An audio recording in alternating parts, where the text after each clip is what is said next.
My life, is it about to end? Su Ming, clad in a tattered golden robe, was drenched in blood, barely supporting himself with a purple bone jade staff.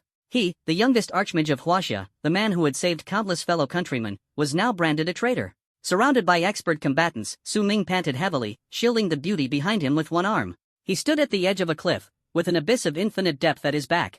The top 10 masters of Huaxia had gathered to hunt him down. He had managed to counter and kill 3 of them, proof of his formidable strength. Yet, the remaining attackers, though shouting loudly from a distance, dared not make the first move. Archmage, your time is up, there's nowhere left to run. Archmage, just hand over the equipment. Su Ming, there's an old saying in Huaxia, a wise man submits to the times. Surrender now. Su Ming knew there was no way out. He glanced at the beauty beside him, a self-deprecating smile playing on his lips. But that smile quickly froze. A sharp pain shot through his abdomen. Disbelief filled his eyes as he looked behind himself. A dagger, glowing with a deep purple light, had pierced through his body. This bloodthirsty dagger was the very weapon he had painstakingly crafted for Lin Rufei as a protective tool not long ago. Su Ming turned to look at Lin Rufei, only to find disdain and contempt in her eyes. Lin Rufei gracefully walked towards another man, who then embraced her into his arms. Such an intimate gesture, one Su Ming had never experienced. Fury turned Su Ming's eyes blood-red, yet it finally gave way to a burst of mocking laughter. Ha ha ha. 10 years. For 10 years, he had followed Lin Rufei like a loyal dog. And now, looking back, those 10 years of devotion seemed utterly ridiculous. Her heart, just like Su Ming's dignity, had been licked yet remained unmoved. For 10 years, Su Ming had done everything in his power to elevate Lin Rufei, dragging her from mediocrity to her current strength. He had believed that his companionship would win her heart. But instead, it led to her betrayal. That single stab shattered Su Ming's delusions and revealed the essence of human nature. As he felt life draining away, he realized it all too late. I will have my revenge. Wait, I have the super artifact ring. I won't fall here. In the next moment, he can only watch helplessly as countless weapons and techniques pierced through his body. As death claimed him, blood clouded his vision. The faces of his enemies, their expressions ecstatic, were etched deeply into his memory. A deep crimson glow emanated from a ring on his finger, and time rewound to 10 years ago. Blue Planet, Huaxia, Star City. This is a parallel, fictional world unrelated to reality. I'm alive? Su Ming's face was pale, sweat pouring down as if the events just now had been a mere dream. The super artifact ring, Heart of the Phoenix, which had been on his finger, instantly crumbled into dust. Indeed, his death had triggered the ring's passive ability, Nirvana, sending him back in time 10 years. Furrowing his brow slightly, memories of the past flooded Su Ming's mind. The surroundings, familiar yet somewhat distant, were unmistakably his home at the dawn of the apocalypse. His movements were clumsy as he picked up his phone, a device he hadn't used in 10 years. The screen displayed Blue Planet Calendar, October 6, 2050, 11 a.m. So it was true, he had been reborn. And it was 10 years ago? It was exactly the day the apocalypse began. In 1 hour, the apocalypse would erupt, and the world would change forever. People would soon feel the terror of the apocalypse. Survivors would awaken and begin exploring the post-apocalyptic world. From then on, new rules would govern the world. In this world, weakness was a sin. That was the rule, and so it should be. At this moment, Su Ming wanted nothing more than to personally end the life of the so-called campus belle girlfriend who had leeched off him for 10 years. Dialing her number, he smirked to himself, a hint of mockery in his expression. Lin Rufei. The woman hailed as the most beautiful campus belle in 5,000 years. Her betrayal in his previous life, right before his death, had taught Su Ming many painful lessons. Lin Rufei's sudden disappearance? Her endless demands for equipment and supplies? Training alongside that man, using Su Ming's resources? A green pasture was growing above his head. Just thinking about it made his chest tighten with frustration. After a while, the voice on the other end of the line trembled slightly, though she tried to suppress it. Hello? Su Ming, calling me so early, what do you want? Ha? At that moment, Lin Rufei was beneath another man, her body drenched in sweat, her face flushed, her movements rhythmic. Su Ming suppressed the fury burning within him, forcing his tone to remain calm. Fei, come to my house. I have something to give you. A bag? A watch? Jewelry? What's the rush? I'm not coming over. I'm busy working out. Lin Rufei used working out as an excuse, her voice dripping with coyness. Her tone and words were one Su Ming had never heard before. Fei, haven't you always wanted my old house? That house was a legacy left by Su Ming's parents, a quaint residence in the city center. Developers had tried to buy it before, but he had always refused. Not long after, campus belle Lin Rufei had entered his life. Now, it all seemed like part of a plot. To me, the house is safer than you. Lin Rufei often said, mocking him. Even during the apocalypse, she constantly belittled Su Ming, claiming he didn't give her a sense of security. Come to my house. I'll give you the house, and I'll handle all the transfer paperwork. Really? Lin Rufei's voice instantly brightened. I'll be right over. If you dare lie to me, I'll expose all your secrets, humph. After hanging up, Lin Rufei finally let go of her restrained emotions. Once finished, she playfully pinched the man's waist. Master, that pathetic man finally agreed to give me the house, Lin Rufei said coquettishly, her brows relaxing. The man lit a cigarette, took a deep drag, exhaled slowly, and smirked slyly. Not bad. There's an old saying in Huaxia, empty-handed, snatch the wolf. Su Ming, you ungrateful fool, handing over the house just like that? Congratulations, master. Once I get the house, I'll dump that loser, okay? No rush. Let's torment him slowly. Just imagining his despair excites me. Alright, master. I'll be quick and meet you at our usual spot tonight. Lin Rufei tidied herself up and left the hotel. Ha ha, you little minx. The man sneered, his eyes cold and calculating. Meteorologists explain that the red sky this morning is a natural phenomenon. Ancient Mayan civilization once recorded such occurrences. Someone asked if this is the end of the world.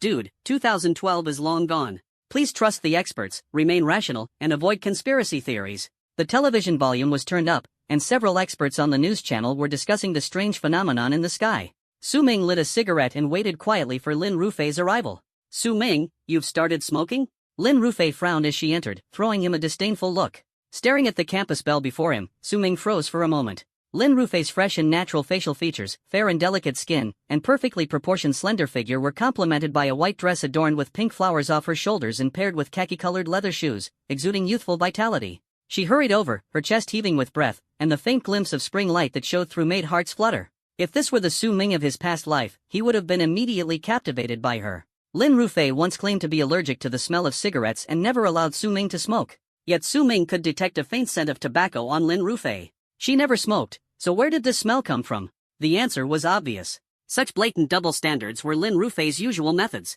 In his past life, Su Ming had been oblivious to this, but now he saw it clearly. He chuckled bitterly at himself. What a fool he had been. You're here? Su Ming placed the cigarette on the table, his face devoid of expression. Lin Rufei's brows furrowed even tighter, her impatience showing in the face of Su Ming's cold attitude. Normally, she would have erupted in anger and walked away. But today, she was only focused on completing her task. Where is the property deed? I've already made the appointment. We'll handle it shortly. Hurry up. I have other things to do. She cut straight to the point, not bothering with unnecessary words. After speaking, Lin Rufei walked over with a stern face and aimed a kick at Su Ming. The familiar tone and gesture.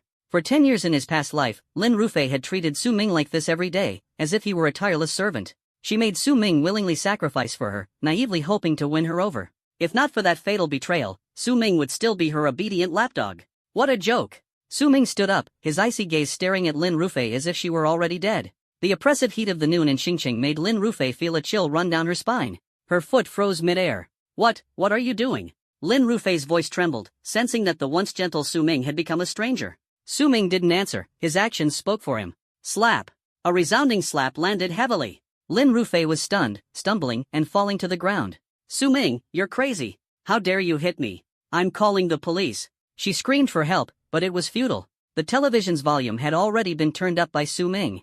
Holding her swollen face, Lin Rufei crawled and rolled, only to find that the door was locked from the inside. She realized that this had all been premeditated. Su Ming approached her slowly, grabbing her hair and yanking her back down to the floor. Lin Rufei began to feel genuine fear, trembling uncontrollably. How ironic. On the one hand, you want my house, and on the other, you're pleasuring yourself under another man? Su Ming crouched down, pulling out a gleaming dagger and pointing it under Lin Rufei's chin, finally breaking his silence. Lin Rufei's eyes widened in disbelief, and she began to make excuses. This is a misunderstanding. How could you think that of me? I just made a stupid mistake that any ordinary girl might make. Last night, my best friend dragged me along.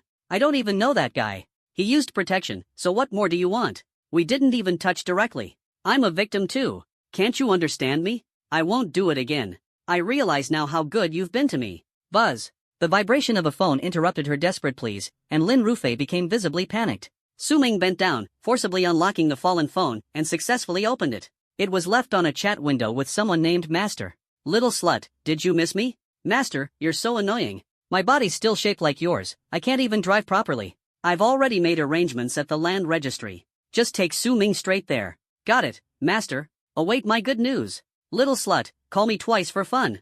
Master, I'm still driving. Ah. The chat even included several 60-second long voice memos of explicit moaning. Attached were some short explicit videos recorded during traffic light stops.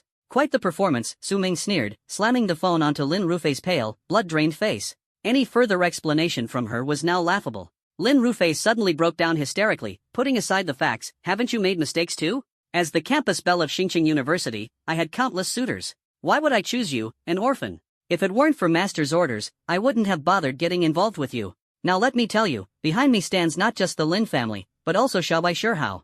Let's see if you dare touch me. Her tone was vicious as she stared mockingly at Su Ming. The Lin family was moderately well known in Xinjiang, and Lin Rufei was their pampered princess.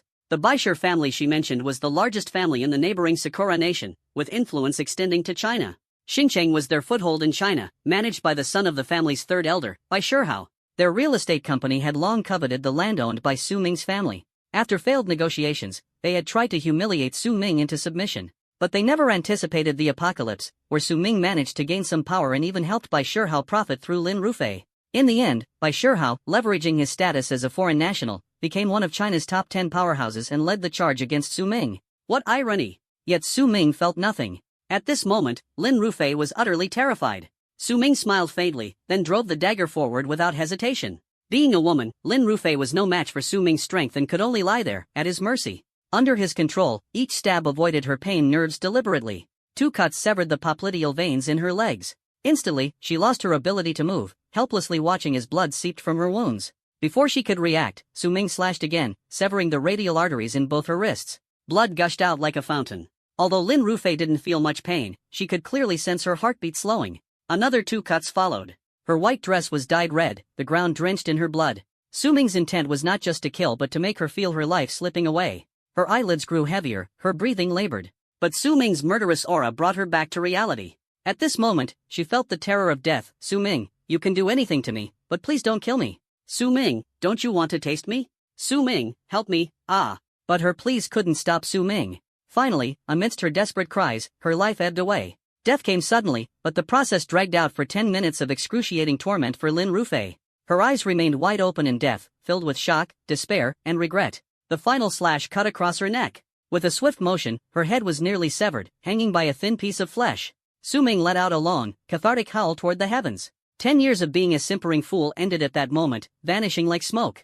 He felt an indescribable thrill from the act of killing. But there was another purpose. He had timed the kill to coincide with the moment the apocalypse began. As a reborn survivor, Su Ming knew that killing a human for the first time after the apocalypse would awaken a unique ability. In this world, this was considered his first kill. The level of awakened talent is related to physical fitness and the timing of awakening. Theoretically, awakening talent tomorrow morning would result in a higher level. This was part of the plan and the ideal beginning. Sure enough, at the very moment Lin Rufei was slain, the time struck midnight, and the apocalypse arrived. A familiar system voice echoed in his ears. Ding!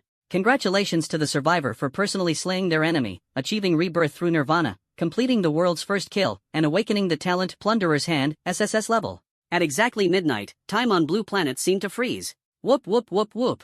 World announcement. Good afternoon, fellow survivors. I am the Arbiter of Order. You can also call me Lord God. Welcome to the new world I've created for you all. The world has been digitized, and you will all acquire data panels.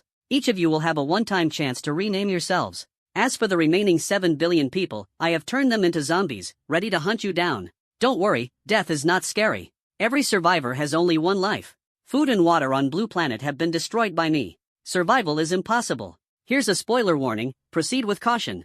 First, every survivor will receive a bracelet, which will serve as an essential interactive tool. Second, after the first kill, a survivor will have the opportunity to awaken their talent.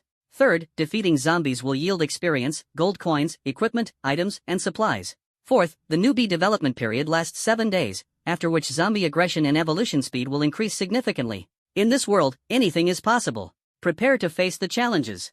Alright, a 1-minute countdown starts now. Let's begin soon. Enjoy this rich yet despairing apocalypse. The voice of the Arbiter of Order sounded like that of an innocent child. All the information was instantly transmitted to the minds of every survivor. Many dismissed it as an illusion or a prank. But Su Ming knew all too well the cold and despair of the apocalypse. Though he had been reborn, he cautiously confirmed that the rules were exactly as they were in his previous life. Then, he activated the bracelet. Survivor Su Ming, welcome to the apocalypse. It has been detected that there are 209 survivors on Blue Planet named Su Ming. Would you like to rename yourself or let the system automatically rename you as Su Ming 47? Su Ming's mouth twitched as he looked at Su Ming 47 and couldn't help but laugh. What am I, an AK-47? Apologies, survivor. AK-47 has already been taken. Would you like to rename yourself as AK-47B?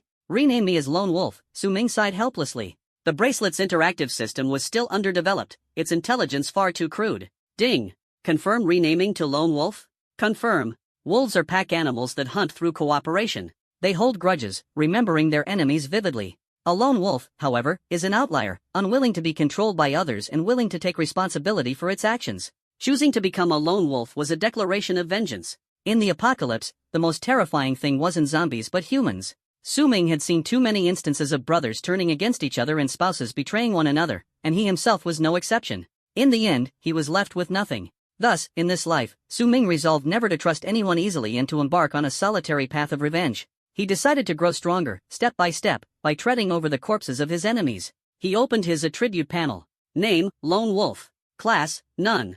Level, 1. Experience, 0 out of 10. Strength, 10, affects physical attack power. Spirit, 10, affects magical attack power. Constitution, 10, affects defensive power. Agility, 10, affects movement and attack speed. Luck, 0, affects drop rates and chances of fortuitous encounters. Inventory space, 0.1 cubic meters. Equipment slots, none. Primary talent, Plunderer's Hand, SSS level. Secondary talent, none. Skill slots, Opportunist, 1/1. Strength, Spirit, Constitution, and Agility were the 4 core attributes. The Arbiter of Order assigned different initial attributes based on their scans, with a minimum of 1 point and a maximum of 10 points, where the average for a normal adult was 5 points. Originally, Su Ming's attributes were all 5 points, utterly average. But over 10 years in the apocalypse, his combat skills and physical reflexes had been honed to the extreme. Upon his rebirth, his attributes were now maxed out. Eagerly, he inspected the talent he had acquired. The world's first kill. And he had awakened an SSS-level talent. In the apocalypse, whether human, zombie, or mutant beast, their growth potential was determined by their talent level. From the lowest F level to the highest SSS level, the probability of awakening dropped drastically. Specifically, the probability of awakening an E-level talent was 1 in 10. The probability of awakening a D-level talent was 1 in 100. The probability of awakening a C-level talent was 1 in 1,000. The probability of awakening an S-level talent was 1 in 1 million. The probability of awakening an SS-level talent was 1 in 10 million, while SSS level was 1 in 100 million. In the apocalypse, the variety of talents was vast, with high-level talents boasting effects so powerful they defied belief. For example, an F-level talent like Scavenger, plus 50% drop rate for survival resources, a D-level talent like Recovery, plus 100% to healing effects, or an A-level talent like Vampirism, the ability to drain health when attacking. At S-level or higher, talents became heaven-defying, such as the S-level talent Graceful Execution, plus 100% critical rate, ensuring every strike is a critical hit, or the SS-level talent Dance of Death, attacks ignore defense and deal true damage. In this apocalypse, there was a widely circulated saying, there are no bad talents, only lazy people. This encouraged survivors to tap into their potential and make the most of their talents. With effort, anyone could find their place in some field. In his previous life, Su Ming had relied on his A-level talent, Mage's Heart, to become the arcane god of Huaxia, turning himself into the best example of motivational slogans. However, most other experts possessed talents at S-level or above. Motivational slogans were nice to hear, but the hardships and sacrifices were something only Su Ming himself truly understood. Every step of growth and breakthrough was earned with his sweat and blood. Some were born as ordinary laborers, while others were born in Rome. Talent, Plunderer's Hand, SSS level. Talent level, SSS level, unique talent. Opportunist, survivors with this talent can plunder the talents of other creatures once per level. The plundered target will permanently lose their talent. The probability of plundering depends on the target's level of despair and weakness. The higher these factors, the higher the success rate. Special talents cannot be plundered. Current uses, 1/1. Seeing this, Su Ming's heart was unable to remain calm. As the arcane god in his previous life, he deeply understood the importance of talent. An SSS-level talent with a probability of awakening at only 1 in 100 million, what did that mean? On Blue Planet, with a population of 8 billion and 1 billion survivors, only 10 people could awaken an SSS-level talent. And this was only the beginning. With each level of talent advancement, he could plunder the talents of others. Other survivors could only awaken a second talent upon reaching level 60, apart from the initial talent gained during their first kill. This meant they would only have 2 talents by the mid-game. However, Su Ming could have up to 100 talents. Whenever he saw someone with a powerful talent, he could seize it without hesitation. The targets for plunder were unlimited, not restricted to survivors alone. Any living creature could be a target. Even if he couldn't find a suitable talent, he could aim for boss-tier zombies, whose talents were even more extraordinary. The 1-minute countdown was neither too long nor too short. Su Ming took a deep breath, closed the interface, and felt a mix of tension and anticipation. At the moment the apocalypse descended, as the first survivor to awaken an SSS-level talent, Su Ming was about to reap even greater rewards. Congratulations to the survivor Lone Wolf for becoming the first survivor in the apocalypse to awaken an SSS-level talent, earning the unique achievement, Chosen One. A world announcement is about to be made. Would you like to hide your name? Without hesitation, Su Ming replied, no. He was ready to embrace this new world with his new identity. All survivors simultaneously received the world announcement from the order. Boom boom boom boom. World announcement. The survivor Lone Wolf has become the first to awaken an SSS-level talent in the apocalypse, earning the world's unique achievement, Chosen One, and receiving massive rewards. Fellow survivors, take him as your example. The announcement was repeated 3 times. Then, the entire world erupted. Apocalypse? Lone Wolf? This has to be a joke, right? Honey, you touched me, stop talking. I can't handle this. In a hotel room, a wealthy second-generation heir looked at the woman beneath him, whose head was bobbing up and down, his voice filled with tears. I've read hundreds of apocalypse novels, this is nothing. Oh no. I'm surrounded by zombies. In an office building, an intern snapped out of his daze to find 6 beautiful female zombies approaching him. Brother Lone Wolf is amazing. Come save me quickly, there are so many bad guys outside. A young maiden hiding in a rented apartment pouted and cried. Fuck. Lone Wolf? A Chinese guy? Why wasn't I the first killer? A violent man from a foreign country, holding a compound bow, shot and killed the person next to him. While people marveled at Su Ming, the apocalyptic calamity descended. The entire blue planet spiraled out of control in an instant.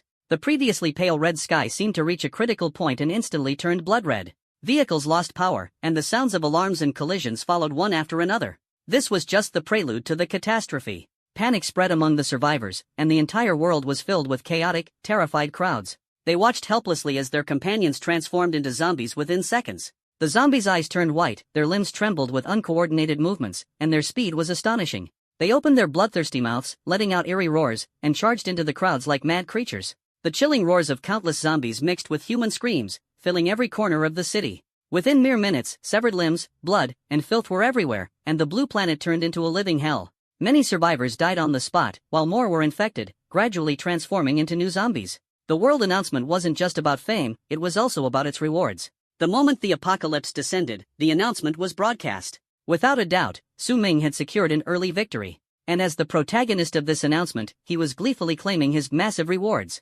Claiming Chosen One achievement reward, reputation 1000, gold coins 1000, storage space of the bracelet expanded to 1 cubic meter. Title obtained, Chosen One.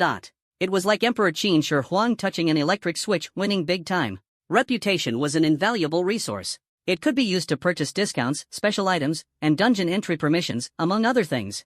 Gold coins were even more self-explanatory. After the 7-day beginner's period ended, gold coins could be used to purchase supplies in the safety zones of major cities. The expansion of the bracelet's storage space freed Su Ming from needing a backpack. It was worth noting that, under normal circumstances, expanding the bracelet's space required spending a significant amount of gold or completing specific tasks. A storage space of 1 cubic meter was more than sufficient. Most importantly, the title was extremely rare, with conditions for obtaining it being exceptionally stringent, nearly unattainable for ordinary people. Back then, Su Ming only earned his first temporary title, China's first Archmage, when he advanced to Archmage, which showed how precious titles were. Unlike China's first Archmage, this was a permanent title. Chosen One, world's unique title, permanent title, awarded to the first survivor in the apocalypse to awaken an SSS-level talent. Attributes, all stats permanently +5. While equipped, damage dealt is increased by 10%, and damage received is reduced by 10%. The permanent +5 to all stats was equivalent to having a 4-level advantage over others.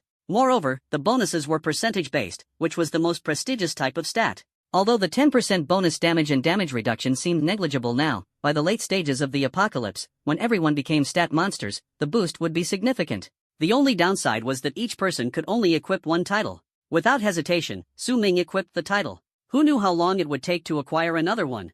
Footsteps, sounds of fighting, and shouting echoed from the residential area. The outside was in chaos, so Su Ming decided to wait until things calmed down a bit before venturing out. It would be embarrassing if he got hurt the moment he opened the door. After a brief rest, Su Ming packed all the tools he had long prepared into his bracelet. He also grabbed a butcher's cleaver from the kitchen. Aside from the dagger he had used to assassinate Lin Ruofei, this was the only weapon he could use. Until he acquired proper apocalypse-grade weapons, he could only rely on such ordinary tools for combat. Stepping over Lin Ruofei's corpse, Su Ming thought to himself, Lin Ruofei was just a pawn. The true enemies were the Lin family, Shiraishi Hao, and the even more powerful Shiraishi clan. He knew the Lin and Shiraishi families were incredibly influential, and it would be impossible to take revenge with sheer determination alone. Seeking them out now would be like a moth flying into a flame. For now, he had to use his memories of his past life to frantically grow stronger during the beginner's period, then go after the Lin and Shiraishi families to exact his revenge, crushing them before they could rise. None of his enemies, regardless of their morality, would escape. Anyone who had harmed him would pay the price, none would be spared. With his mind made up, Su Ming immediately locked onto his target. Someone in his residential building was an ideal plunder target. At this moment, the corridor outside was silent. After confirming through the peephole that it was safe, he stepped out of his room. He sealed off the fire escape, turning the entire 8th floor into an isolated space. It was a small corridor with 4 apartments per floor, a standard commercial residential building. But now, only 2 units were occupied, Su Ming's and an elderly couple's in Unit 804. The door to 804 was tightly shut, but there were plenty of noises coming from inside. This elderly couple had moved in a year ago, and ever since, there had been a foul stench emanating from their unit. Later, it was discovered they had turned their apartment into a garbage dump, with both the interior and exterior filled with piles of trash. Every morning at 6 o'clock, their noise woke Su Ming up. Sorting through cardboard boxes, stomping on bottles and cans, the racket was unbearable. Even after complaining to the property management, the old man and woman would feign innocence, only to return to their usual habits a couple of days later. The property management, tired of dealing with it, simply stopped intervening and instead guilt-tripped Su Ming, urging him to be more tolerant. Thinking about how self-righteous those 2 elders acted, as if this place belonged solely to them, filled Su Ming with frustration. In his previous life, they had turned into zombies and met their end by his hand. While it soothes his anger somewhat, it didn't completely quell his resentment. Suddenly, the old woman burst out of her room, shouting as she ran, "Old man. It's better to live a muddled life, don't be so petty. Relax, the child is definitely yours. As long as there's a passing resemblance, that's good enough. I only made the kind of mistake that any normal woman might, it's not a big deal. Don't bite me now." With that, she kicked her husband back into the room and slammed the door shut. Shortly after, the sound of something crashing into the door echoed from inside, a noise no normal elderly man could possibly make. The old woman slumped to the ground, looking deeply shaken. Good heavens! Just those few sentences almost made Su Ming's brain fry. This old woman was like a vintage 1982 Longjing tea, an aged green tea indeed.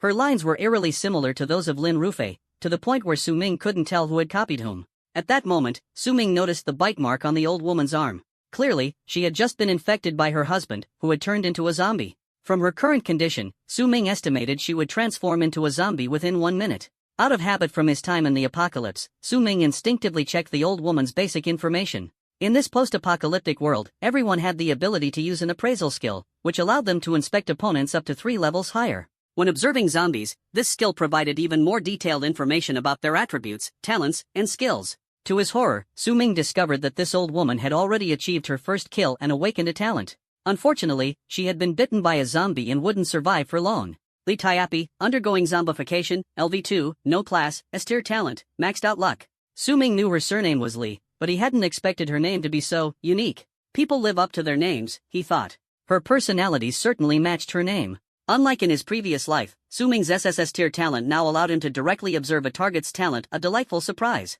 The odds of awakening an S-tier talent were 1 in a million, and yet it had happened to this old woman, who was moments away from becoming a zombie. Although maxed out luck was a non-combat talent, it was incredibly rare and not to be underestimated. In the apocalypse, drop rates for loot were exceedingly low. Luck directly influenced drop rates for kills, the probability of obtaining valuable equipment, and chances of triggering hidden quests. Whenever items that boosted luck appeared, they would be frantically contested. At auction houses, such items would fetch astronomical prices. In his previous life, even when Su Ming ascended to Archmage, his luck value had only reached 2 points, which showed how precious luck truly was. Without hesitation, Su Ming decided to use Hand of Plunder while the old woman was still alive. Ding! You used Hand of Plunder on the survivor, Li Taiapi. Li Taiapi's collapse level, 10%, weakness level, 10%. Talent Plunder failed. Su Ming felt a third of his energy drained. He had actually failed?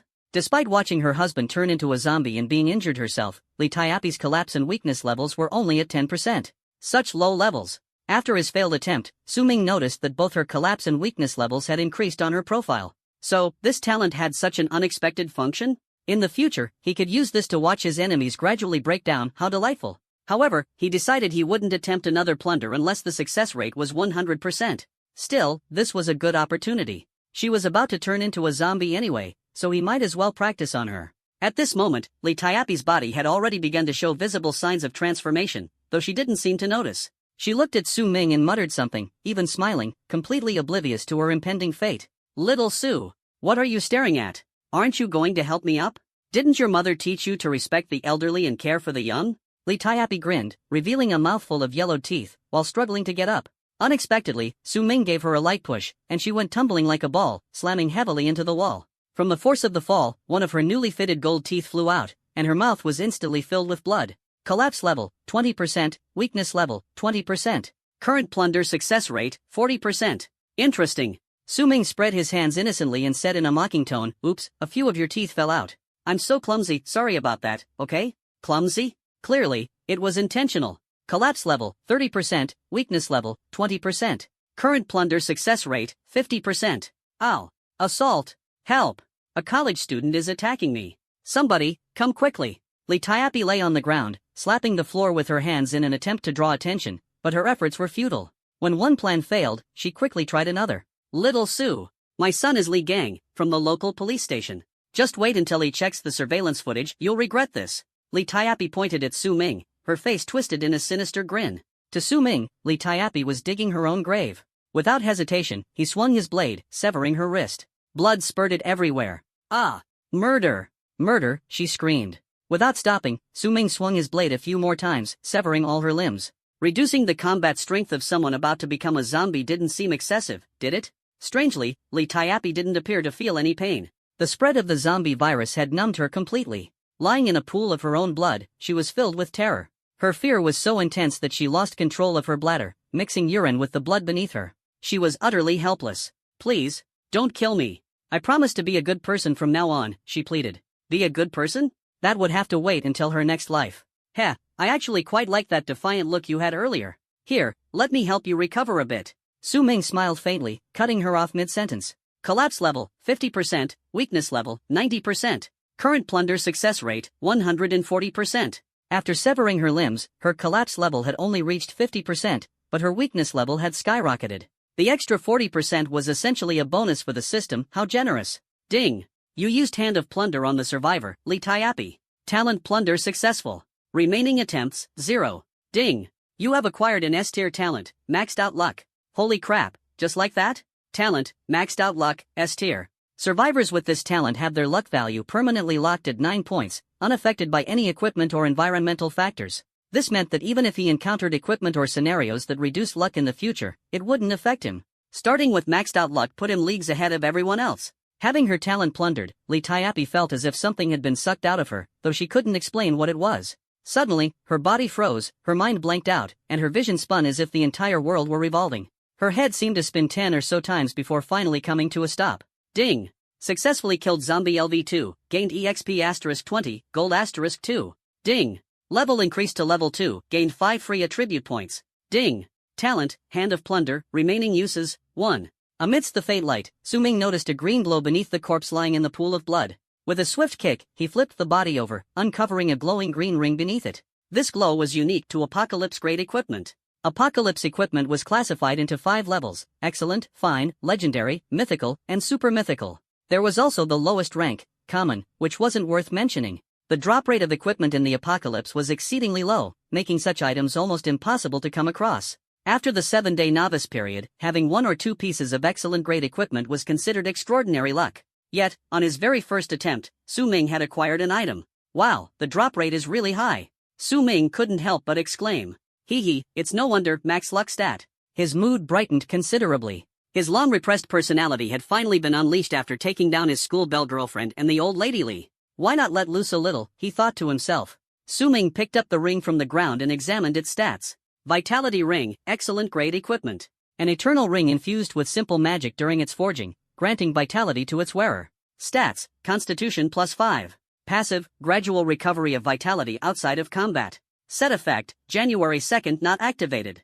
The Vitality Ring and Stamina Ring were among the most cost-effective pieces of equipment in the early stages of the Apocalypse. In battles, minor injuries and scrapes were inevitable. As long as there were no serious wounds, most could recover significantly overnight. But this was, after all, merely excellent-grade equipment. Compared to the mythical and super mythical items Su Ming had wielded in the past, its stats were clearly lacking. Still, a freebie was a freebie, why complain? He already knew the locations of the equipment and the triggers for hidden quests and dungeons he had obtained in his past life. Once strong enough, retrieving them again would be a piece of cake. Su Ming slipped the vitality ring onto his finger. Ding!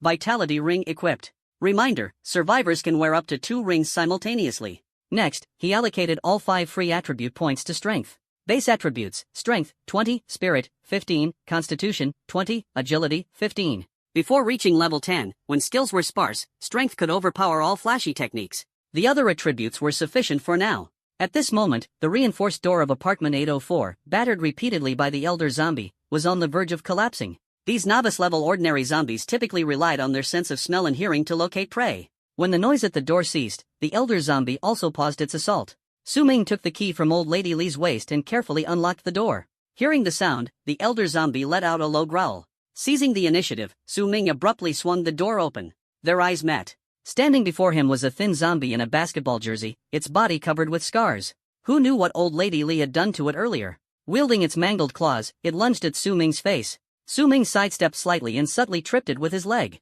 The elder zombie staggered forward, barely regaining its balance, only to step on its partner's crushed head, lose its footing, and tumble into a pile of trash in the hallway. Clang!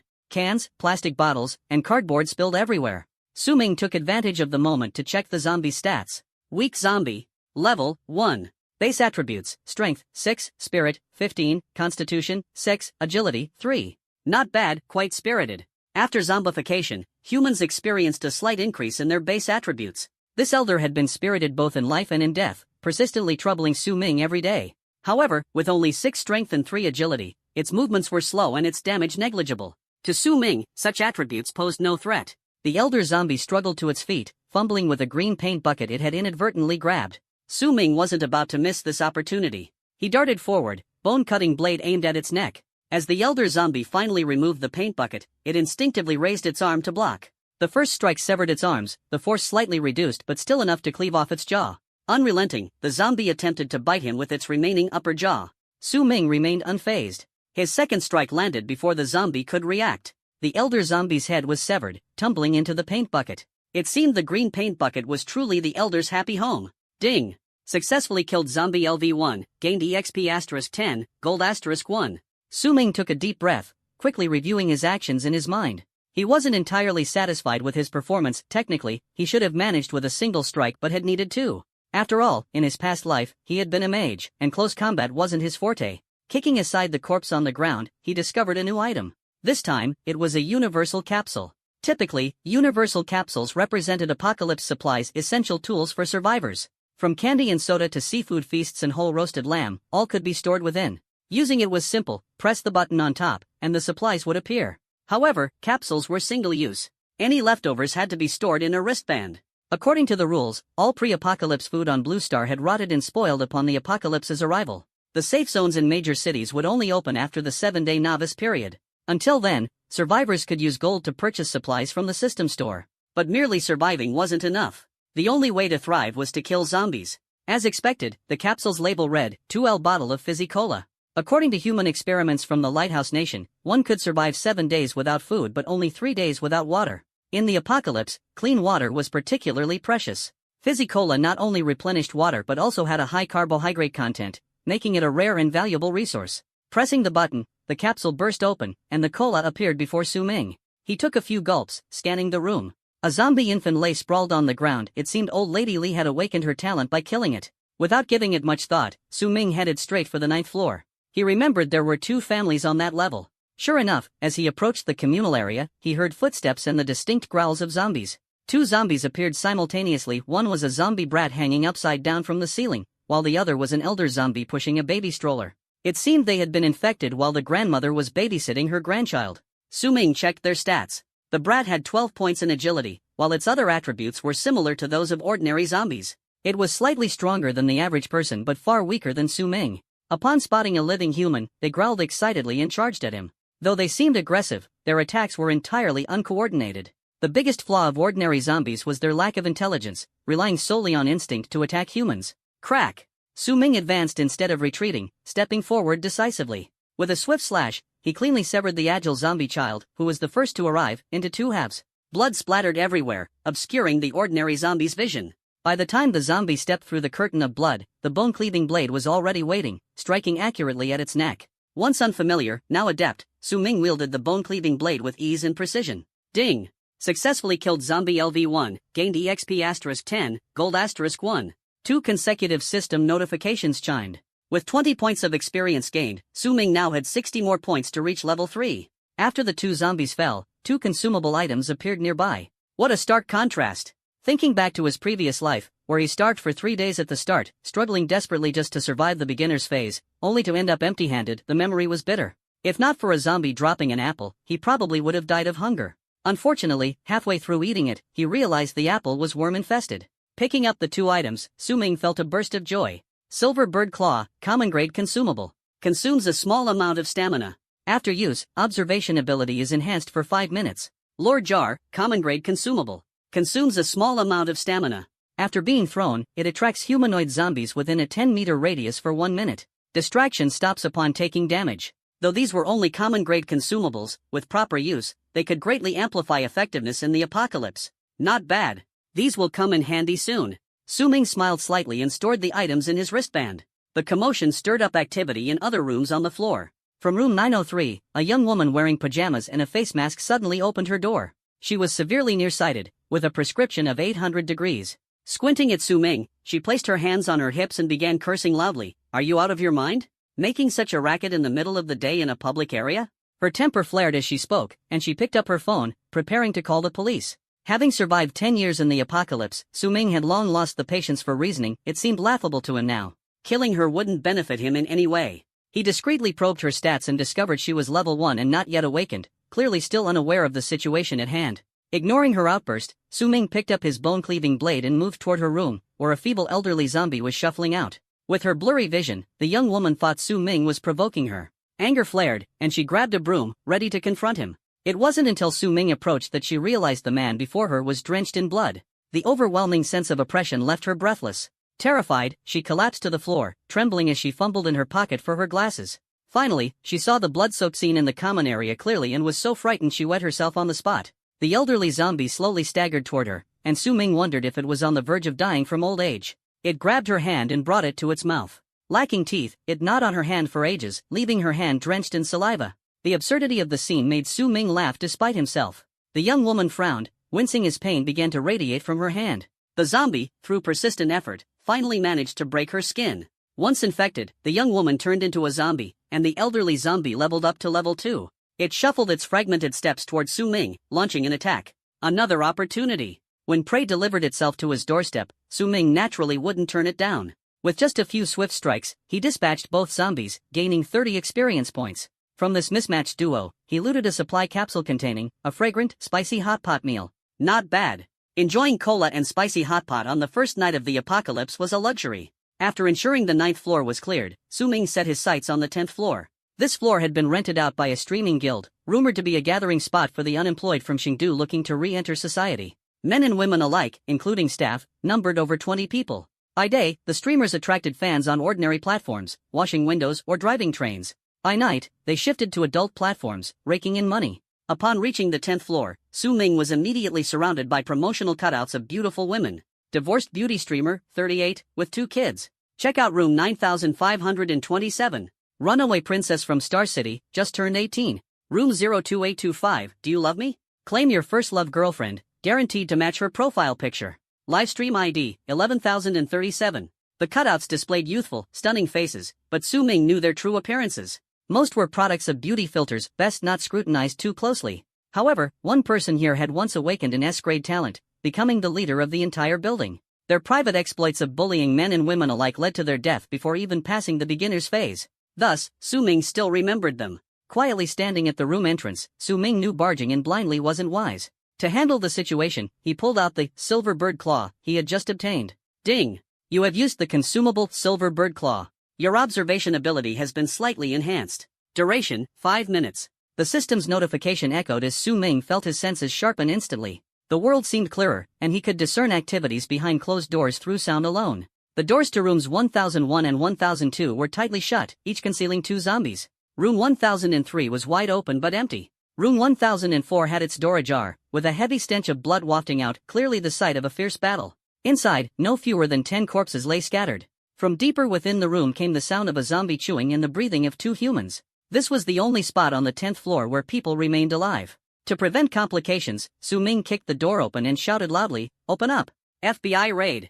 Everyone stay put!" The scene before his eyes was one of carnage. Severed limbs littered the floor, both human and zombie. The lower halves of men and zombies alike were mangled and bloody, staining the floor, walls, and ceiling with crimson. A muscular, completely naked male zombie sat crouched in the hallway, holding a human leg, poised to devour it. It was evident that this grotesque spectacle was the work of this zombie. Normally, after infecting survivors, regular zombies would treat them as their own and cease attacking. However, a zombie that directly consumed humans was exceedingly rare. Only those who were extremely antisocial in life retained such twisted memories, manifesting as elite zombies after turning. The zombie's naked body was covered in muscles and adorned with numerous tattoos, a fire-spewing qilin on its left arm, a three-legged golden crow on its right, 9 dragons pulling a coffin across its back, and a glaring guan on its chest. Each tattoo was breathtakingly intricate, a testament to the bearer's fate. Such tattoos required a life of extraordinary resilience to bear. Clearly, the owner hadn't been resilient enough and had turned into a zombie. Su Ming immediately checked its stats. Robust zombie. Level 3, elite tier. Base attributes: Strength, 25, Spirit, 8, Constitution, 22, Agility, 15. These stats were insane, an ordinary person wouldn't survive more than a few moves against it. However, Su Ming's attributes were not to be underestimated. Just like survivors, zombies could also level up by hunting. To reach level 3 in such a short amount of time spoke volumes about its strength. However, its mental stats were even lower than that old man downstairs, indicating that this big guy was probably all brawn and no brains. While it wasn't quite a boss, it was definitely smarter than the average zombie. Elite zombies had decent drop rates, so it was worth a shot. Before Su Ming could finish his thought, the elite zombie stood up and charged at him naked. Su Ming flashed a meaningful smile and couldn't help but tease, "Big guy. Turns out you're just an immature little bug." This creature was once an agent for a live-streaming guild, tall and burly, but now reduced to a pathetic bug. Even if he took medicine, it wouldn't wake his little bug. Even birds, upon seeing him, might say, "Dinner's served tonight." His humanity had been cast aside, turning him into an antisocial, anti-human entity. As a human, he could suppress his emotions. As a zombie, the remnants of his memories drove him to launch indiscriminate attacks, even absurdly attempting to repair himself in kind. This elite zombie's physique was massive, making it extremely difficult to deliver a fatal blow with ordinary weapons. The only choice was to disable it first, then strike a decisive fatal blow. At that moment, the elite zombie let out a roar and lunged at Su Ming like the wind. Its claws gleamed with a faint green glow as they slashed toward Su Ming. Just as its claws were about to touch him, the elite zombie suddenly froze, its attention fully captured by a strange jar in Su Ming's hand, engraved with peculiar runes. This item held an irresistible allure for zombies. Su Ming quickly tossed the lore jar behind the elite zombie, causing its body to pause noticeably. Then, it turned around in an incredibly bizarre posture. For zombies, this item was even more enticing than living humans. While ineffective against boss-level enemies, it worked wonders against regular zombies. Su Ming immediately bent down and raised his bone-cleaving knife to meet the attack. Shoo! Bang! The first sound was the knife tearing through the elite zombie's thigh, the second was the impact of the blade striking the femur and bouncing off. Using the momentum of the zombie's charge, Su Ming managed to carve a large gash into its leg. The elite zombie stumbled but didn't fall. Su Ming didn't get greedy for further strikes and quickly backed away. That one slash had left his hands numb from gripping the knife. The bone-cleaving knife had already been chipped before the battle, and now the damage was even worse after clashing with the elite zombie. Thankfully, Su Ming had allocated all his attribute points to strength, otherwise, he wouldn't have even been able to pierce its skin. That attack would have been fatal to a human, but to a zombie, it only served to reduce its mobility. And that was enough. The elite zombie, now missing the muscles in its left leg, moved sluggishly and even had difficulty turning. It ignored everything else and lunged desperately toward the lure jar. Low-level zombies couldn't feel pain and naturally didn't understand the concept of self-preservation. At this moment, its eyes were fixed solely on the jar. Su Ming gripped the knife handle at an angle and, as it leaped, delivered a heavy slash to its right knee. The bone-cleaving knife struck with precision, even sparking upon impact. The zombie's right kneecap was completely shattered, and the entire leg bent forward at a 90-degree angle. The elite zombie lost its support and crashed heavily to the ground. But it still extended its claws, crawling forward and desperately trying to reach the nearby lure jar. When the enemy is down, finish them off. However, Su Ming wasn't going to give it any chances. With 3 consecutive slashes, he finally severed its neck completely. Ding! Successfully killed elite zombie LV3. Gained 60 EXP and 6 gold coins. Ding! Level up to LV3. Earned 5 free attribute points. Ding!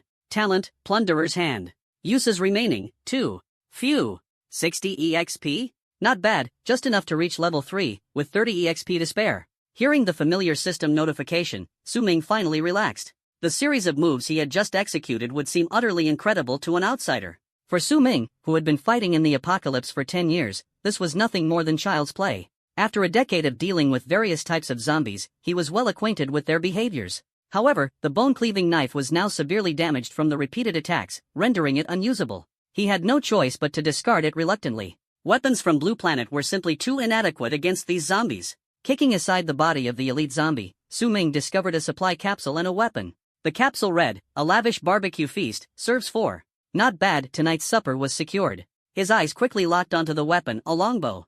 A bow and arrow? Interesting. Su Ming's eyes lit up as he picked up the longbow and took a few sips of cola. He then began examining the weapon. Huaxia War Bow, excellent grade equipment. An ancient standardized longbow with high draw strength and efficiency, offering decent penetration and damage. Attributes, strength +2, agility +3. Passive, ignores 10% of the enemy's defense. The bow came with 30 arrows. Huaxia War Bow equipped. Reminder, only one ranged weapon can be equipped at a time. When using bow-type weapons, there is a chance to recover arrows upon defeating enemies. Not bad. Finally, a ranged weapon. In his previous life, Su Ming's awakened talent had been Mage's Heart, making the mage class his best option. But deep down, he had always wanted to be an archer, and he had studied bows and arrows extensively. Su Ming shot a few arrows at the wall for practice before stopping. He then stored the remaining cola back into his wristband. In the adjacent bedroom, a man and a woman peeked through the gap in the door, their eyes fixed hungrily on Su Ming's cola as they swallowed hard. The man held a 70-centimeter machete, with bloodstains still fresh on its blade. On the bed lay the naked corpse of a male zombie, about 40 years old, obese with a balding head. It was their livestream's top supporter before turning into a zombie. But the situation in the bedroom was already clear to Su Ming, thanks to the sensory abilities of his silver bird claw. The two inside were in their early 20s. Young, but definitely not good people. The yellow-haired man was of average build, with a mouthful of yellow teeth and several noticeable scars and cigarette burns on his body. The girl, wearing a tank top and hot pants, had chestnut hair, a petite yet curvaceous figure, and a heavy air of vulgarity. The pair were lovers, recently breaking into the industry, known for their bold and explicit livestreams. Last night, when their top supporter came to visit, the apocalypse struck, turning him into a zombie right in the middle of interaction with the girl. Her boyfriend and cameraman, the yellow-haired man, reacted quickly and managed to pin him down. Together, they struggled to kill him. Whether by luck or misfortune, the top supporter dropped a supply capsule, pickled vegetables with cornbread. Starving, the two wolfed it down. When one is hungry, anything tastes delicious. They even ate the cornbread and pickles dry, despite the severe thirst it left them with. Just as they were preparing to go out in search of water, the sharp-eared blonde-haired guy heard movement outside the door. Peering through the crack, he witnessed the ruthless massacre by the elite zombie brother. Then, he saw Su Ming's one-sided slaughter. Still trembling with fear, they watched Su Ming deliberately pull out a large bottle of soda, heard the sound of him gulping it down, followed by a loud burp. It was absolutely devastating. In desperate situations, people can do anything. That's just animal instinct. So, while Su Ming was studying the Huaxia battle bow, the two began whispering to each other. "Brother, that's him. The college student living on the 8th floor. He's really impressive. Look at how delicate and soft his skin is, yet he managed to kill Brother Jean." The Brother Jean they were referring to was Jean Dayu, the elite zombie from earlier. Blondie raised a finger, signaling for silence. Then, using a newly learned technique, he checked Su Ming's information. Basic information. Name, Lone Wolf. Title, Chosen One. Level, 3. Class, None. Bro, Lone Wolf? The big shot mentioned in the earlier announcement? Terrifying. That's right, bro. No wonder he could take down Brother Jean so easily. The little delinquent girl said excitedly, "Brother, should we go out? He's so strong, he'll definitely protect us." Blondie quickly stopped her, calming himself as he said, "Haven't you read enough apocalypse novels? Even if you shout for help, wave a white flag, and are unarmed, allies might still shoot you. Brother, you're so smart." The little delinquent girl thought he made a lot of sense. Blondie swallowed nervously and continued analyzing. "Remember that novel we read, Apocalypse Villain, starting by killing the Chosen One? In it, the villain ambushed and killed the Chosen One, then built his harem. I noticed he's using a bow. In such a narrow space, he won't be able to use it effectively. We'll go for it later. After all, it's the apocalypse, might as well gamble big and turn a bicycle into a motorcycle. I've got an S-grade talent too. If I kill him, I'll become the new Chosen One." The little delinquent girl hesitated. "Brother, isn't this, not right?" Thinking back to his time in prison, Blondie casually replied, "I've studied law. What he's doing is breaking and entering with intent to kill, death penalty for sure." The little delinquent girl's eyes sparkled. "Brother, you're amazing. You've even studied law. Your brothers learned a lot. After this job, we'll be the main characters, eating and drinking to our heart's content every day." Blondie was already fantasizing about his glorious future. Alright, brother, I'll listen to you. After giving instructions on the plan, Blondie gestured with his hand. Princess, begin your performance. The little delinquent girl nodded. With her awakened talent, she could transform into someone else. She changed her appearance and voice, crying out, "Help, help me." Blondie gripped a watermelon knife tightly, hiding behind the door, ready to strike the moment Su Ming stepped inside. What the two didn't know was that every word they said had been heard by Su Ming. When Blondie mentioned having an S-grade talent, Su Ming was overjoyed. It seemed the other party had already completed their first kill, saving him a lot of trouble. The fact that they had stayed silent earlier, waiting for him to kill the elite zombie before trying anything, showed they weren't very clever. Su Ming walked steadily toward the door, but his footsteps suddenly stopped just outside. Inside the room, the man and woman's hearts leapt to their throats. If killing zombies earlier could be considered self-defense, this time, their planned ambush was outright premeditated murder. For two people who had just entered the apocalypse, it was natural to feel nervous. The door creaked open. The corpse of the top-ranked zombie was covered under a thick blanket. A disheveled young girl, her clothes in disarray, curled up in the corner of the bedroom. After transforming, the little delinquent girl exuded an air of elegance, almost ethereal, evoking pity. Yet, the inherent air of debauchery she carried couldn't be completely concealed. Su Ming quickly scanned her information, surprised to find it was a buy-one-get-one free deal, an unexpected bonus. Doll Sister, LV1, no class, C-grade talent, masked disguise. Though this talent was only C-grade, it was extremely practical. It could hide personal information and allow the user to change their appearance, a must-have for tricksters. Su Ming stood at the doorway, holding his bow and arrow, without stepping inside. His eyes fixed on the little delinquent girl in the corner. The girl widened her eyes, her gaze darting between Su Ming and Blondie. Blondie, sweating profusely, gripped his knife tightly, glancing between the door and the girl, hoping she'd give him a hint. Time seemed to freeze as the three of them were locked in a delicate standoff. Blondie made exaggerated facial expressions, urging the girl to ramp things up. The little delinquent girl shifted her posture, letting the thin strap of her nightgown slide off her shoulder. Her legs curled together, and hints of cleavage and a camel toe became faintly visible. Under the dim, yellow light, the atmosphere grew more suggestive. Big brother, thank you. You're amazing to have defeated that big monster outside. Little sister here is a college student, just doing a part-time job when the apocalypse struck. Boo-hoo, big brother, my leg is injured. Can you carry me out of here? The little delinquent girl spread her hands, putting on an innocent expression. This series of moves made Blondie's heart race, and he thought to himself, damn, too seductive. How could a man resist this? Even I can't control myself. Tomorrow, I must make her transform into this again, it's so satisfying. Odd numbers change, even numbers don't? Su Ming suddenly asked. A college student, huh? That title always comes in handy, doesn't it? Chicken? Lotus root? Is it food? Little sister here knows some cooking skills. If you have ingredients, I'll cook for you, the little delinquent girl replied, completely missing the point. Clearly, she hadn't even graduated elementary school. What kind of legitimate college student would choose a name like Doll Sister? No wonder these people loved claiming to be college students. Big waves make fish pricey, huh? Higher education, higher quality meat? The reputation of college students had been utterly ruined by people like this. Su Ming said no more and drew his bow, firing an arrow. Whoosh! Before the words were fully spoken, Blondie heard the sharp sound of an arrow cutting through the air. Ah! The little delinquent girl screamed in pain. Su Ming had already planned it all out, first weaken the girl, then steal her talent. An arrow pierced through her left hand and collarbone, pinning her to the wall. Su Ming didn't stop, drawing his bow repeatedly, shooting arrows into the girl's limbs. The intense pain left her unresponsive, her breathing faint. In the next moment, Su Ming silently used the plunder hand on her. Ding! You have used plunder hand on survivor, Doll Sister. Doll Sister's current collapse rate, 50%, weakness level, 90%. Talent successfully plundered. Ding!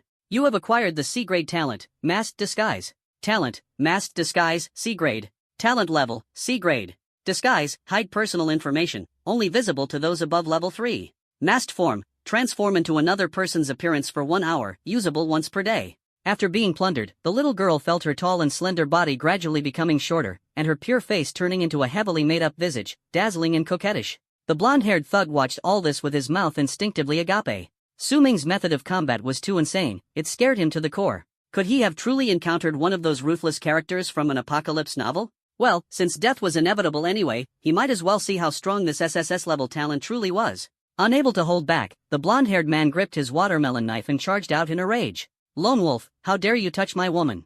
I'll kill you. Su Ming retreated calmly, quickly scanning the opponent's attributes. Killing him would be effortless, but the talent hadn't been acquired yet. Veteran Flower Picker, LV1, no class, S-rank talent, double strike dot. As expected, it was an S-rank talent. However, both of them were currently at level 1, so it seemed the kill was achieved through teamwork. Each of them earned 5 experience points, allowing them to awaken simultaneously. The blonde-haired man swung his watermelon knife at Su Ming while shouting, "A woman was injured and hiding in a room for help. What's wrong with that?" "Nothing wrong. So why did you kill her? Don't you have even a bit of pity for a damsel in distress? F*******. So what if you have an SSS level talent? Don't think for a second that I'm afraid of you." Seeing Su Ming fight while retreating, the blonde-haired man actually got the illusion that he might have a chance to kill him. Su Ming noticed that every time the blonde-haired man swung his knife, a phantom shadow appeared in the air. This was the effect of the double strike talent. All attacks would deal damage twice. Not bad. Su Ming deliberately showed a flaw, allowing the blonde-haired man to slash at the corpse of an elite zombie. With a heavy swing, the blonde-haired man was jolted to the point where his hands went numb from the zombie's tough ribs. The next second, when the blonde-haired man looked up, he froze. His knife stopped mid-air, and the muscles at the corners of his mouth twitched uncontrollably. At this moment, Su Ming had drawn his bow fully, the arrowhead aimed right at the blonde-haired man's forehead. The blonde-haired man knew that if Su Ming let go, his head would explode like a watermelon. The watermelon knife clattered to the ground.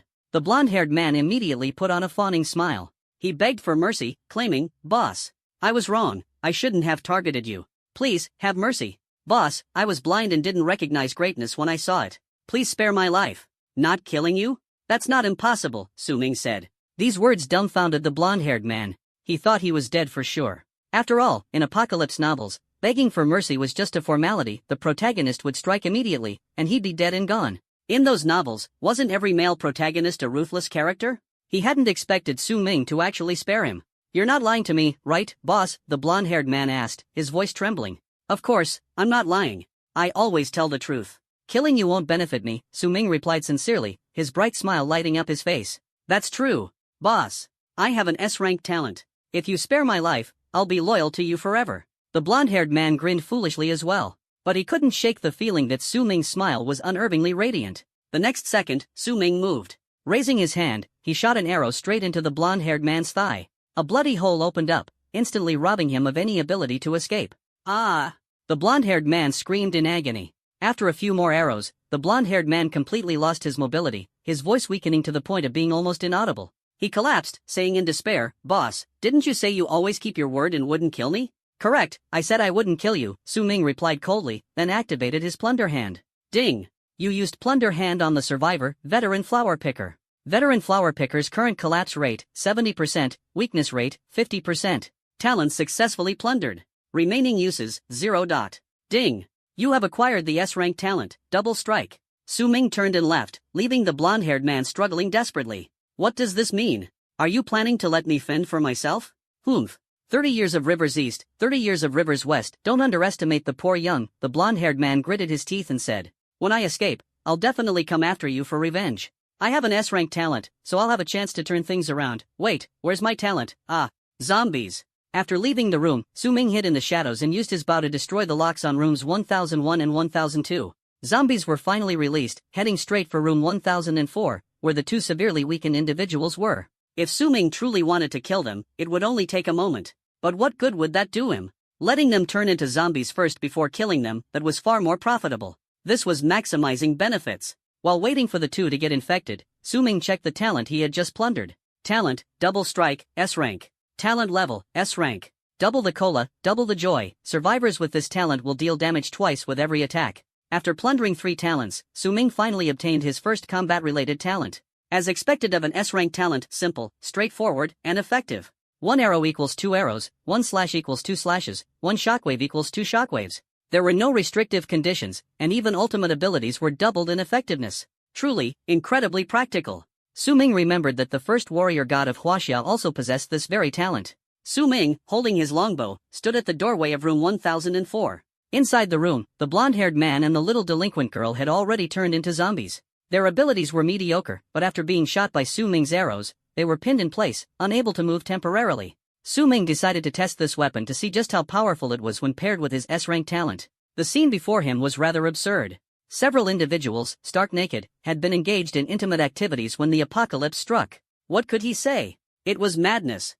The sight was downright shocking. One pair were twin female zombies, seemingly competing over items in a post-apocalyptic PK battle. They wore masks, their bodies adorned with various trinkets like small clips, bells, and rods, at least 7 or 8 of them. Another pair, a man and a woman, seemed to be in a race. Even after turning into zombies, they remained tightly embraced, inseparable. At this moment, they gathered together, and the atmosphere seemed oddly harmonious. Each of them rolled their eyes back and drooled with open mouths. On closer inspection, two of them were familiar faces. Thud. Thud thud. Su-ming tapped his foot rhythmically to draw the zombies' attention. Evidently, the pair of zombies reacted too slowly and were overtaken by the twin female zombies. The latter rushed forward, raising their hands and staggering toward Su-ming. In the air, the bell-adorned rabbits of the zombies swayed to the rhythm, emitting clear, jingling sounds. These two had been competitive in life, and now they naturally wanted to claim the delicacy before them first. Good grief! It was seriously affecting his aim. However, Su-ming had no strange thoughts. Drawing his bow, aiming, shooting, and reloading all in one smooth motion. With a whoosh, an arrow flew out, striking the female zombie squarely in the head. The female zombie immediately fell backward, collapsing to the ground with her trinkets scattering everywhere. A kill notification sounded in Su-ming's ear. That single arrow had pierced right through her skull. Absolutely incredible. One shot, one kill. With the longbow, weapon degradation would no longer be an issue. Sniping zombies from a distance effortless and leisurely. Especially with the double strike talent, as long as the head is hit, it's basically an instant kill. Moreover, Su-ming's reloading speed had also improved, reduced from 2 seconds to 1.5 seconds, reaching its limit. Just as another zombie was about to charge out, Su-ming released his second arrow. This arrow pierced straight into the zombie's heart. The female zombie was struck in the chest, stumbling back several steps, almost colliding with the zombie behind her. The arrowhead had passed through a small bell, embedding itself into her, but no blood spurted out as expected. What was going on? Could it be that her heart was on the right side? Su-ming's mind stirred as he prepared to continue shooting. The next arrow produced the same result. The arrow penetrated an inch and stopped. The zombie clawed at the two arrows in its chest, but not a single drop of blood came out. Just moments ago, he could kill with one shot. Why couldn't he penetrate her defense now? Could this zombie have mutated? Was her chest defense too thick?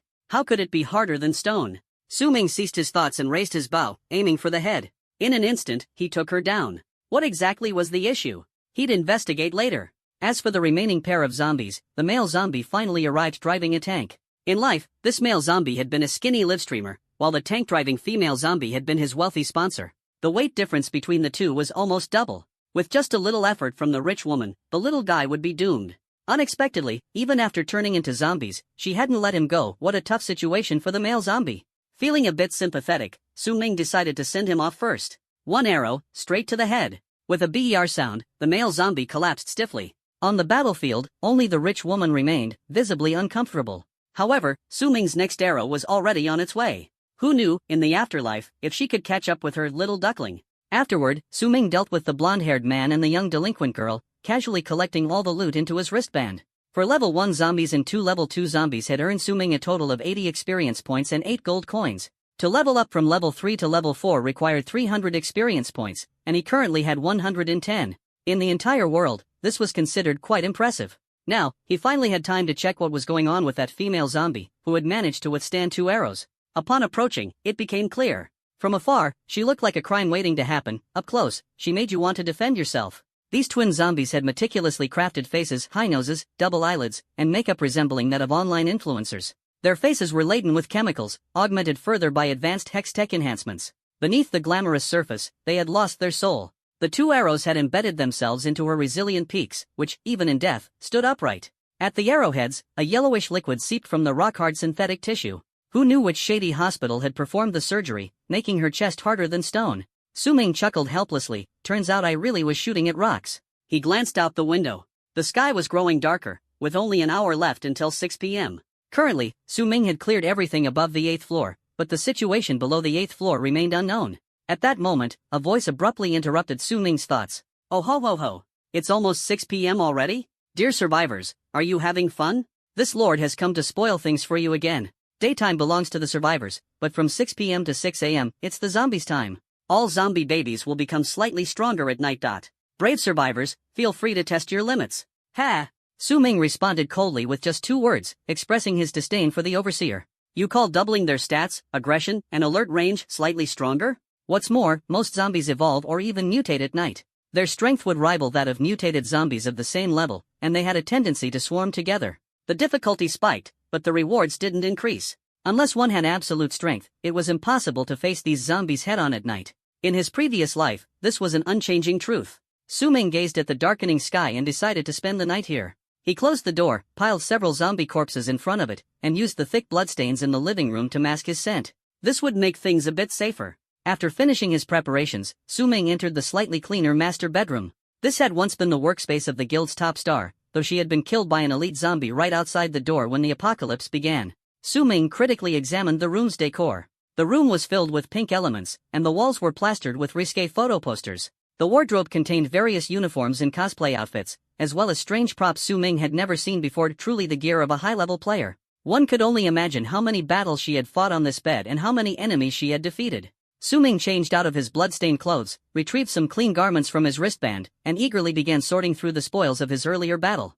From the 6 zombies he had defeated, he had obtained 4 pieces of equipment and supplies, along with 80 arrows. Recalling the pitiful gains of his previous life, this drop rate was astonishing. It was like finding gold in the Ganges River.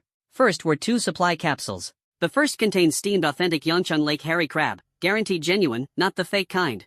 Not bad, this was a luxury item. Who would have thought he'd find such a delicacy in the apocalypse? The second capsule held 5L bottle of Waha pure water. Fantastic, this would take care of 2 days worth of drinking water.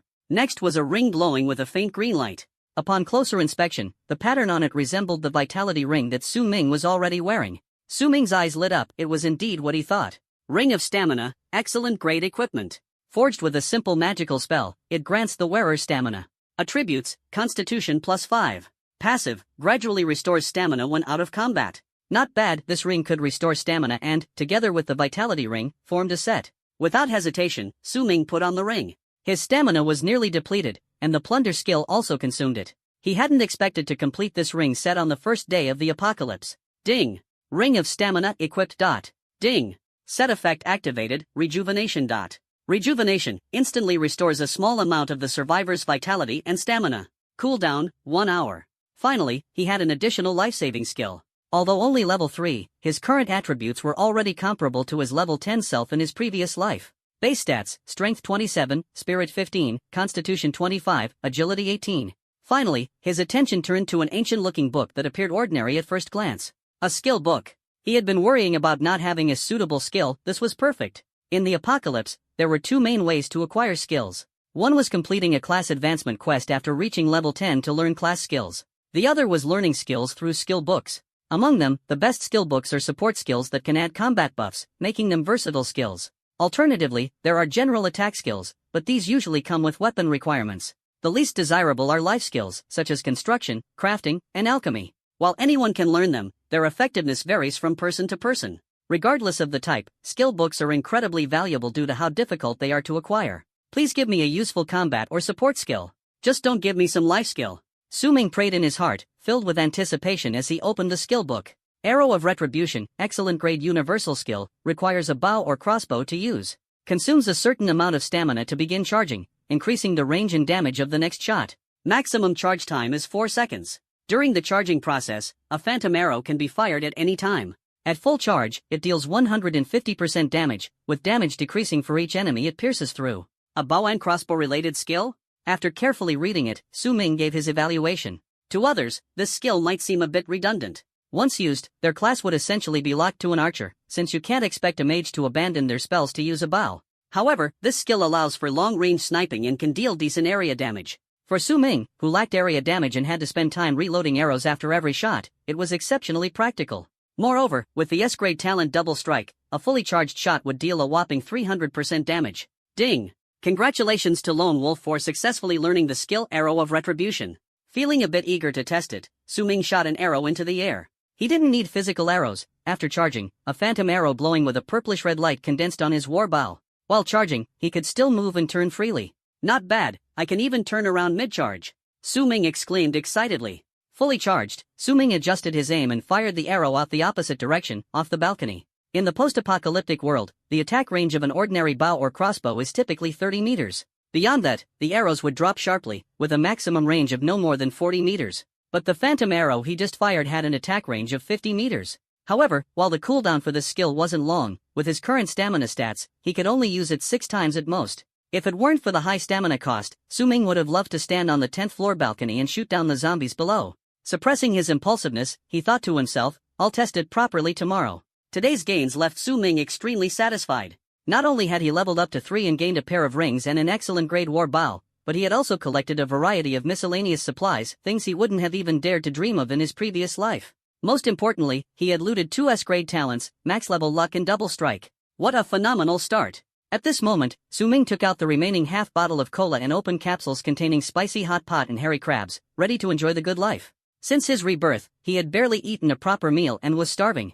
It had to be said, while the order enforcers might not be very reliable, the gourmet food produced by the post-apocalyptic supply capsules was absolutely top-notch. The moment he pressed the capsule switch, an irresistible aroma wafted out. The food was preserved in its optimal state, with impeccable flavor and texture. That said, pairing spicy hot pot with hairy crabs was indeed a bit strange. Su-ming quickly devoured all the food in front of him. After finishing the last sip of cola, he let out a satisfied burp. Ah, so good. After rummaging for a while, he finally found some paper and a pen in the room. Awakening the SSS grade talent Hand of Plunder meant he now had endless possibilities. The first thing he needed to do was choose a class. In the post-apocalyptic world, classes are divided into 3 categories: warrior, mage, and Taoist. After the beginner phase, city safe zones gradually open up. All survivors who reach level 10 can change their class through specific quests. Each level up grants 5 free attribute points. So, the path you take depends entirely on how you allocate your points and what equipment and skills you possess. For example, if a survivor chooses the warrior class and wants to be a tank, they would allocate all their points to constitution. A berserker warrior, on the other hand, would put all their points into strength. Thieves and archers typically balance strength and agility. Mages and Taoists primarily focus on spirit, with a minor allocation to agility and constitution. If someone chooses the warrior class but allocates all their points to spirit, casting skills wildly at zombies, it's possible, but a warrior's damage mainly comes from strength and agility. They might manage in the early stages, but they would soon feel powerless. Such individuals are usually among the first to die in the apocalypse. The vast majority of people choose one of the 3 main classes. However, only 1 in 1,000 will take an alternative path, a hidden class. This is the dividing line between experts and ordinary players. A 1 in 1,000 chance isn't small. After all, the awakening probability of a C-grade talent is also 1 in 1,000. If you can't even meet this threshold, don't even think about advancing to expert level. However, hidden classes also vary in quality. Only the top-tier hidden classes are Su-ming's ultimate goal. Necromancer? With a wave of the hand, summoning an army to fight for you. This was Su-ming's hidden class in his previous life, part of the mage summoning branch. With the talent Heart of the Mage, Su-ming triggered the Necromancer quest chain. He had long memorized the acquisition method and quest process. For him, choosing this path would be effortless. However, the strength of summoned creatures is tied solely to the master's attributes, making it incompatible with top-tier talents and incapable of fully utilizing the potential of Hand of Plunder. Moreover, choosing this class would require plundering someone who has the Heart of the Mage talent. Dragon Knight, Shadow Assassin, Titan Walker, Yin-Yang Sorcerer, Witch Doctor, Corpse Shepherd. Su-ming listed over a dozen hidden classes he was familiar with. These were all professions of legendary war gods, mage gods, and Taoist gods. Each of them was renowned, but they all had their strengths and weaknesses. To this day, very few have managed to hold the title of god for more than a year. It's easy to conquer the world, but much harder to keep it. No one can stand at the top forever, no matter how cautious and prepared they are. There are always ambitious newcomers surrounding them, yearning for success. The moment someone ascends to godhood, they are placed under a microscope, with their talents, equipment, and skills analyzed to the smallest detail. Thus, Su-ming decided to change his strategy, choosing instead to list all the A-grade and above talents he knew. After all, these would be his future plundering targets. Thorns, Blood Tank, Defense. There weren't many defensive talents, and Su-ming's personality didn't suit standing still to take hits or playing the role of a hidden predator. Slow, Bleed, Silence, Immobility, Weakness, Disarm, Cripple, Split Arrow, 100% critical hit, True Damage. After categorizing all the high-level talents, Su-ming finalized the class he wanted to pursue. Archer. 1 arrow, 1 kill. Even if it's not a one-hit kill, stacking debuffs instantly would still be incredibly satisfying. Su-ming thought of an old acquaintance, someone he had briefly collaborated with at the Xinjiang Museum. That person had awakened the hidden archer class, God of Zongbu. The God of Zongbu was the only hidden class in Huaxia, its status far surpassing Su-ming's class as a necromancer. Before their class changes, the two had helped each other. However, after their transformations, the other person grew envious of Su-ming's equipment, burned the bridge after crossing it, and struck first. That battle ended with Su-ming barely scraping a victory. But the opponent's final arrow pierced through Su-ming's shoulder, leaving a permanent scar. In Su-ming's eyes, the God of Zongbu was one of the strongest hidden classes in Huaxia. Unfortunately, this class had fallen in a corner of the museum before it could truly shine. God of Zongbu. It's you! After much contemplation, Su-ming finally circled this name in his mind. Night fell. The zombies in the stairwell patrolled back and forth multiple times, and tonight, they became Su Ming's unwitting guardians. At first, the sounds of combat could be heard, but later, everything turned eerily quiet. Su Ming soon drifted into sleep, the first time in years he hadn't been plagued by nightmares. No burdens to drag him down, no pursuers, and no uncertainty about the future. This sense of ease felt incredibly wonderful to him. Whoosh! Hiding in the stairwell, Su Ming shot an arrow through the gap in the fire door. The arrow struck with precision, piercing through a zombie's throat and directly into its brain. The zombie made no sound, slowly collapsing to its knees, blood and brain matter spilling everywhere. Even in death, it never knew where the ambush had come from. Ding! Successfully killed zombie LV2. Gained EXP *20, gold coins *2. Ding! Level increased to 4. Gained 5 free attribute points. Ding! Talent, Plunderer's Hand. Remaining uses, 1. After taking down a zombie in the public area on the first floor, Su Ming's level reached 4. Overnight, most zombies had leveled up to LV2, and their intelligence had notably increased. Sensing the death of their comrade, the zombies on the first floor collectively moved toward the corpse. Su Ming readied his bow, immediately drawing their attention. In the narrow stairwell, 5 zombies lined up in a row. Su Ming unleashed a fully charged arrow glowing with purplish-red energy. Arrow of Retribution. This single arrow skewered all 5 zombies like candied hawthorn skewers. Although the damage weakened with each penetration, under the effect of his double strike talent, the first 4 zombies were instantly killed. The 5th zombie staggered after being hit, and Su Ming finished it off with a follow-up shot. Looks like this skill works for 4 targets but not 5. According to Apocalypse rules, when a survivor's level is 3 levels higher than a zombie's, they can no longer gain any rewards from killing them. Thus, after reaching level 4, staying in this neighborhood was no longer meaningful for Su Ming. After collecting his spoils, he left the area. Though he found some items along the way, most were survival capsules with supplies, far less fortunate than the previous day. He also picked up a few consumables like silver bird claw and lure pot that he didn't need at the moment, so he stored them in his bracelet. Overall, Su Ming had at least solved his immediate survival needs for now. With food and drink secured, his next target was the Xinqiang Hospital, not far from his home. There were 2 reasons for this choice. First, Su Ming had heard that on the second day of the apocalypse, a hidden dungeon had opened at Xinqiang Hospital, lasting 24 hours. Those who cleared the dungeon could reap abundant rewards, and defeating the final boss would yield even greater benefits. Second, the future head of the Lin family, who was also Su Ming's enemy in his past life, would be heading there. Su Ming intended to eliminate them while they were still in their infancy. No one would suspect someone would act at such an early stage, just the thought of it thrilled him. On the streets, groups of survivors were teaming up to clear zombies. Passing by these people, Su Ming scanned their talents. Most were only D rank, with little potential. When he reached the entrance of Xinqiang Hospital, he casually shot down a wandering zombie. He paused to pick up a supply capsule from the corpse.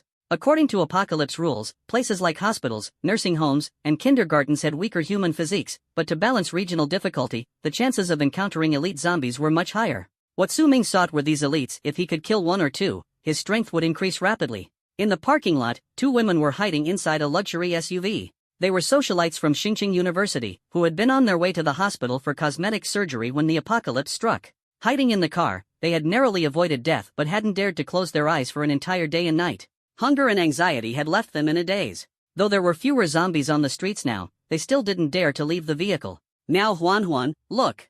That guy just picked up one of those capsules that can produce food, one of the women said, pointing at Su Ming. Wan Xinran, isn't that Su Ming, Lin Ruf's boyfriend from your dorm? It is. Do you think he's reliable? Should we seek his protection? Is that even a question? Wan Xinran said, touching up her makeup in the car's mirror. She knew Lin Ruf had always been cold toward Su Ming, and she was confident in her own charm.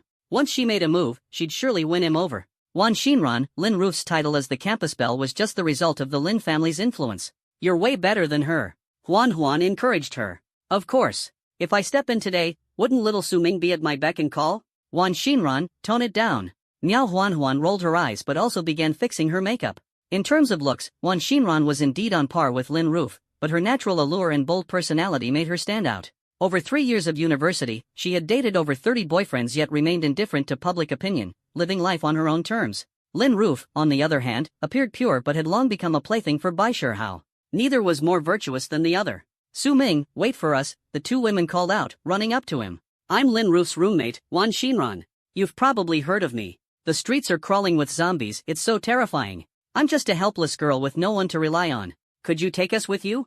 Wan Xinran's directness stemmed from the violence they had witnessed over the past day and night of the apocalypse. Earlier that morning, a vagrant had broken into the parking lot and assaulted a pregnant woman with extreme cruelty. The experience had left a deep psychological scar on them. As they spoke, they subtly and deliberately showcased their legs clad in black stockings and their curvaceous figures. Of course, Su Ming had heard of Wan Xinran's reputation. Their intentions were more than obvious. Seeing Su Ming remain silent, Miao Huanhuan couldn't hold back any longer. If you're willing, I can accompany you and give it a try. All three of us will do whatever you want. Better to choose someone they liked while they still could, rather than fall victim to some brutal thugs. Besides, Su Ming's skills and aura earlier clearly marked him as a strong individual. Miao Huanhuan finished speaking and began feigning a soft and coquettish demeanor, trying to attract Su Ming. Sure enough, proximity breeds influence, and the two women appeared equally enthusiastic. They were casting a wide net, awaiting the pitiful tomcat to take the bait. They believed that as long as they offered Su Ming a little sweetness, they could easily win him over. But now, with the opportunity laid before him, Su Ming harbored not a single wicked thought. Having lived a second life, he understood that in the apocalypse, the one thing you could never trust was people. In his eyes, these two were less appealing than zombies, holding zero attraction. After checking their personal information, he realized neither of them had awakened any powers. There was no point wasting more time. Su Ming couldn't be bothered to say more and quickly disappeared from their sight. Humph. I'll remember this. Wan Xinran huffed angrily, pointing in the direction where Su Ming had vanished, her hands on her hips. Who made our dear Xinran upset? A man walked up from behind, placing his hand on Wan Xinran's shoulder, even slipping his hand into her pocket in full view of others. Lin Maorong? What are you doing? Wan Xinran looked at her ex-boyfriend with disdain, yet didn't immediately push him away. How are you not dead yet? Her tone suddenly turned ingratiating. Because behind Lin Maorong stood a well-trained team of subordinates, her attitude shifted instantly. Lin Maorong was a young master of the Lin family. Though young, he was far easier to control. This brat, despite his age, was 100 times stronger than Su Ming. How could I die? My men said they saw your car around here, so I came to rescue you, Lin Maorong casually lied, when in truth, he was only here to complete a family task. Oh, you're still so sweet with your words. Wan Xinran smiled coyly, knowing exactly how to please a man, immediately piquing Lin Maorong's interest. Xinran, what are you doing? Lin Maorong, no match for Wan Xinran's cunning, soon found his left hand grabbed by her and placed onto her perky backside. Want a peach? A juicy, soft, and slippery one? Baby, I can't take it anymore. Where's your car? Lin Maorong lifted Wan Xinran in a princess carry and headed straight for her car. Baby, my car's big. Bear with me. 2.5 minutes later, Lin Maorong emerged from the car, still holding Wan Xinran. How was it? Am I amazing or what? Wan Xinran thought to herself, how could someone ask such a thing? Lin Maorong was never introspective. Over the years, how had Koan grown? Was he eating well? If Koan wasn't tall enough, being amazing might be difficult. You're amazing, truly amazing. Wan Xinran jabbed her finger at Lin Maorong's chest. By the way, who upset my dear baby just now? It was my sister's boyfriend, Su Ming. He was all over me earlier. Wan Xinran's eyes welled up with tears, as though she'd been gravely wronged. He didn't do anything serious to you, did he? Lin Maorong didn't care much about his sister, Lin Rufei, but if someone had truly harmed his woman, he wouldn't let Su Ming off. No, he just tugged and pulled at me. Luckily, Huan showed up in time and scared him away. You mean your best friend? A glint of greed flashed in Lin Maorong's eyes as he thought of Miao Huan's figure. Wan Xinran knew his thoughts well. Lin Maorong had always been the type to eye the pot while eating from the bowl. In this apocalypse, where morality had crumbled, he was even bolder. Wan Xinran had long grown accustomed to it. She understood that in this apocalypse, survival was all that mattered. I'll go talk to Huan. The two of us are so helpless. To find a good man like you is such a blessing, Wan Xinran said, laughing to herself. Lin Maorong chuckled smugly, of course. Tonight, we can have some group exercise together. Don't worry, with me, you'll never go hungry. With that, he took a steamed bun and half a bottle of water from his wristband and handed them to Wan Xinran. Eat this for now. Dinner will be better. Wan Xinran accepted the food, feeling a bit disappointed in her heart. Now reduced to this small ration, she still had to share it with others. What a depraved world this had become. Little did she know, this was Lin Maorong's entire food supply for the day. Their outing was to complete a mission from above and hopefully scavenge some supplies from the zombies. Attention! Attention! Regional announcement. A remarkable little guest has arrived at Star City Hospital. In honor of this occasion, I've decided to give everyone some benefits. I've scattered plenty of treasure chests throughout the hospital, first come, first served. Let's party. Finally, some action. Su Ming had just slipped in through the back door, quickly taking out the zombies outside when the voice of the orderer rang in his ears. This was the hidden dungeon he had been yearning for all night. If he could successfully complete the challenge and even emerge the final victor, Su Ming would undoubtedly gain a greater advantage in his revenge plan. In the apocalypse, anything associated with hidden often held extraordinary value. The system's notification soon echoed in the minds of all survivors remaining in Star City Hospital. Ding! Hidden battleground triggered, Star City Hospital. Survivors can earn points by killing zombies or opening treasure chests. After the battle concludes, the system will settle points accordingly. Settlement conditions: eliminate the ultimate zombie within the scene, or let the battle end automatically after 24 hours. Survivors are strongly advised to form teams, but please act within your means. As the announcement ended, the hospital's outer walls blurred and transformed into a translucent blue mosaic wall, isolating the hospital from the outside world. Young Master, the system says we can't leave the battleground. Our escape route has been cut off. Lin Maoron's subordinate tested it out but was met with a cold warning tone. Ha, didn't you hear? The orderer said a remarkable little guest arrived at the hospital. Isn't that me? Let's go, we're taking the top spot. Yes, young master. The group immediately straightened up, responding with respect. They promptly formed a combat formation and began clearing zombies from the hospital's perimeter. Meanwhile, the hospital interior remained a realm of the undead. Zombies continued to shrink the survivors' living space, punctuated by human screams. Most survivors, lacking the courage to fight back, chose to hide. Su Ming pushed open the hospital's back door and then slammed it shut. The loud bang echoed sharply in the empty hospital. In an instant, the zombies on the first floor surged toward the back door like a tidal wave. Su Ming quickly dashed to a room dozens of meters away and climbed in through a half-open window. He had passed by this spot earlier and noticed it was the only quiet place without signs of battle. Suddenly, Su Ming felt something soft underfoot. Looking down, he saw a zombie lying beneath the window. The moment the zombie saw Su Ming, drool began dripping from its mouth. It opened its blood-red maw and lunged fiercely at Su Ming's ankle. What the hell is this? Su Ming exclaimed in shock, swiftly leaping to the side. The battle bow in his hand released an arrow simultaneously. The arrow pierced accurately through the zombie's skull, embedding itself deep into its throat. Blood instantly flooded the zombie's throat, rendering it incapable of making any sound before collapsing to the ground. If it had made a noise, nearby zombies would have swarmed in, and that would have been a disaster for Su Ming. Ding! Successfully killed zombie LV1, earned 1 point. Reminder, survivors can check their current points and rankings via their wristbands. The leaderboard is anonymous by default, but you may choose to reveal your name. The leaderboard refreshes every 10 minutes. Although killing a level 1 zombie didn't yield much else, the system still rewarded Su Ming with 1 point. In just a few minutes, a team with a score of 10 points had already appeared at the top of the leaderboard. The top team is the Lin family Young Masters squad? They're here already. Last night, Su Ming had already recorded his revenge targets in a small notebook. Lin Maoron, nicknamed the Lin family Young Master, had ranked among the top in this dungeon previously. The Lin family had suffered heavy losses in the early days of the apocalypse, but with Bai Shihao's support, Lin Maoron became the new family head. He was Bai Shihao's most loyal lackey and had screamed the loudest when falsely accusing Su Ming of betraying Huaxia. However, Su Ming wasn't in a hurry. This dungeon lasted a full 24 hours. Sooner or later, he would encounter them, and when that happened, he would make sure they tasted the bitterness of despair. After a brief moment of thought, he decided to activate his C-rank talent, Disguise Mask. This ability allowed him to change his appearance for 1 hour every day, though altering personal information had no such time limit. Thus, Su Ming disguised his name as Ordinary Passerby. The hospital was filled with chatter, and news of a lone wolf in Star City would do nothing to aid his plans for revenge. Scanning his surroundings, the room wasn't large, but it was unexpectedly a good spot. It was the hospital's security office.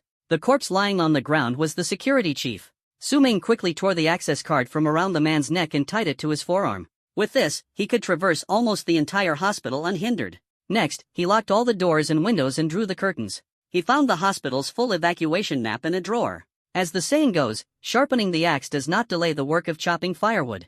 As a civil engineering student, Su Ming studied the map carefully. Within the span of a short tea break, he had memorized the locations of secret passages and hiding spots. At that moment, the sound of zombies running and growling came from outside the door. They had clearly found new prey. Su Ming observed through the gap in the door, waiting for the right moment before pushing it open.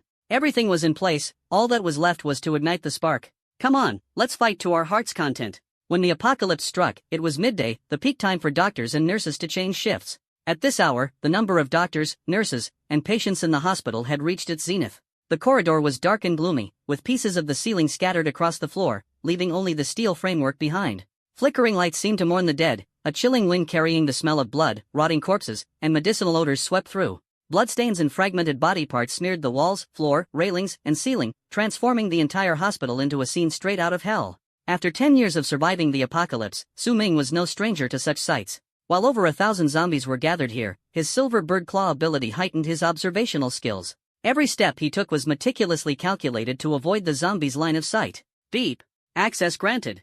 Su Ming carefully made his way to a nearby narrow alley, which led to the imaging center. The sturdy structure of the first-floor diagnostic rooms offered a safer refuge than the fragile doors and windows of the security office. Even in a prolonged battle, he would stand a chance here. Su-ming quickly assessed the imaging hall. Several zombies patrolled the hall, while a few timid survivors hid in the restroom. The interior of the imaging center was eerily silent, with almost no signs of life. What truly caught Su-ming's attention was the powerful aura emanating from deep within. Could the final boss be hiding here? If he could first clear out the zombies in the hall, he would be able to proceed further into the center. Su-ming crouched low, moving cautiously forward. 10 zombies? The number gave him pause. Although the zombies varied in level, they moved in unison.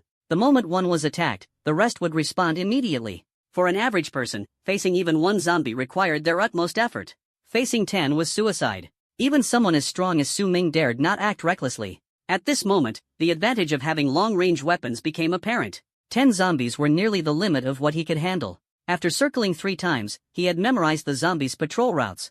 Holding his breath, he waited until they patrolled to the farthest point. Just as the leading level 3 zombie turned its head, Su-ming, from 30 meters away, released an arrow that precisely struck its head, causing it to explode instantly. The zombie staggered for a moment before collapsing. The other zombies all turned in unison, 9 pairs of eyes locking onto Su-ming. The sound of running and growling filled the hall. He had to finish this quickly, or more zombies would come. Su-ming fired arrow after arrow. Double kill. Triple kill. By the time he had unleashed his flurry of attacks, the zombie horde was already closing in. Su-ming stood at the end of a narrow pathway formed by the rows of waiting area chairs. The pathway, already narrow, was further constricted by the corpses strewn across the floor. The zombies, lacking intelligence, only knew to take the shortest path, lining up neatly for his punishment arrows. After leveling up to level 4, Su-ming had allocated his attribute points to strength, boosting it to an impressive 32. Against zombies with less than 20 points in constitution, his attacks were overwhelming. One arrow pierced through 5 zombies, toppling them like dominoes. The remaining 2 zombies leapt over their fallen comrades, seemingly unavoidable. Su-ming remained motionless, his final arrow already prepared. The arrow passed through the mouth of the first zombie and continued into the second, killing both in one shot. The combined force of the zombies' charge and the arrow's recoil cancelled each other out mid-air, causing the 2 zombies to collapse together, their throats filled with blood and brain matter, unable to make a sound. Hearing footsteps and growls from behind, it was clear staying here was no longer safe. Without taking a closer look, Su-ming quickly collected the spoils of his battle into his wristband. Then, he swiped his access card and entered the imaging center. The entire process took less than 30 seconds, a true display of speed. Shortly after Su-ming left, 2 survivors hiding in the imaging center's restroom witnessed everything. They were so stunned, they couldn't speak. They had originally bet on whether Su-ming could last 30 seconds against the zombies, only to find the zombies in the hall falling like paper in his hands. My God! Less than 30 seconds. That guy is incredible. But his personal information is all question marks. He must have secrets we don't know about. What do you think? How does this guy compare to the Lone Wolf? I support Lone Wolf, an SSS tier talent. Just hearing it sounds impressive. I think the big shot is even stronger. He took on 10 enemies without even moving his feet. Quick, look. He didn't notice the treasure chest, he walked right past it, someone excitedly shouted. Before they could marvel at Su-ming's strength, their attention quickly turned to a treasure chest glowing faintly blue in the corner of the hall. Head, buddy, this must be the treasure chest the order mentioned. It's definitely the one, bro. It wasn't here before. What do you think is inside the chest? I bet it's supplies. I'm guessing weapons. Wait, no way, why is it empty? Before the words fully settled, they had already opened the chest, only to find it completely empty. I don't believe it. The order wouldn't lie to us. The younger one, unwilling to give up, stuck half his body inside the chest. Bang! The chest lid slammed shut, slicing the young man clean in half. His severed hand flopped onto his companion, splattering blood everywhere. Help! The treasure chest is killing people. The man who survived screamed in terror, his eyes wide with fear. Clearly, the sudden death had scared him senseless. He collapsed to the ground, crawling backward on all fours and frantically shouting for help. The commotion immediately attracted zombies from outside the hall. In an instant, the man was overwhelmed and torn to pieces by the horde. From deep within the building, Su-ming took note of everything happening in the hall. He calmly remarked, "How naive. What a joke." How could Su-ming, with the help of the silver bird claw, fail to notice the treasure chest? But what he didn't know was that treasure chests in the apocalypse usually dropped after a boss-level zombie was killed.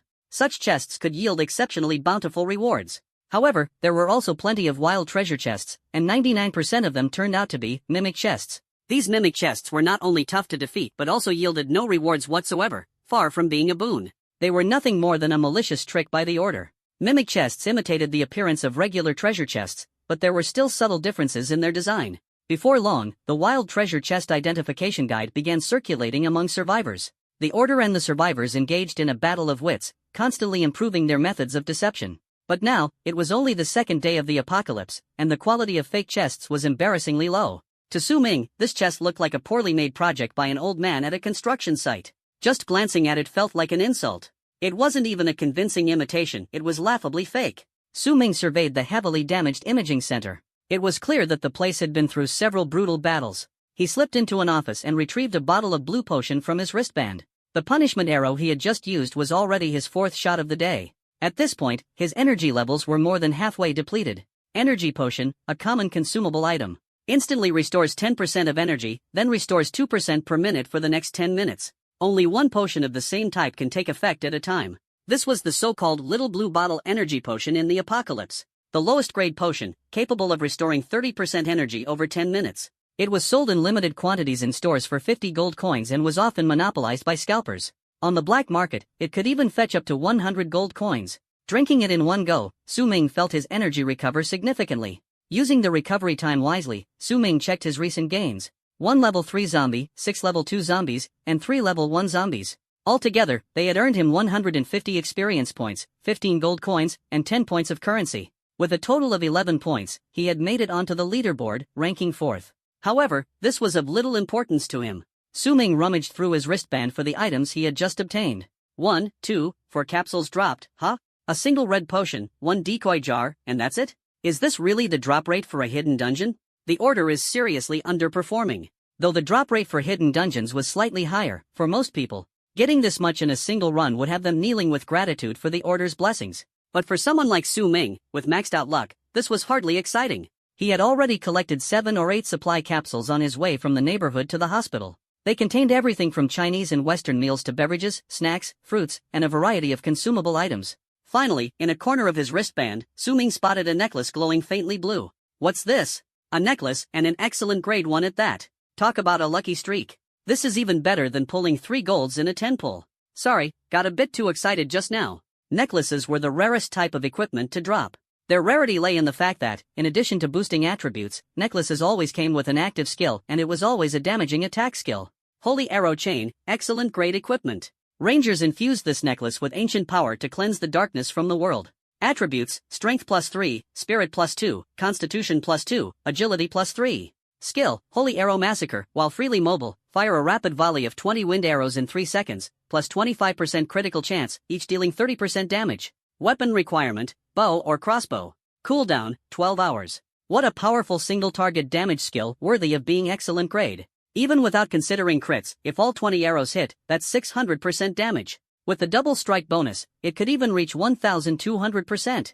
In theory, against survivors who knew how to dodge. Most of the 20 arrows could be avoided. But against zombies that only knew how to charge forward, just imagine a zombie riddled with arrows. Su Ming couldn't wait to equip the necklace. Who would have thought that on just the second day of the apocalypse, he would already have a complete set of accessories, a necklace and 2 rings. With all his accessories in place, could the rest of his basic equipment be far behind? Suddenly, the sound of pounding on a door came from deep within the CT room. Su Ming remembered sensing a strong presence in there earlier. It seemed that the powerful zombie could no longer hold back and was attacking the CT room. In the corridor, plaster ceiling tiles fell continuously, and the entire room trembled. But the radiology department's doors weren't so easily breached. Ha ha ha, come kill me, I dare you. You filthy witch. You bit off part of my ear. This is a radiation-proof lead door. You can't break it. A man kept taunting the zombie pounding on the door. And all of this originated from what had transpired in the CT room half an hour ago. Inside the CT room, a girl and a doctor were hiding. The girl was a high school student, petite and full of compassion, dreaming of becoming a pediatrician. She came from an average family but had earned a spot at a medical university through sheer effort, with a bright future ahead of her. The radiology doctor, on the other hand, had been warned and fined by the hospital for accepting bribes and inflating equipment maintenance and supply costs. Having lost his illicit income, the nurse he had been having an affair with had also cut ties with him. It seemed only darkness awaited him.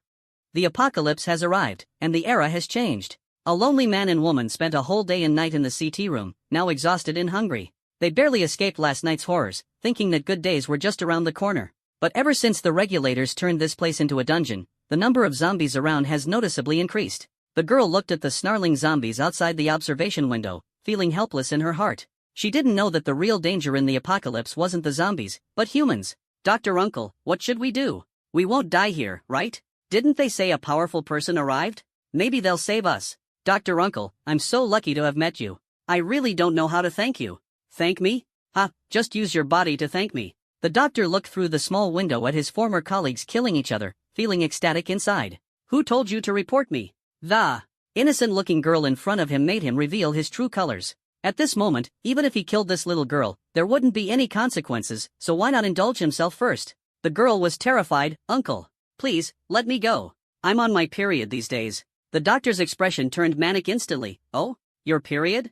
I've never tried that before. Human morality is completely lost at this moment. After being ravaged, the girl curled up in the corner, as if her soul had been stripped away. Suddenly, she went mad, pressed the switch in the CT room, and was engulfed by the zombies at the door. The doctor reacted quickly and shut the door, but one zombie still managed to slip inside. He fought with all his might to kill that zombie. However, while he was fighting the zombie, the despairing girl became infected and evolved into an elite zombie. In the imaging center, it massacred all living beings, and its overwhelming aura of violence kept the zombies outside from daring to approach. Su Ming finished tidying up and walked out of the office, spotting a petite female zombie covered in fresh blood.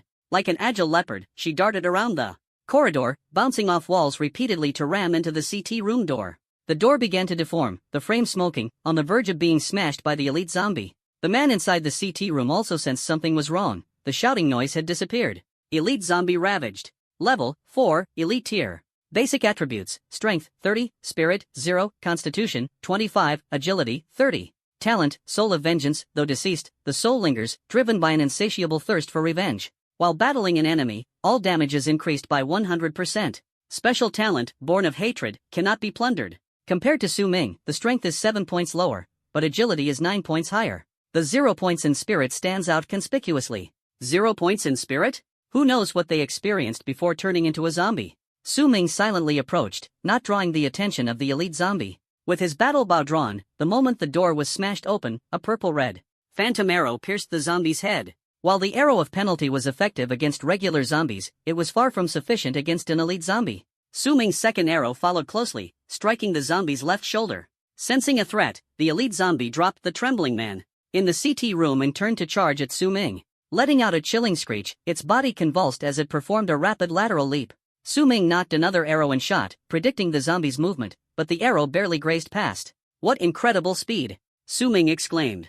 Force you into the air, let's see how you dodge this. Another arrow was shot toward the zombie's abdomen. The elite zombie let out a terrified scream and scrambled into the ceiling panels, disappearing from sight. The sound of rapid footsteps echoed within the ceiling. Trying to shoot it now would be nearly impossible. Su Ming knew that the person this elite zombie wanted to kill the most right now wasn't him. Elite zombies could awaken special abilities, a rarity. In his previous life, Su Ming had killed no less than a few thousand elite zombies. Heart of Vengeance? It seems that the man shouting in the CT room must be its enemy, right? The man hiding in the shadows witnessed Su Ming's strength and immediately stepped forward. Hey there, buddy. I'm a doctor here and familiar with this place. Can you take me with you? Oh, a doctor? Is this your doing? Su Ming glanced at him. Ordinary attributes, ordinary talent, yet he had chosen an incredibly off-putting name, Bai Yun Tao. Not sure whether it was intentional or accidental. If it's his real name, that's quite something. Heh, brother, with your skills, the little nurses in the hospital wouldn't even be a challenge for you, right? Especially the pediatric ward's beauty. Want me to show you the way? Since you speak so well, then let's use you for entrapment, no problem, right? Su Ming interrupted the doctor, suddenly reaching out and grabbing the doctor's neck like a chick, lifting him up and slamming him heavily onto the ground, aiming the battle bow at him. Bro, no, I don't want to die. Bang! The ceiling above the doctor's head was smashed, and dust flew everywhere. At this moment, the elite zombie finally couldn't hold back. Its enemy absolutely couldn't die at someone else's hands. It opened its bloody maw, let out a piercing scream, swung its sharp claws, and aimed directly at the trembling doctor. The doctor was so terrified that he lost control, stammering as he begged for mercy. I was wrong. Please spare me. Bro, save me. Just as the sharp claws were about to touch the doctor's head, Su Ming suddenly struck. Holy Arrow Massacre. Eliminate all darkness. The elite zombie in the air instantly became a living target. Within 3 seconds, 20 crystal arrows glowing with a pale blue light were fired in succession, all hitting the elite zombie. Its body was forced to stagger backward by the impact, its cries growing weaker, yet its gaze remained fixed on the laughing doctor nearby. Just as the elite zombie was on the verge of death, Su Ming halted his attack. Arrows covered its body, and it collapsed heavily to the ground, lifeless. Brother, you really scared me. You did that on purpose, didn't you? The doctor, disregarding the stench on his body, crawled toward the elite zombie. How dare you kill me? Now you're dead, huh? Ha ha ha. The doctor mocked the lifeless zombie, preparing to kick it a few times. Just then, the elite zombie opened its eyes, releasing a final burst of strength and slashing the doctor's groin with its sharp claws. In an instant, man and machine separated. Both his thighs were severed at the root, and blood gushed out from the wounds, instantly pooling on the ground. Ah! You wretch! The intense pain made him scream and tremble on the ground. After delivering this strike, the elite zombie showed a hint of relief in its eyes. It looked at Su Ming and slowly closed its eyes. Ding!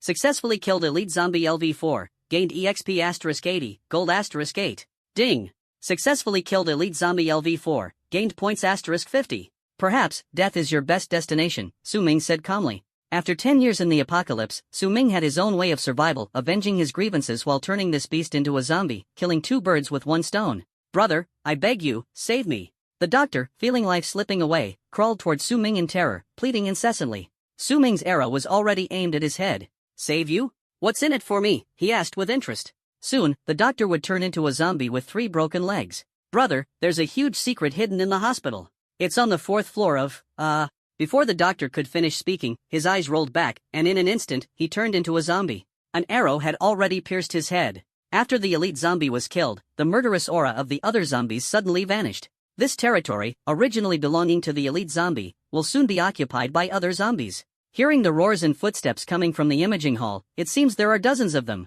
At this moment, Su Ming's energy level is completely depleted, leaving him with no chance of winning. Among the 36 stratagems, fleeing is the best choice. He didn't have time to look further, quickly stuffed the spoils back into his wristband, and ran toward the previous office, closing the door behind him. But his actions still attracted the attention of the zombies. More than 30 zombies surged forward like a tide, repeatedly crashing into the office door. The office door was already flimsy, and under the impact of the zombies, it quickly gave way. The zombies filed in one after another, packing the small office to the brim. Strangely, a man clearly hid in here just now, so how did he suddenly disappear? They looked at each other, searched around, growled and communicated, yet they could never find any trace of the man. Bang! More than 300 years ago, an apple fell on Newton's head, and he discovered gravity. Today, a piece of gypsum ceiling panel fell on a zombie's head, yet it didn't notice anything. They would never have imagined that the elite zombies' battle had inspired Su Ming. He had already left the office, moving along the partition within the ceiling. However, the ceiling wasn't entirely safe either. Many ceilings were severely damaged when the apocalypse struck, posing a constant risk of collapse. Su Ming didn't know that the recent battle had brought his score to 62 points, 35 points ahead of the second place, firmly holding first. Outside the emergency hall, Lin Maron's team unexpectedly discovered a material capsule, a cane that's not so sweet. Over a dozen people sat on the steps outside the door, lined up in a row, chewing on sugarcane. Their throats churned as they swallowed even the chewed-up sugarcane pulp, each one red-faced and neck-swollen, choking to the point of rolling their eyes. Young master, the leaderboard has been updated. Old 8, I don't even need to ask. We should still be in first place, right? Young master, we've been overtaken by someone. Old 8 nearly shattered his newly filled tooth.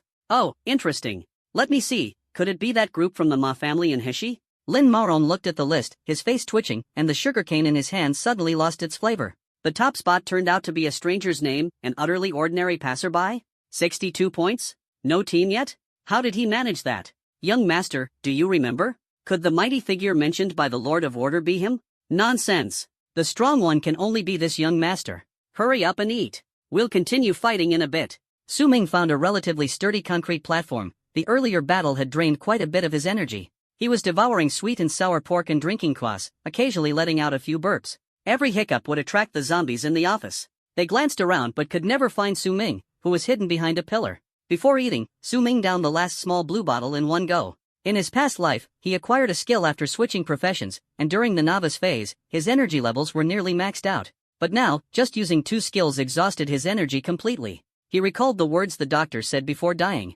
A person's words before death are always kind, but whether they're true or false is impossible to know. A secret? The 4th floor? It's the apocalypse already, why bother thinking about a secret?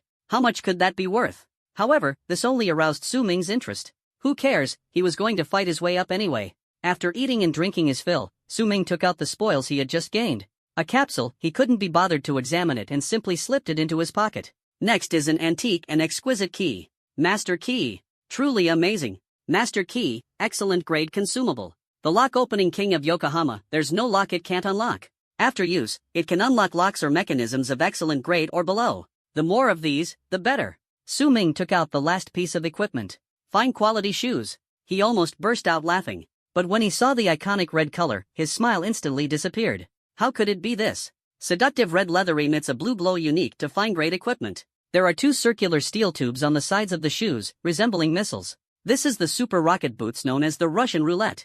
Super rocket boots, fine-grade equipment. Essential for escaping, chasing, and killing. They allow you to come and go without a trace, taking lives from miles away without leaving any evidence. Occasionally, minor malfunctions may occur, but that's not important. Attributes: physique +5, agility +5, increases movement speed by 10%. Usage: little flying stick incoming, consumes a certain amount of energy to activate rocket boots, greatly increasing speed for 3 seconds. Cooldown time: 10 minutes. Looks pretty good, right? But in reality, it's missing Germany's Europa. What a shameless trick. Up to a 1 to 6 failure rate, every startup feels like gambling with your life. Sometimes it directly explodes, game over on the spot. Sometimes, once it starts, it just won't stop. The most extreme case was someone being propelled into the air and smashing to pieces upon landing. Although he complained verbally, Su Ming still obediently took off his sneakers. The skill might be useless, but these shoes are pretty great. +5 constitution, +5 agility, 10% increased movement speed. Isn't that awesome? After putting on the shoes, he felt his entire body become lighter. However, a grown man wearing a pair of red leather shoes looked peculiar, stylish yet flashy. In the apocalypse, wearable equipment includes accessories, basic equipment, and special equipment. Basic equipment consists of weapons and protective gear. Weapons need no explanation, while armor is divided into 6 parts: headgear, chest armor, leg armor, shoulder armor, gloves, and shoes. These pieces of equipment not only enhance basic attributes, but as their level increases, additional attributes are also added. Special equipment like glasses, cloaks, and fishing rods, though they don't increase basic attributes, can provide special effects such as night vision or reduced threat value. After putting on the new equipment, Su Ming checked his personal information. Name: Lone Wolf, an ordinary passerby, level 4. Basic attributes: strength 35, spirit 17, constitution 32, agility 26. Luck value 9, storage space 1 cubic meter. Equipment: Huaxiao War Bao, Ring of Vitality, Ring of Energy, Holy Arrow Necklace, Super Rocket Boots. Main talent: Plunderer's Hand, SSS level. Secondary talents: Max level Luck, S, Disguise Mask, C, Double Strike, S. Skill slots: Appropriation, 1/4, Holy Arrow Massacre, on cooldown, Rejuvenation, Arrow of Retribution, Here Comes the Flying Dart. Seeing these attributes, Su Ming could hardly believe it. They were even higher than when he changed class at level 10. 5 pieces of equipment, 5 skills, utterly luxurious. Looking at the entire Star City, and even all of China, achieving such a level on the second day of the apocalypse is simply incredible. What is most shocking is Su Ming's plundering talent. The probability of awakening an S-level talent is only 1 in a million. Closing the attribute panel, Su Ming glanced at the zombies still wandering in the office, surprised that they were so persistent after all this time. A flash of inspiration struck. He thought of a solution. Eyes focused on a jar inside the wristband.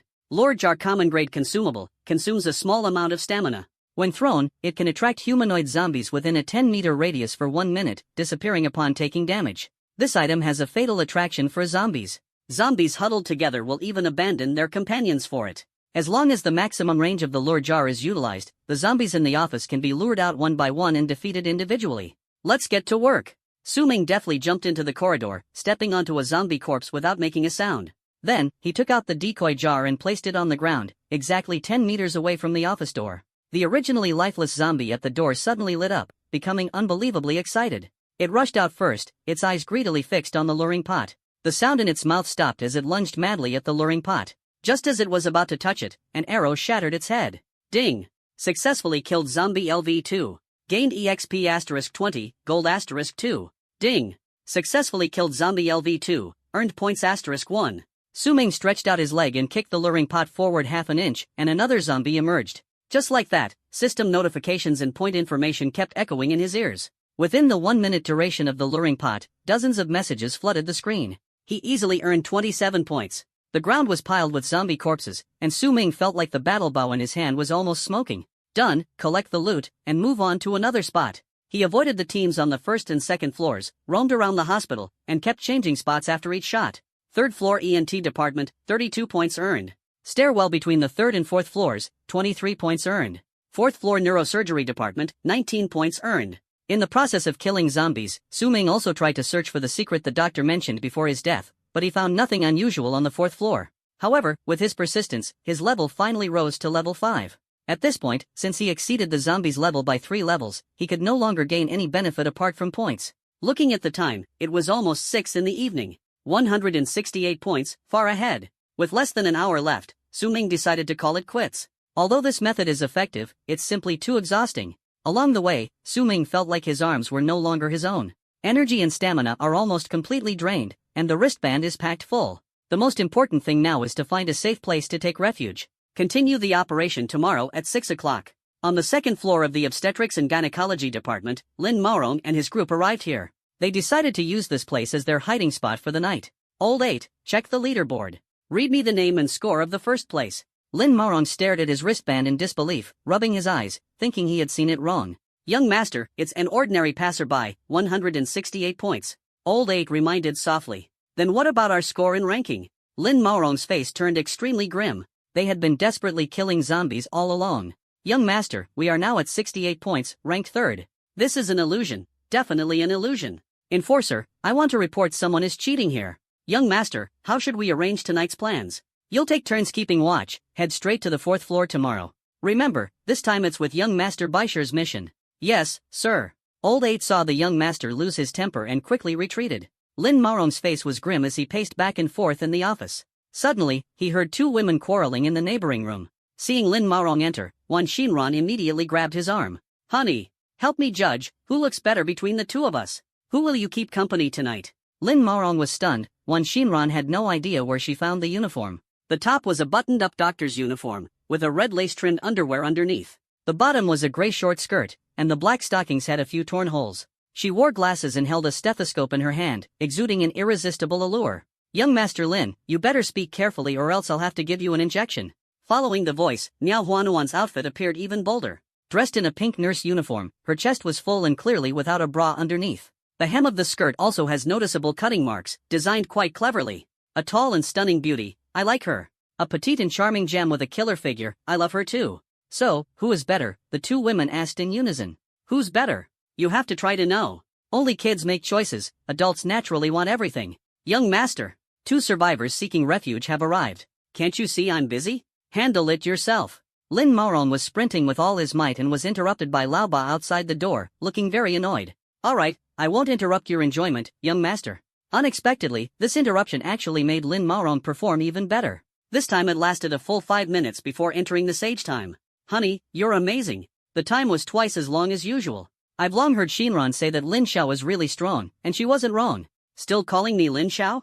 That's too formal. Lin Maorong enjoyed the 2 women's massages, feeling a bit proud. Master Miao Huan immediately corrected herself, which pleased Lin Maorong greatly. Today, the 2 women finally witnessed the strength of Lin Maorong and his group. Quick in action, perfectly coordinated, and ruthless, definitely not ordinary household servants. They were well aware that although the man before them couldn't satisfy them in bed, survival in the apocalypse was the most important thing. Lin Maorong was the young master of the Lin family, backed by the Baisher family. So they decided to follow him wholeheartedly. Traveling as a pair also meant looking out for each other. In a daze, Lin Maorong fell asleep. You are all beasts, help me. I won't let you off even as a ghost. Scream, no one will come to save you even if you scream your lungs out. Lin Maorong was awakened by the laughter of a man and the cries for help from a woman coming from next door. The 3 tidied up and walked out the door, only to find that the cries for help had become faint. Old 8, what's going on? Lin Maorong frowned and asked Old 8 at the doorway. Young master, 2 surviving refugees came seeking shelter. The brothers saw that they looked quite good, so, what are you doing? This was the last woman, and you actually played her to death. Angry curses echoed in the room. Sorry. This ugly woman bit me, and I accidentally killed her. The perpetrator smiled sheepishly, but his tone carried no hint of remorse.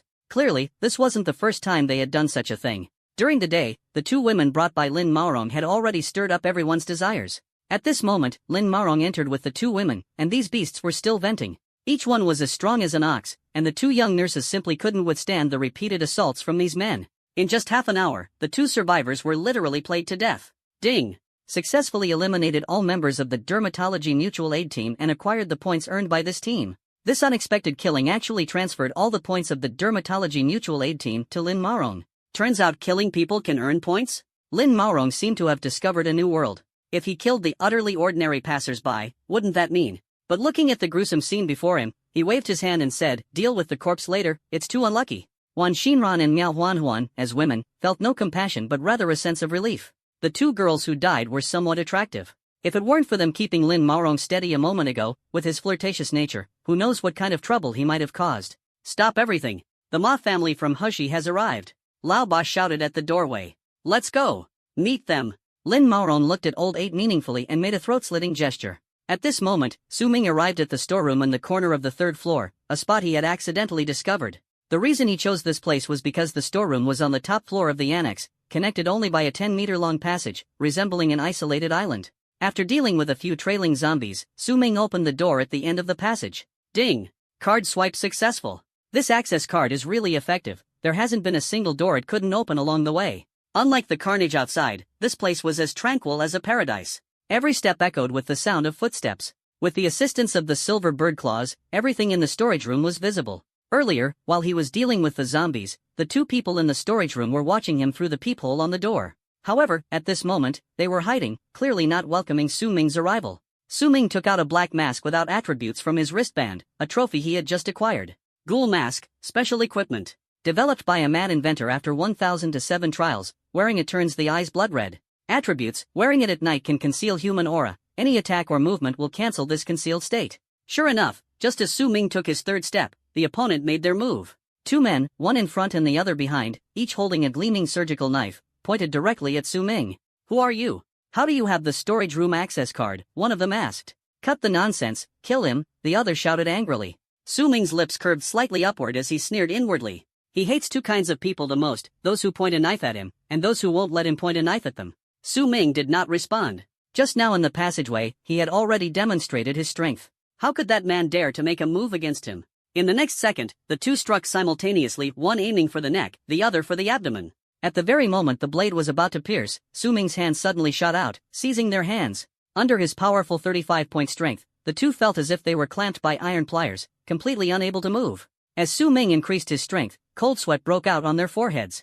They opened their mouths in terror, on the verge of crying out, which would attract the zombies outside the door. Su Ming suddenly exerted force, directly breaking their arms. With a powerful pull, he slammed their heads together, producing a dull thud. Blood streamed from their broken heads, and a buzzing filled their minds. They instantly passed out. Conventionally, check personal information. Wears small-size underwear, LV3, no occupation, E-level talent, enhanced attack. Enjoys a grand life, LV3, no occupation, E-level talent, enhanced defense. These two people, aside from their names being memorable to Su Ming, are completely useless. E-level attack and defense talents only increase by 10%, which is utterly ineffective. With this level of skill, you still dare to launch a sneak attack? Truly overestimating yourself. Although there were no signs of battle in the warehouse, it was clearly ransacked and in complete disarray. Just as Su Ming was about to deal with the two men, heavy breathing came from the corner of the room. He saw two women tightly bound and tossed aside. From their attire, one is a doctor and the other a nurse, clearly brought here under duress by the two outside the door. It must be said, the way they were tied up is quite professional. The rope tore through their clothes, exposing fair skin. It seems Su Ming interrupted the business of the two outside. He scrutinized the two from head to toe, his mind lost in thought. I didn't expect to meet an old acquaintance here. Ian Yubing, LV2, no profession, S-level talent, compassionate healer. The female doctor in front of him had, in her previous life, obtained the hidden profession from the Taoist lineage, ghost doctor. At this moment, Ian Yubing appeared more youthful and tender compared to the cold demeanor she displayed in later years. The ghost doctor could bring the dead back to life and regenerate bones. As long as there was still a breath left, she could pull someone back from the brink. Saving lives was the duty of a physician, but no one knew what Ian Yubing had gone through after the apocalypse to make her temper so peculiar. Her conditions for providing treatment were completely different from other doctors. Anyone she had saved would end up on her list. Besides demanding exorbitant remuneration, she also required signing an outrageous contract. Within 1 year, the person must kill any survivor from the list. Consequently, few sought her for treatment. They either possessed immense personal strength or had the backing of a powerful faction. Otherwise, they risked being targeted at any time, and no one was willing to take such a chance. In a past life, Su Ming had suffered severe injuries while trying to save Lin Ruofei.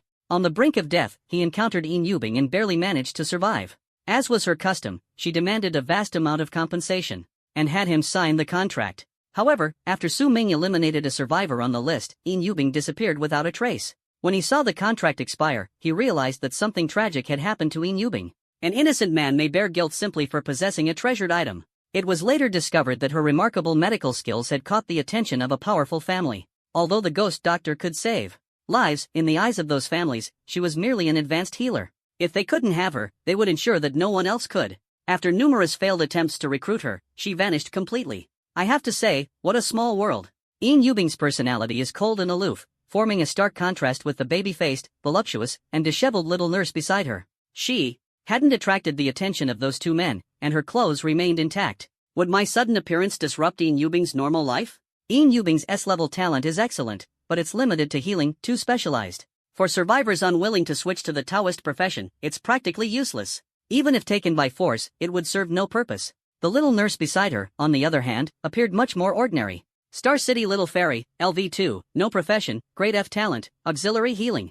The gap between grade S and grade F is truly worlds apart. The young nurse saw Su Ming staring at them intently, feeling uneasy inside. She mustered up her courage and asked, "Little brother, can you help me?" Yin Yubing's mouth was stuffed with a cloth, and she kept making muffled sounds. She quickly glanced at Su Ming before continuing to fix her gaze on the young nurse. It was clear that the two didn't get along. It seems there's a story between them. For Su Ming, killing these two people would be effortless, but he didn't want to do that. He felt leaving them alive was a way to repay the life-saving favor from his past life. When Yin Yubing grows up, she will certainly prove useful. Besides, it wouldn't take much time and effort. He ignored the young nurse and walked straight to Yin Yubing, squatted down, and said, "I'll help you remove the cloth in your mouth. Don't shout loudly and attract the zombies." "Okay." Yin Yubing nodded with tears in her eyes. "Thank you, kind stranger." After the cloth was removed, she began to quietly argue with the young nurse. Su Ming took out barbecue portions for 4 people from his wristband and set them on the office desk. The two were astonished at his skill, but they were too engrossed in their argument to care about this. Su Ming ate skewers while being an onlooker, listening to their argument, and only then learned that Yin Yubing's fiancé and the young nurse both worked in the dermatology department. When the apocalypse descended, Yin Yubing was eating in the cafeteria, while her fiancé and the young nurse, as survivors, huddled together for warmth. After painstaking effort to return to the third-floor clinic, Yin Yubing happened to catch her fiancé and the young nurse being intimate. When the young nurse saw her, she quickly turned the fiancé's head away so that it faced away from Yin Yubing and continued chatting enthusiastically, egging him on. From his words, there was a lot of complaint about Yin Yubing. She then realized that she had been betrayed by this despicable pair for 2 whole years, which also explained her temperamental behavior. Su Ming gracefully ate grilled meat, seemingly understanding the truth of the matter. Unlike those who betrayed others for survival in his past life, this story was far more complicated, intriguing even Su Ming. Gurgle gurgle gurgle. Their stomachs rumbled. Since the apocalypse, they hadn't eaten for a day and a half and were already deeply famished. They turned their heads and swallowed hard, clearly starving. The two stopped talking and turned their gaze behind Su Ming. A man with a bloody head and a ferocious expression walked over, raising his index finger to signal them to stay quiet. It turned out that the man outside, enjoying the eagle life, had woken up. His arm hung limp, clearly broken, while his other hand gripped a sharp blade over a foot long, stealthily approaching. The two women's faces turned pale, as if they had seen something terrifying. Wasn't that the thug who stabbed his fiancée and held them hostage? Danger! Yin Yubing shouted, but it seemed to be too late. The sharp blade lunged straight for Su Ming's back, and the two women shut their eyes, unable to watch any further. "Ah, kid, you're dead meat." The thug laughed arrogantly, reaching out to stab, but he felt nothing. The bloody scene he envisioned never occurred. Instead, the blade dropped to the ground with a crisp sound. The man known as enjoying the eagle life saw Su Ming smile faintly. His vision went dark, and he collapsed to his knees. "Ah, my hand." Enjoying the eagle life never expected that Su Ming seemed to have eyes on his back. Just now, the extreme tension and adrenaline surge made him momentarily forget the pain. Su Ming actually took an arrow from the quiver and, relying on immense strength, forcibly pierced through his arm, the arrowhead embedding in the floor. Big Eagle Life screamed in agony, only to suddenly feel his throat being choked. Su Ming shot another arrow, like slaughtering a yellow eel. The arrow pierced through the throat, exited from the back of the head, destroying the brainstem instantly, leaving him barely alive. He lay down straight like that, his face serene. "You're really rude, interrupting my performance." Su Ming wiped the blood from his hand and said coldly. He then turned his gaze toward the small-size underwear behind him. Small-size underwear woke up slightly later, holding a baseball bat in hand, frozen at the doorway. This baseball bat is an excellent weapon.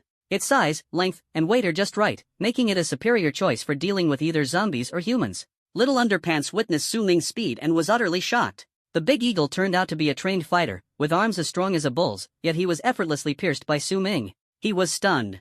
Su Ming's strength and speed were simply unbelievable. Although Little Panty's baseball bat was longer than Su Ming's arrows, he did not dare act rashly. Su Ming's 2 moves had already made him realize that he was no different from his companion lying on the ground. Thinking about how he had just killed someone, his hands were still trembling, while Su Ming's face showed killing intent, making him feel deeply afraid. Through the influence of the ghoul mask, Su Ming's blood-red pupils filled him with unease. Locking eyes with Su Ming felt like seeing the summons of the King of Hell. This person was even more terrifying than the zombies outside. Xiaoma Underpants subconsciously checked Su Ming's personal information. A plain and ordinary bystander, LV5, no profession. Level 5 BB Big Boss? You're a plain and ordinary bystander? The person at the top of the leaderboard? Xiaoma Underpants screamed internally. He and Diao Run were originally scavengers near the hospital, making a living by collecting waste paper, which led to their acquired skills.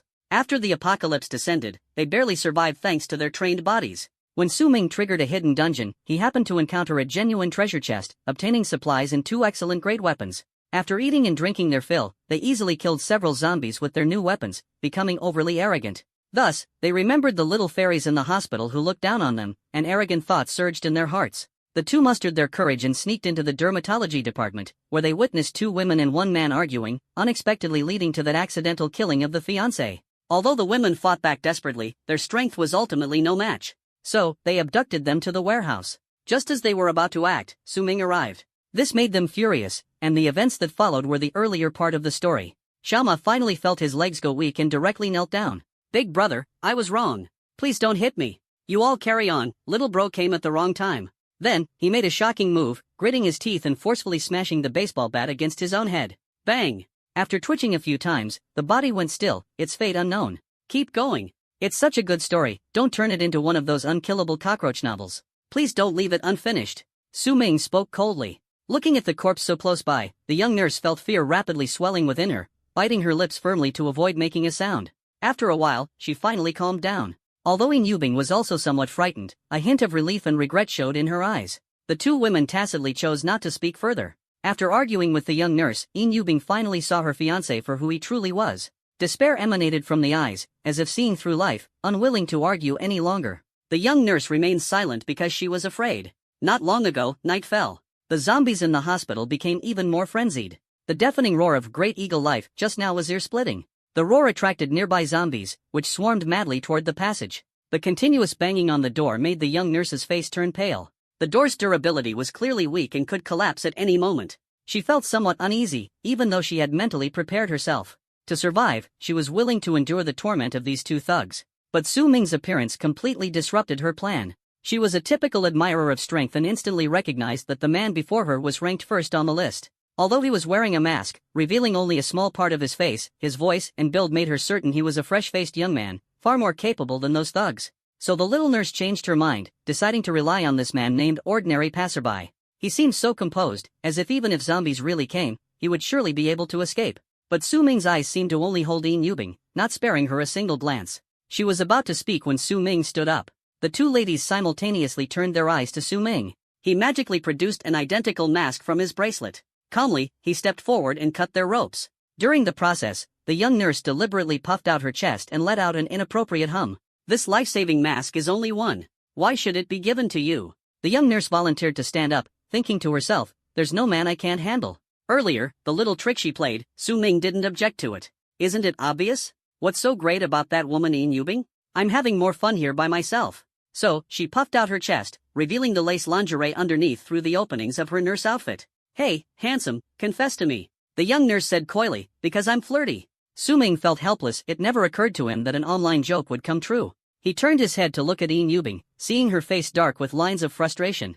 Are you sure she was officially hired by your hospital? Yin Yubing helplessly spread her hands. The young nurse saw that Su Ming not only didn't take the bait but even joined Yin Yubing in mocking her. She couldn't help but wonder, could it be that this man doesn't like assertive women? She decided not to say anything for the moment, observing quietly to see what Yin Yubing would say. The storage room was silent, with only the sound of the door being hit echoing through. Su Ming looked at Yin Yubing and said coldly, survive? I've already lost everything. What meaning is there in living?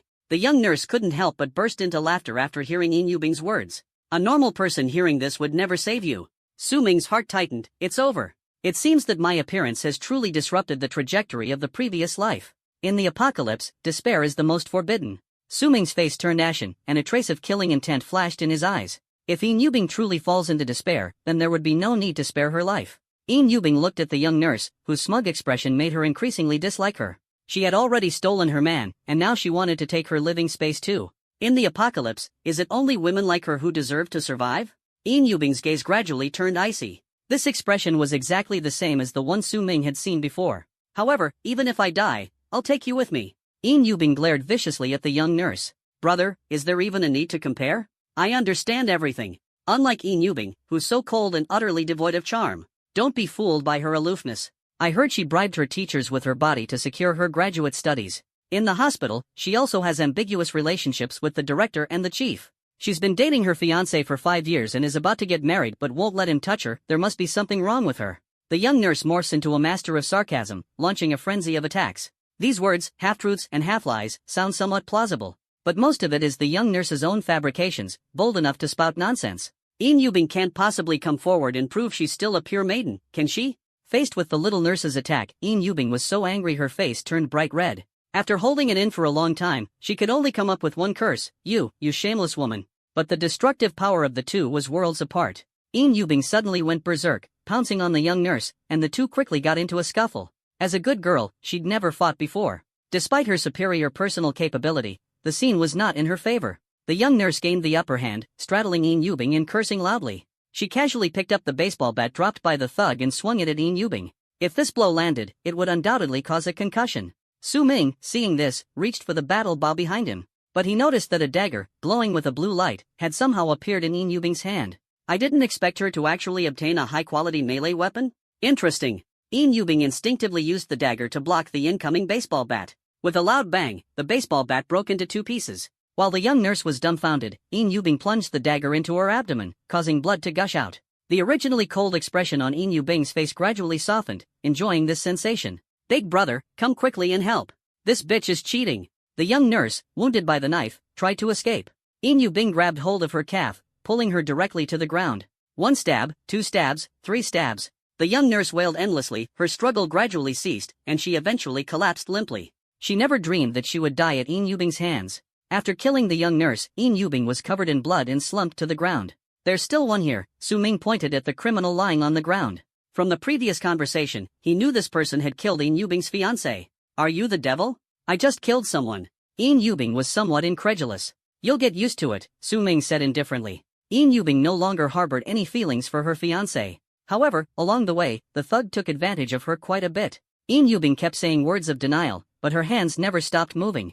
No wonder she's a doctor, she has a thorough understanding of human anatomy. With a few strikes, blood gushed out wildly from the unconscious thug, and he lost his life. 2 words, truly irresistible. Big brother, what does this mean? The system is prompting me that I've gained the points of these thugs? Just accept them. Su Ming presented Yubing with a grand gift. Including the previous points, she now has 26 points and has even made it into the top 10. There are quite a few rewards this time. We are complete strangers, why are you being so nice to me? You once saved my life. Su Ming said bluntly. Saved you? I don't believe it. I'm just an ordinary dermatologist. Could it be that you had that kind of illness? Do you need me to examine you again now? In the apocalypse, a person's temperament changes after killing others. This saying couldn't be more fitting for Yubing. Hearing her words, Su Ming shook his head helplessly. At that moment, the warehouse door was already on the verge of collapse, barely holding up. Without hesitation, he pressed the ghoul mask onto Yubing's face. Yubing was furious. How did it suddenly turn into a fight while they were talking? This man has no manners at all. Just as the door was about to be breached, Su Ming softly reminded her. Remember, do not move, do not attack. Clang! Dozens of mutated zombies swarmed in instantly. All of them were level 3 mutated zombies. Even Su Ming at full strength was no match for them. The key is that what they drop is no different from ordinary zombies during the day. Only a fool would do such a thankless task. The zombies looked around and saw several still warm corpses. Could they have had an internal conflict? But the zombies were still searching for living beings, completely ignoring Su Ming and Yubing standing in the middle. At this moment, the two seemed to have vanished from the zombies' sight. At close range, the unique stench of decay from the zombies assaulted their senses. Su Ming had long since gotten used to it. And as a doctor, Yubing became much bolder after committing murder. But being in such close proximity to zombies, her mind was still filled with fear. At this moment, Yubing clenched her teeth tightly, closed her eyes, and tried her best not to make a sound. After more than 10 minutes, the zombies gradually left. No one expected it. Yubing couldn't control her nose and caught the scent of uncleaned barbecue. In an instant, the craving in her stomach was triggered. The next moment, her stomach embarrassingly started growling. Goo goo goo. The nearby zombies turned their heads in unison upon hearing it. The zombies immediately ran toward the source of the sound, quickly surrounding Yubing. They sized her up and down, their minds a whirlwind of confusion. Why is this guy, who seems to be a companion, actually emitting human sounds? Recently, the zombie's head was only an inch away from Yubing. She felt a wave of nausea and decided to leave everything to fate. Suddenly, outside the hallway, chaotic running sounds echoed from the hall, mixed with human screams and the sounds of struggle. Hearing the sound, the zombies immediately turned their heads and rushed outside. After all, with many wolves and little meat, if you don't act quickly, you won't even get a sip of soup. In an instant, all the zombies in the room were gone. The warehouse returned to silence once again. At this moment, Su Ming was staring at Yin Yubing with great interest. The girl in front of him was only half a head shorter than him, and her originally youthful face suddenly appeared lively. Her tightly pursed red lips exhaled a soft breath, and her tightly closed eyes slowly opened, seeing Su Ming staring straight at her. This was the first time he had seen Yin Yubing like this.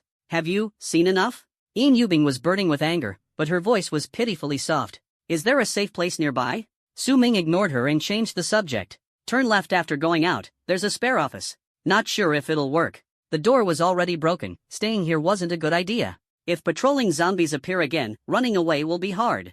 After all, not everyone can stand for 10 hours straight like Su Ming. Su Ming took a silver bird claw out of his wristband and also prepared 2 luring jars. He turned to Yin Yubing and asked, have you ever played red light, green light? Got it. Yin Yubing nodded, her expression slightly pained. Watch my gesture later. When I raise my hand, you stop. Okay. But, can you wait for me for a moment? Yin Yubing blushed and said softly. What's wrong? Did something happen? Su Ming asked in confusion. My legs are numb. Yin Yubing had been too tense facing the zombies earlier, her body completely stiff. Then hurry up while there are no zombies outside. Su Ming urged. She tried to move her feet but couldn't help glancing at the leftover food on the ground. The mutated zombies had overturned it earlier, it looked so tempting. How about eating something to tide you over? After speaking, Su Ming took out a few capsules from his bracelet, casually opened 2 and handed them to her. Yogurt? Banana? Did you do it on purpose or by accident? A surge of anger welled up inside her, making Yin Yubing almost furious to the point of suffocating. Didn't expect this person to appear amicable but harbor so many cunning schemes inside?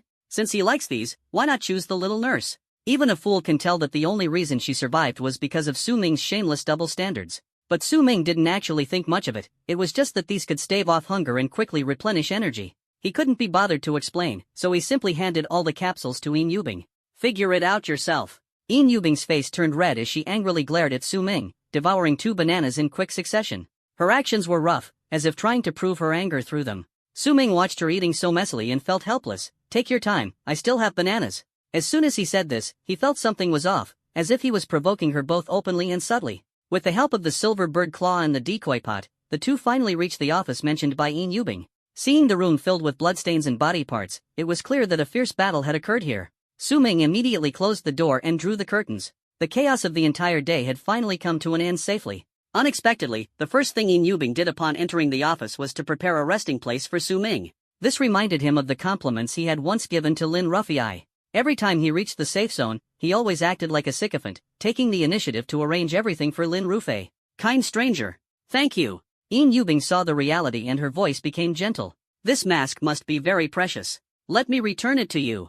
I don't have anything valuable, so I'll give you this too. After speaking, she took out a finely crafted dagger from the treasure chest. She certainly understood that without Su Ming, she would have already died. Want to thank me? Su Ming pushed the mask and weapon back, asking. Yin Yubing nodded. Su Ming continued, in the apocalypse, you have unlimited potential and will surely become the strongest physician. If I need help in the future, remember to lend me a hand.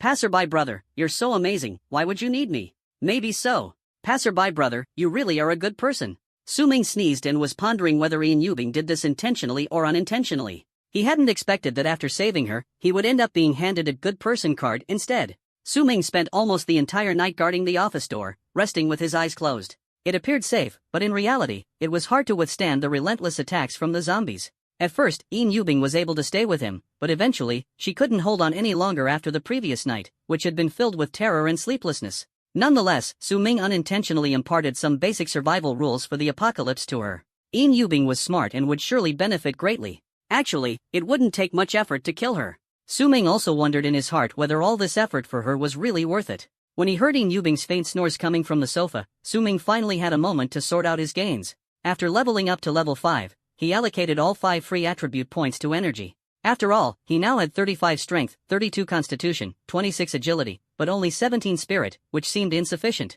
Especially after acquiring 2 attack skills, his energy was even more strained. There are quite a few material capsules, even if consumed all, they could last about a week. Unfortunately, aside from the 2 dropped ghoul masks, no other equipment was obtained. Whoopee. Regional announcement.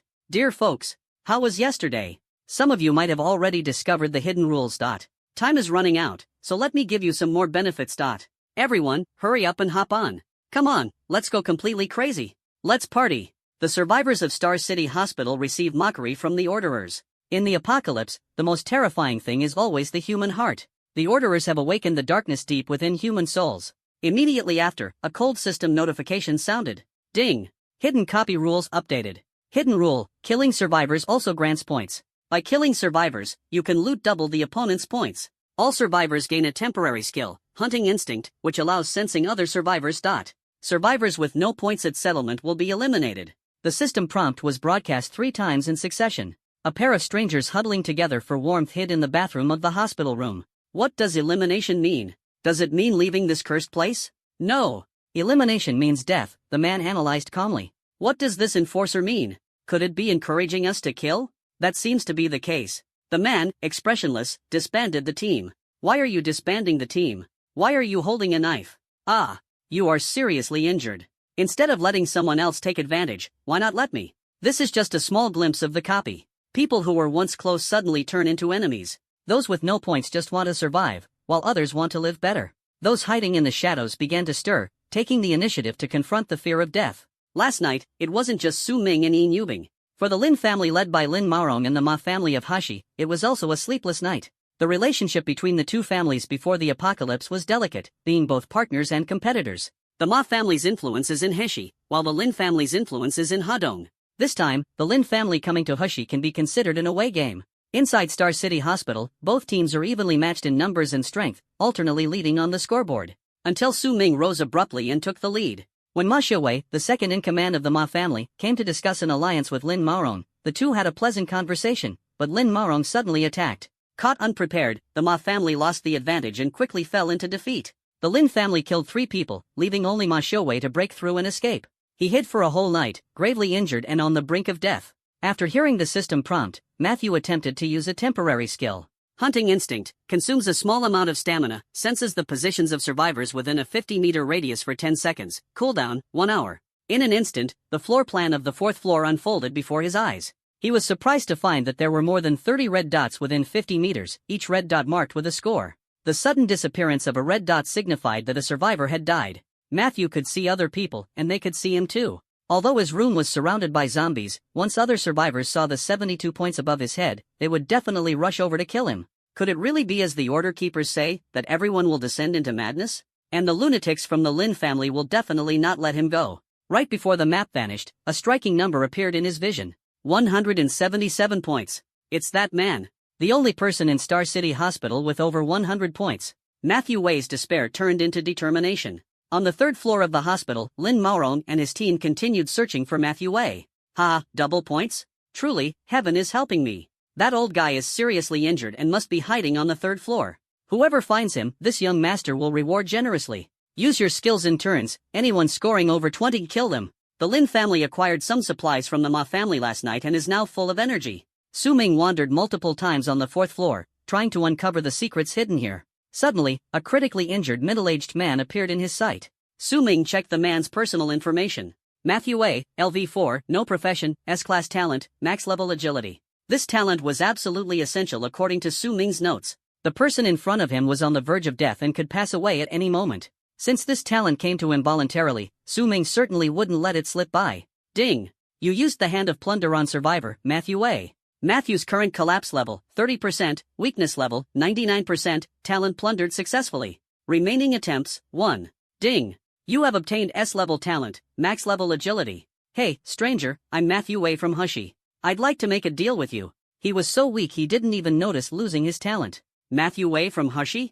Never heard of him. Su Ming responded indifferently. Originally, Su Ming planned to kill him and leave, but unexpectedly, Ma Xiaowei continued to speak. Take revenge for me. My supplies and equipment, my life. 72 points, all yours. Ma Xiaowei was struggling unbearably, but at that moment, he only wanted revenge. Su Ming, however, had no interest. Not interested. You can only live for another minute at most. Matthew's eyes suddenly lit up, as if he understood something. Through the crack in the door, he saw Su Ming wandering around on the 4th floor, seemingly looking for something. That's right. Are you searching for the secret of the 4th floor of the hospital? Oh, tell me more. Su Ming's eyes lit up. He hadn't expected the same words to be mentioned a second time. Kill the elder son of the Lin family. I'll tell you everything I know. Lin Maorong? Su Ming frowned slightly, a hint of killing intent flashing in his eyes. He came to Xingqiang Hospital just to kill him. Yes. Matthew Wei felt somewhat relieved upon seeing Su Ming's reaction. All right. Su Ming quickly responded, seeing that Matthew Wei could hardly hold on. I also heard it from that little brat of the Lin family, saying it's in the director's office. Matthew Wei finished speaking and closed his eyes. Dean's office? Interesting. Su Ming accepted the points from Matthew and turned his gaze toward the tightly locked office at the end of the 4th floor. It was the only door he couldn't open with his access card. Bastard, haven't you found that old geezer yet? Young master, the old geezer hasn't been found, but there's someone worth nearly 30 points in that office. Seems like there's only one person. No way. There are too many zombies over there. It would take at least 20 people to get in. The place they were talking about was exactly the room where Yin Yubing was staying. Su Ming had foreseen the insane actions the enforcers would take the next day. He understood their mindset all too well. So, last night, he specifically instructed Yin Yubing to stay put until the dungeon ended before going out. It even attracted quite a few zombies early in the morning, blocking the only way through. The current survivors are all on edge, making it difficult to organize an attack. Young master, a brother reported that Matthew was found on the 4th floor. That old bastard. Let's see where you can run now. Number 8, why are you standing there? Move. Boss, no rush, Old 8 said with a wry smile. Lin Maorong was taken aback, not understanding what Old 8 meant. When they reached Matthew Wei's side, they found that he had already stopped breathing. The corners of Matthew Wei's mouth were slightly upturned, as if mocking Lin Maorong. Before dying, he used all his strength to write 5 bloodstained words on the ground. Lin Maorong is a fool. The damage was minimal, but the insult was extremely humiliating. Lin Maorong was furious, his anger boiling over as he looked around. Other than the distant zombies, not a single shadow was in sight. Who on earth did it? He was just about to curse when Lao Ba and a few subordinates pressed his mouth shut, forcing him to hold it back. If he shouted, wouldn't that be disastrous? Lin Maorong was utterly filled with indescribable frustration. Honey, the leaderboard is about to update. Wan Xinran reminded them. She and Miao Huanhuan didn't have much combat ability, so they proactively took out a notebook and pen to record the leaderboard changes. Exactly. As long as we know whose points are unusual, we'll know who it is. Honey, first place is the ordinary passerby, with 326 points. We're in second place. Damn. I lost 3 men yesterday, and he actually killed them? Lin Maorong immediately realized they had been exposed. Young master, what should we do now? Should we head to the dean's office and relay what young master Baisher instructed? Screw that. Let's go and kill him. I don't believe he can take on so many of us alone. Although the Lin family's team was firmly in second place, Lin Maorong only wanted to kill that ordinary passerby. 10 minutes ago, Matthew was still alive, which means the passerby acted during this period. We've just been guarding the 3rd floor, so he definitely hasn't gone far. He must still be on the 4th floor. Spread out, use hunting instincts, and find him for me. Do as the young master says. Old 8 immediately gave the order. After bidding farewell to Matthew, Su Ming moved toward the corner of the dean's office through the ceiling. Matthew Wei's equipment and supplies were not even as good as what he gave to Yin Yubing last night. But he obtained the most suitable S-class talent for an archery class profession, max level agility. This was the talent possessed by the first Bao God. Talent, max level agility. Talent level, S grade. For every level increase, permanently gain 5 points of agility. At the moment of plundering the talent, Su Ming felt as light as a swallow. From level 1 to level 5, an instant gain of 20 agility points. Agility mainly affects movement speed and attack speed. Unlike strength and physical damage, spirit and spell damage, constitution and defense, agility does not have a high cost-performance ratio among the 4 main attributes. Only rogues and archers in the warrior class will stack agility high. As for other professions, having just enough agility is sufficient. However, having plundered the S-level talent of max-level agility, for Su Ming, it is equivalent to gaining 5 points of agility for free with every level up. Add points later. The main strategy is just to go with the flow. With max-level agility, Su Ming started imagining the remaining enhancement talents: max-level strength, max-level spirit, max-level constitution. I wonder when I'll be able to gather them all? He traversed the hall, walked along the path, and finally arrived at the director's office door. He had tried before, but the access card didn't work. Su Ming couldn't be bothered to deal with it. Simultaneously use Silver Bird Claw and Hunting Instinct to ensure there are no survivors within a 50-meter radius. However, perception cannot penetrate the interior of the dean's office, as it is blocked by a layer of barrier. Su Ming immediately understood that this was a hidden room in the dungeon. No wonder it can't be opened. There must be a boss fight inside. So, he took out an ancient and exquisitely crafted key from his bracelet, a relic obtained from the elite zombie yesterday. Master Key, excellent grade consumable. The lock-picking king of Yokohama, no lock is unopenable. After use, it can open locks or mechanisms of excellent grade or below. The door lock instantly emitted a green glow, flashing in sync with the master key. Su-ming inserted the key, gave it a slight turn, and the door creaked open. A void-like door with a blue-black vortex appeared at the entrance. Ding! Hidden room unlocked. The universal key has disappeared. Countdown to entry, 5, 4, 3. Su-ming took a deep breath and stepped inside. The scene before his eyes gradually became clear, and the apocalyptic devastation instantly overwhelmed him. The door behind closed with a bang, and it was quiet inside. Apart from the supporting pillars and walls, not a single complete wall could be found. Doors, windows, brick walls, and ceilings were all utterly destroyed. The air was filled with a suffocating atmosphere. The smell of blood, rotting flesh, and burning mingled together. A gust of wind blew, and the stench rushed straight into the nostrils. As far as the eye could see, the ground was littered with severed limbs, tissues, and organs. There were both humans and zombies. The entire room spans a full 200 square meters, with bodies scattered in every corner. Without exception, not a single one is intact. From their expressions of pain and fear, one can imagine the struggle and despair at that time. It seems that when the apocalypse arrived, a meeting was being held here. Participants included doctors, nurses, and some outsiders, nearly 100 people. The blood-stained carpet had already turned black. In some areas, it had even pooled into small puddles. Brain matter, organs, and eyeballs were scattered all over the ground, sticky when stepped on. Such a hell on earth, a timid person would collapse at just one more glance. But for Su-ming, 10 years in the apocalypse, surviving among mountains of corpses and seas of blood has become the norm. Clearly, what caused all this is far beyond the capabilities of mutated zombies. With the help of the silver bird claw, Su-ming discerned the clue from the farthest crack in the collapsed wall. There, a faint voice came, another day full of energy. Su-ming knew that a talking zombie was definitely not an ordinary existence. In the apocalypse, zombie levels, from low to high, are ordinary, elite, leader, lord, and emperor. Zombies at leader level and above are referred to by humans as boss, marking a significant increase in their power. These zombies not only possess talents and skills, but their combat strength also rises sharply. The combat strength of ordinary zombies is equivalent to that of a normal human, while elite zombies can at least match a 10-member elite team. Higher-level zombies have combat power that increases by at least tenfold. More importantly, their intelligence also becomes higher, with a few even able to speak human languages. It seems that the enemy Su-ming is facing this time is not simple. Glancing at the tightly closed door, he knew he had to kill this boss to leave.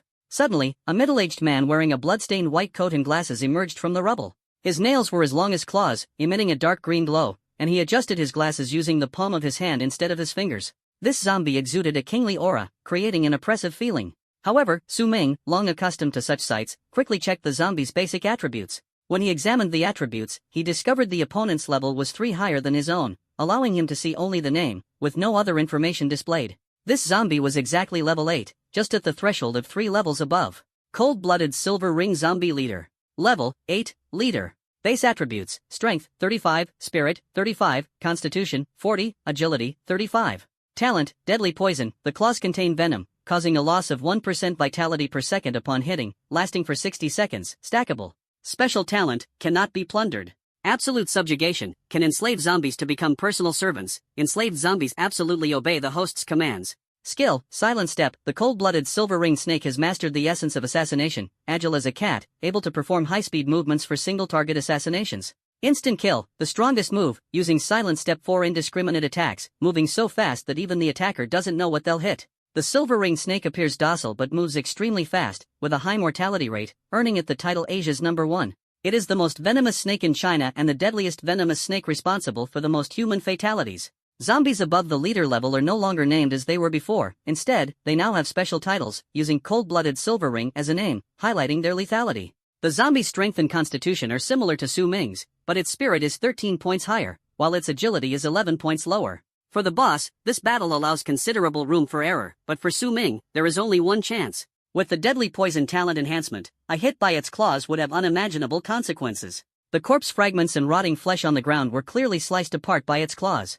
Judging from its skills, they are all agility-oriented, resembling a thief template. To kill the cold-blooded silver ring, it seems the only option would be to rally survivors within the hospital and resort to a swarm tactic. Su-ming analyzed the boss's skills and couldn't help but sigh that this enforcer was simply like long jumping in a restroom way too much, a pun on the word excessive. However, if he could seize the Deadly Poison talent, that would be absolutely exhilarating. But the only thing that could be seized was absolute enslavement, which Su-ming showed no interest in. Still, it was already the 3rd day of the apocalypse, and Su-ming hadn't encountered a proper battle yet. The next moment, not only did he not flinch, but he became even more excited, as if this boss was tailor-made for him. As long as the stats weren't too far apart, it was a fight worth having.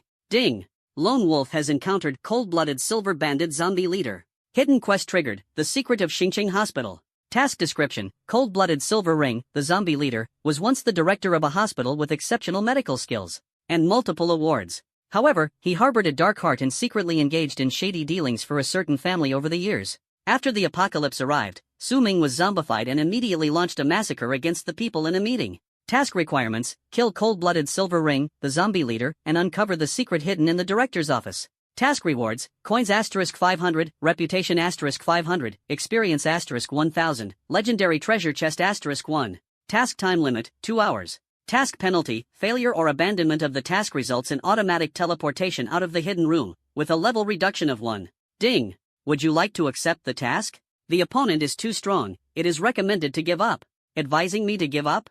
This system is really interesting. Accept the mission. Su Ming responded decisively, cutting off his own retreat. A legendary treasure chest, worth a try. A 2-hour time limit, exactly the final duration of this Star City Hospital dungeon. Then, Su Ming once again fixed his gaze on the boss in front of him. The two stared at each other, and the zombie's eyes revealed disdain. It had expected hundreds to come to subdue it, but only a young man had arrived. In its view, although the human before it had similar attributes to itself, the physical capabilities of zombies far exceeded those of humans. Zombies are fearless and immune to pain, whereas such negative emotions can cause humans to show flaws in combat. One person, one zombie, a subtle balance formed at this moment. Su Ming took a step forward, and the battle began.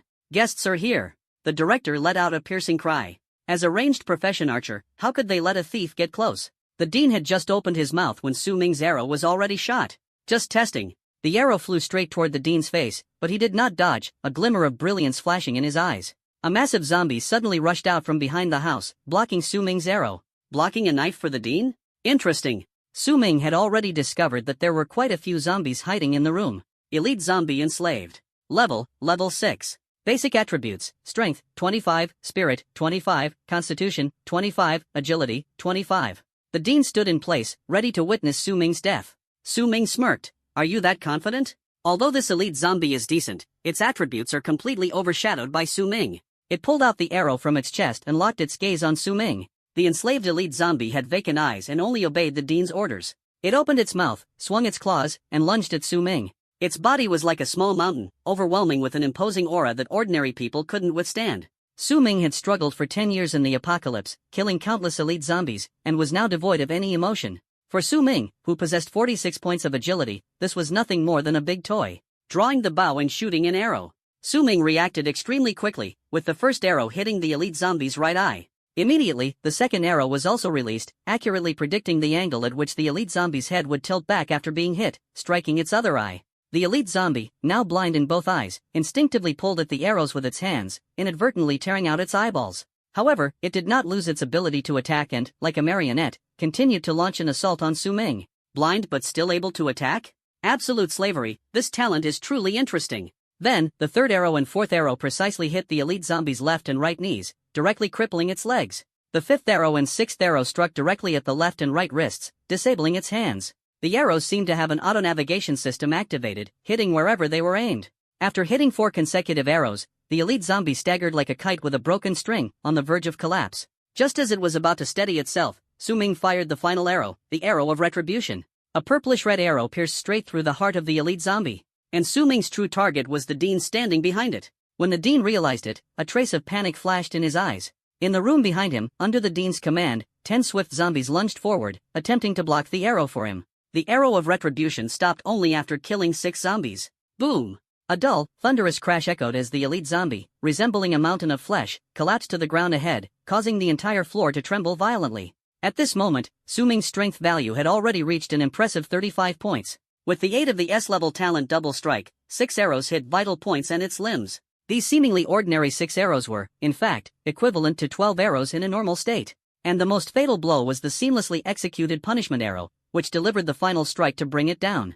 From Su Ming's attack to the zombie falling to the ground, including drawing the bow, shooting arrows, replacing arrows, aiming, and the charging time for the arrow of retribution, it took less than 10 seconds in total. Su Ming showed no mercy to the remaining 4 zombies, taking them down one by one with an arrow each. He never moved an inch from his original position. At a 20-meter distance, the elite zombies were completely unable to approach under Su Ming's firepower suppression, not even managing to force him back half a step. With the increase in agility, Su Ming's hand speed became faster, and a hidden arrow struck towards the Dean's face. The Dean instinctively used the blade in his hand to block it, but the arrow slipped through the gap and shattered his glasses. The arrowhead was only 1 millimeter away from his eyeball.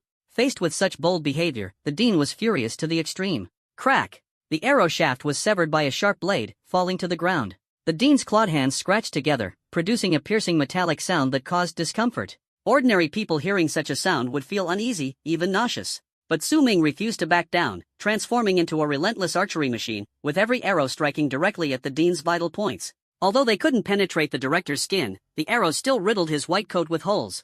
Su Ming was already mentally prepared. A leader-level zombie's body is tougher than a regular zombie's, and only targeting weak spots or soft areas can inflict damage. So, the director could only keep shielding his face. Bit by bit, as long as they kept suppressing and gradually wearing him down, it might not be a bad strategy. However, the number of zombies shielding the Dean behind him was dwindling, while the corpses in front steadily increased. The Dean's expression began to distort, losing his patience. It shook off the arrows from its body and muttered in a low voice, "Foolish insects, you have successfully enraged me." Collapse level, 10%, weakness level, 1%, current plunder success rate, 11%. Su Ming understood that while the Dean had some intelligence, it wasn't much. He did nothing, yet his breakdown level had already reached 10%. Unlike Lord-level and Emperor-level beings, based on Su Ming's years of experience, the intelligence of this Dean is at most equivalent to a 3-year-old child, classic case of being both inept and playful. You must know, even a lion goes all out to hunt a rabbit. Otherwise, in the apocalypse, it's like an old man taking arsenic, thinking he has lived too long. What's more, the opponent is the most cunning human in the apocalypse. If he had gone all out from the beginning, attacking together with his underlings, even 2 Su Mings wouldn't have been enough to stop him. But now, with most of his underlings used up like expendable resources, the director finally decides to step in personally. What was he waiting for? The director, holding a zombie as a shield, took a few steps and then summoned more zombies from the rear, launching a collective attack on Su Ming. Suddenly accelerating, the Dean finally evaded Su Ming's arrows, discarding the zombies in his hands as his entire body seemed to blur. Once within a 5-meter range, it can perform silent step. 2 strikes. Just 2 strikes, and this bug can be dealt with. The Dean dodged left and right, just about to enter the 5-meter range in an instant. Swoosh! The angle of this arrow was extremely tricky. If the Dean continued sprinting, his face would undoubtedly get hit. Cunning bug. The Dean was furious, it missed by half a meter. Watching the arrow about to hit, a glimmer of light flashed in its eyes as it considered using its zombie minions to block the arrow.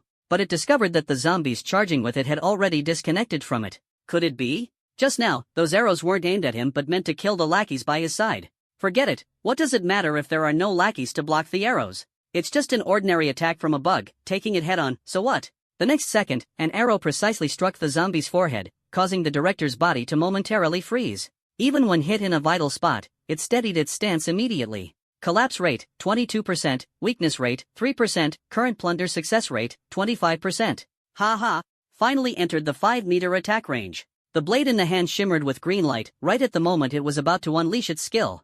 At this moment, Su Ming, who had been motionless, suddenly moved. Silent Step is a primary skill of the rogue class, and Su Ming naturally knows the casting range of this skill. As a former god of magic, he has faced off against rogue class experts. As long as Su Ming controls the distance well and maximizes the tug-of-war, he can surely drive his opponent to frustration. What works against Su Ming is that the Dean's office is too small, putting his skills to the test. He followed the Dean's direction, sidestepped and withdrew, stopping exactly 5 meters away.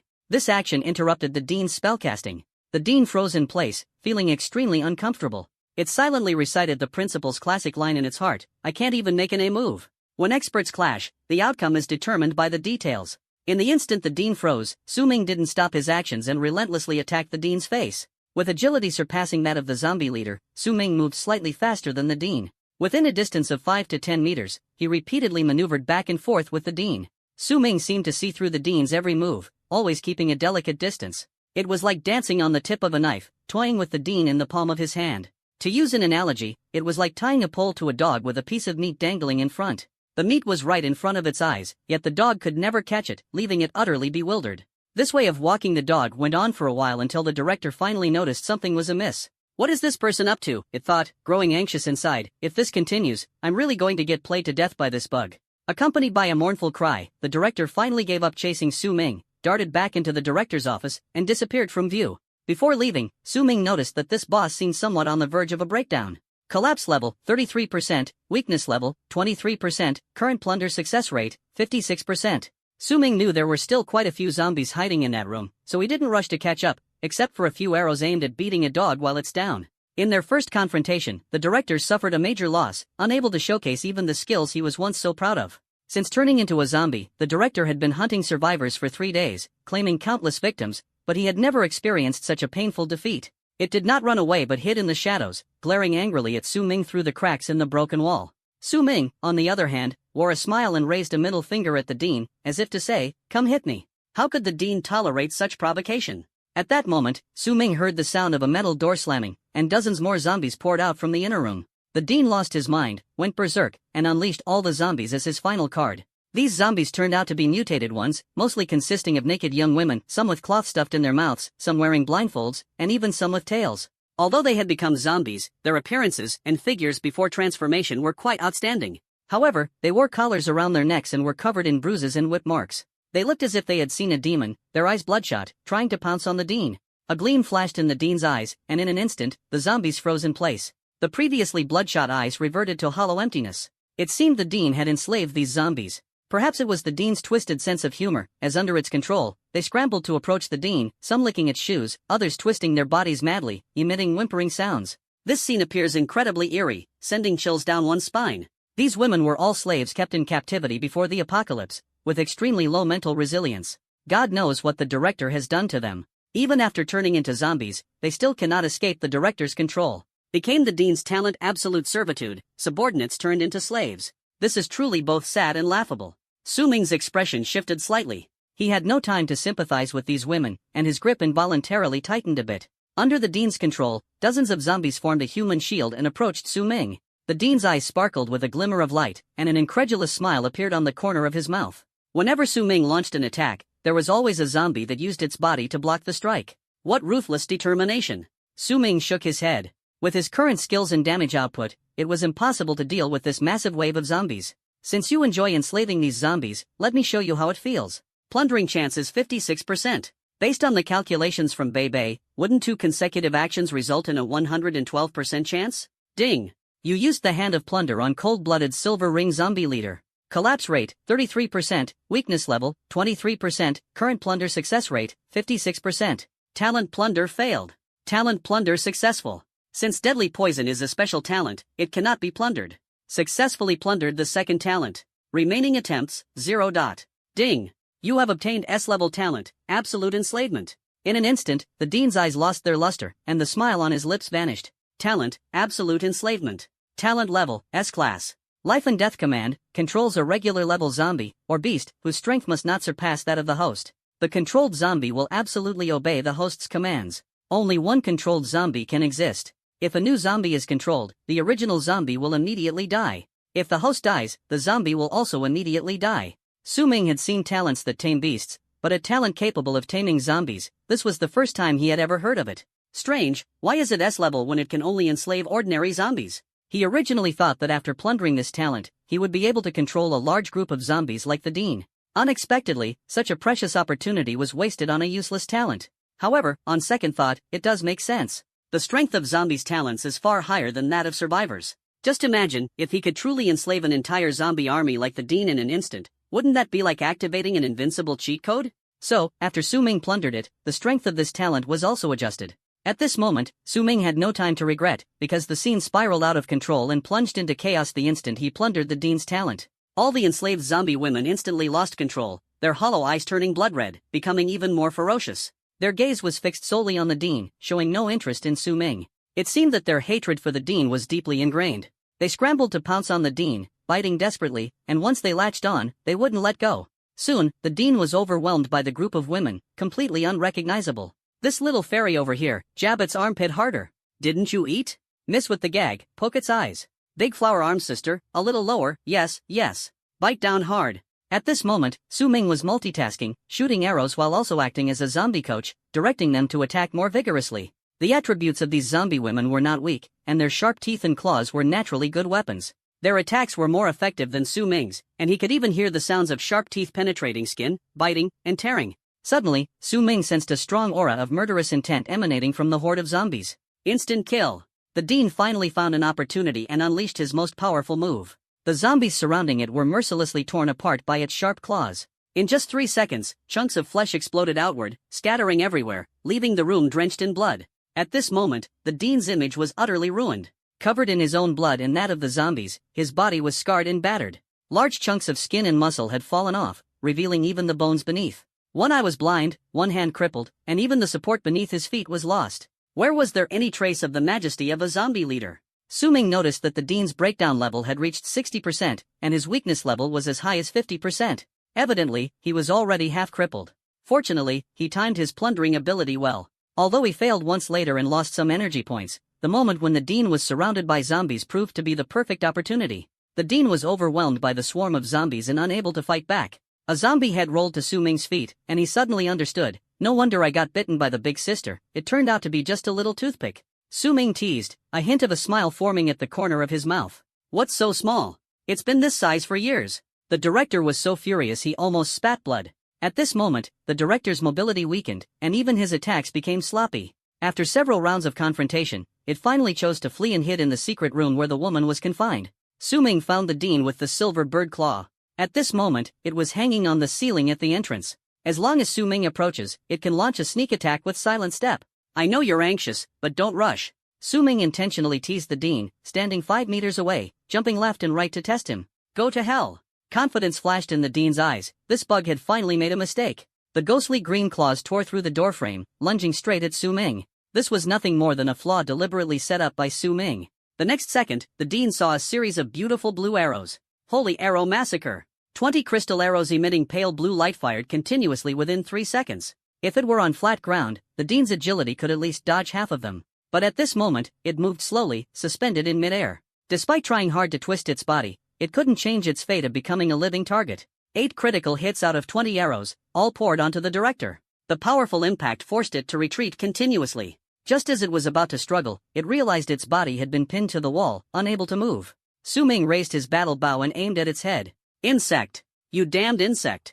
The Dean stared in despair, unable to comprehend why he had fallen into the hands of an insect. Meanwhile, the Lin family squad gathered outside the Dean's office. Young master, the system indicates we have to either wait until the dungeon timer ends or find the key. Old 8 swung a fire axe at the door, but it didn't budge an inch. There's no rush. We've pretty much dealt with the nearby survivors, right? Yes, but old Lu was ambushed and he's done for. Kick him out of the team, then kill him. At least it will be his final contribution to the Lin family. Understood. Old Ba responded expressionlessly. Honey. First place is still an ordinary passerby with 345 points, his score hasn't changed. We're in second place with 340 points, just 5 points behind.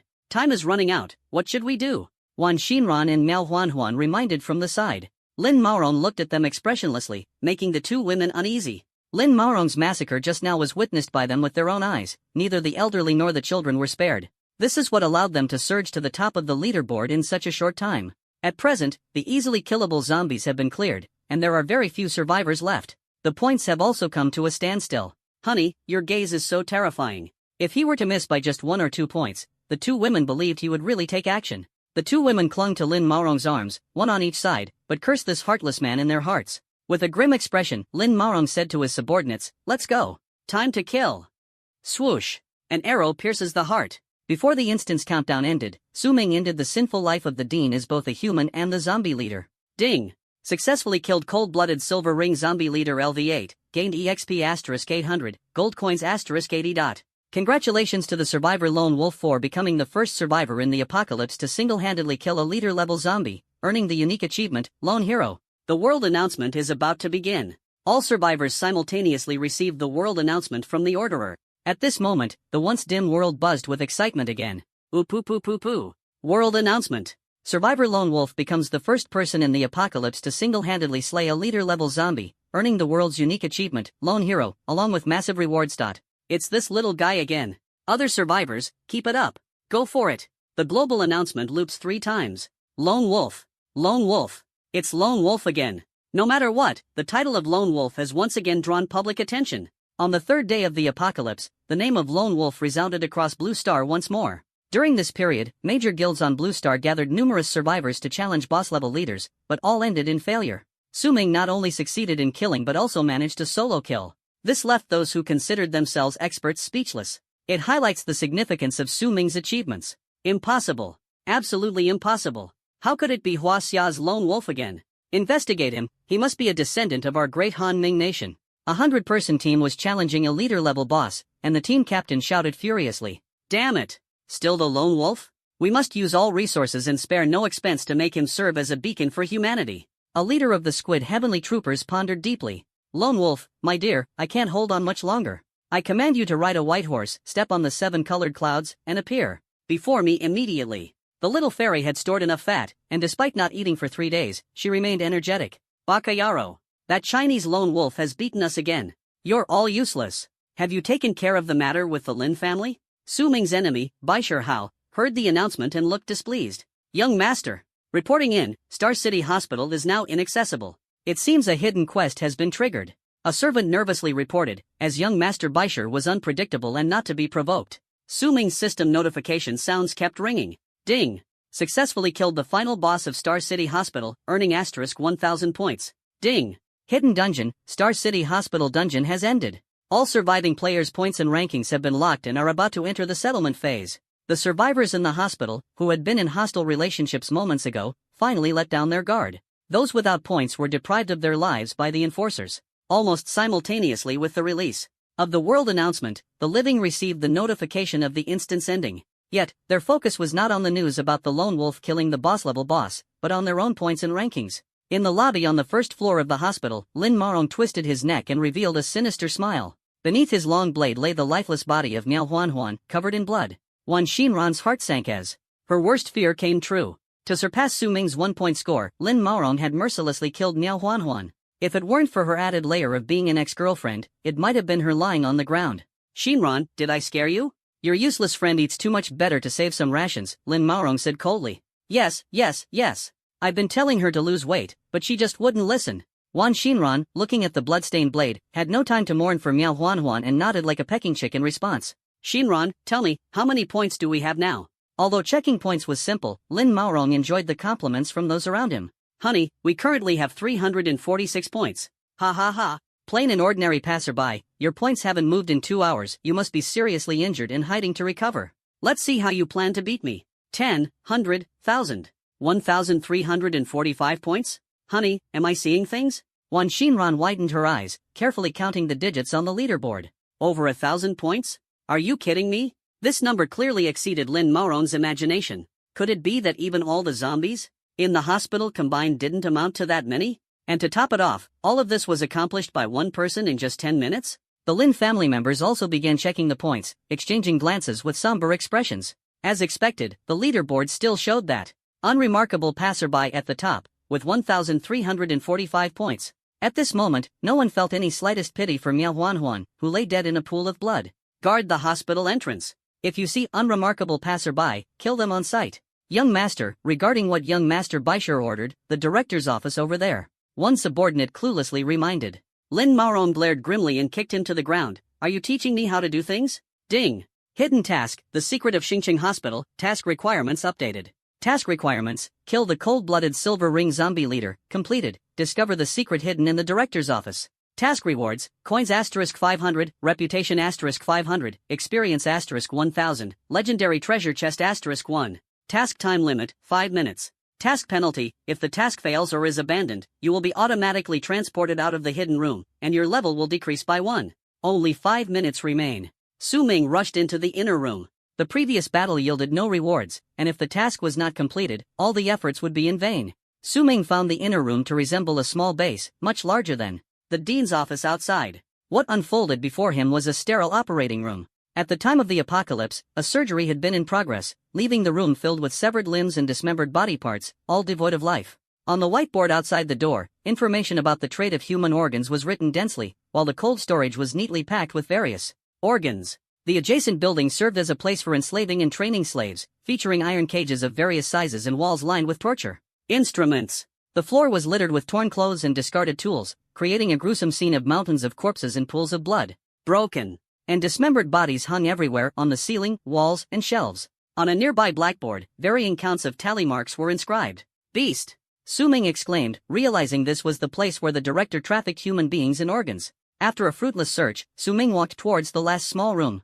This was a clean office, seemingly the only sanctuary in the hospital after the apocalypse struck. On the desk, a document lay neatly, yet it concealed the darkest secrets of the hospital. As Su Ming opened the document, a system notification sounded. Ding! Hidden quest, the secret of Star City Hospital has been completed. Ding! Task reward obtained, gold coins *500, prestige *500, experience *1000, legendary chest *1. He saw the words Black Death on the cover and couldn't look away. Black Death. The Black Death Organization. Them again. The documents recorded every transaction since the hospital's secret chamber was established: drugs, arms, human trafficking, and organ trade, even live human hunting. They abducted innocent civilians to uninhabited islands through recruitment, attracting tycoons and nouveau riches to hunt where the prey was those civilians. The horror of the content was beyond imagination, utterly shocking. Su Ming had once fought against them, but what he wiped out then was merely the tip of the iceberg. As he continued reading, his emotions grew increasingly stirred. The dean is actually of Sakura Nation. Nationality, he exclaimed. And a descendant of a Class A war criminal who invaded China back then. It turns out the Lin family is their accomplice, and their financial backer is the Shiraishi family. Suddenly, a piece of paper slipped out of the file, catching Su Ming's attention. He slowly closed the file, his gaze filled with murderous intent. The Lin family, the Baisher family, this gave him one more reason to kill them. In an instant, Su Ming unleashed his full killing intent. An overwhelming aura of murderous intent surged from him as the countless souls who had once fallen by his hands let out roars and howls. This was the first time he had fully released his killing intent after his rebirth. In his previous life, whenever he fully unleashed his killing intent, zombies below the rank of commander would faint on the spot. Although there were countless strong individuals capable of exerting killing intent, most could only display it superficially. Only a handful of people could wield it at will, and this ability was possessed solely by those who had made a name for themselves in the apocalyptic world. When releasing killing intent, merely relying on one's imposing presence to intimidate enemies required immense mental fortitude. As expected, Su Ming's energy was instantly drained. After using the ring set skill Rejuvenation, he barely managed to regain some vitality. Rejuvenation technique instantly restores a small amount of vitality and energy to survivors. Cooldown time, 1 hour. It seems that fully unleashing the killing intent can only be done at noon. Sooner or later, something's bound to happen. Su Ming mocked himself. As he prepared to leave, he had no idea that a petite zombie was watching him from behind. This petite zombie was formerly named Lu Wei. The fairy tale-like love represented in her flower language now seems exceedingly ironic. Lu Wei was born in the Research Institute of the Black Death Organization, where all the children were named after flowers. She had no childhood. From an early age, she was injected with various drugs and subjected to human experiments. When her playmates disappeared one by one, Lu Wei chose to escape. Thus, she began to move between multiple foster families and orphanages. After being adopted over a dozen times, she was returned every single time. Being adopted was supposed to be full of hope, but Lu Wei's appearance seriously mismatched her age. This led many adopters to develop inappropriate thoughts, which she fiercely resisted. On the eve of the apocalypse, she even crushed her owner's hand during a moment of defiance. The man only thought of giving her to the dean to help train her. At that moment, zombie Lu Wei suddenly appeared and pounced on Su Ming's shoulder. She opened her mouth wide, and Su Ming only felt a chill on his neck. What the hell? He was startled. Was he going to meet his end on just the third day? Unexpectedly, there was a backstabber waiting for him here. There was no time left. Su Ming could only use one skill at this moment. Life and death, power to decide. Ding! Successfully controlled the zombie. Please name the enslaved zombie. Su Ming broke into a cold sweat and hurriedly pulled the zombie away. He touched his neck. The smooth skin had no wounds. I wasn't bitten, right? Su Ming found quite a bit of saliva on his hands, and his neck seemed to feel no pain. After checking his personal panel and confirming he was fine, his heart was full of confusion. This guy seems to still be a child? Under the dim yellow light, a gray-haired girl with twin ponytails, her hands and feet shackled, was reflected. Her face was delicate, approximately 13 or 14 years old, looking as if she had just been abducted shortly before the apocalypse arrived. This girl was different from other zombies, her eyes murky and devoid of light, tilting her head as she blankly stared at Su Ming. If not for looking at her mouth, it would be impossible to tell she was a zombie. At this moment, a piece of paper fell out from the document in his hand, bearing her photo and information. Name, Lu Wei, age, 18. Written below, VIP client. Su Ming brushed aside the girl's bangs, and she instinctively frowned. The zombie girl in front of him, wasn't she the one described in the document as Lu Wei? But, just turned 18? Su Ming looked incredulous, thinking it was simply absurd. However, following the line of sight downward, he thought he had been too hasty. Her mouth and clothes were stained with blood, and her pale thighs were exposed. The loose hoodie couldn't hide her striking figure, which was completely beyond anything that could be faked with technology or spirit bones. Name it Lu Wei. Su Ming said seriously after reading the information. Ding! The zombie has been successfully named Lu Wei. Lu Wei will absolutely follow any command from the host. Ding. The system has generated a personal panel for Lu Wei.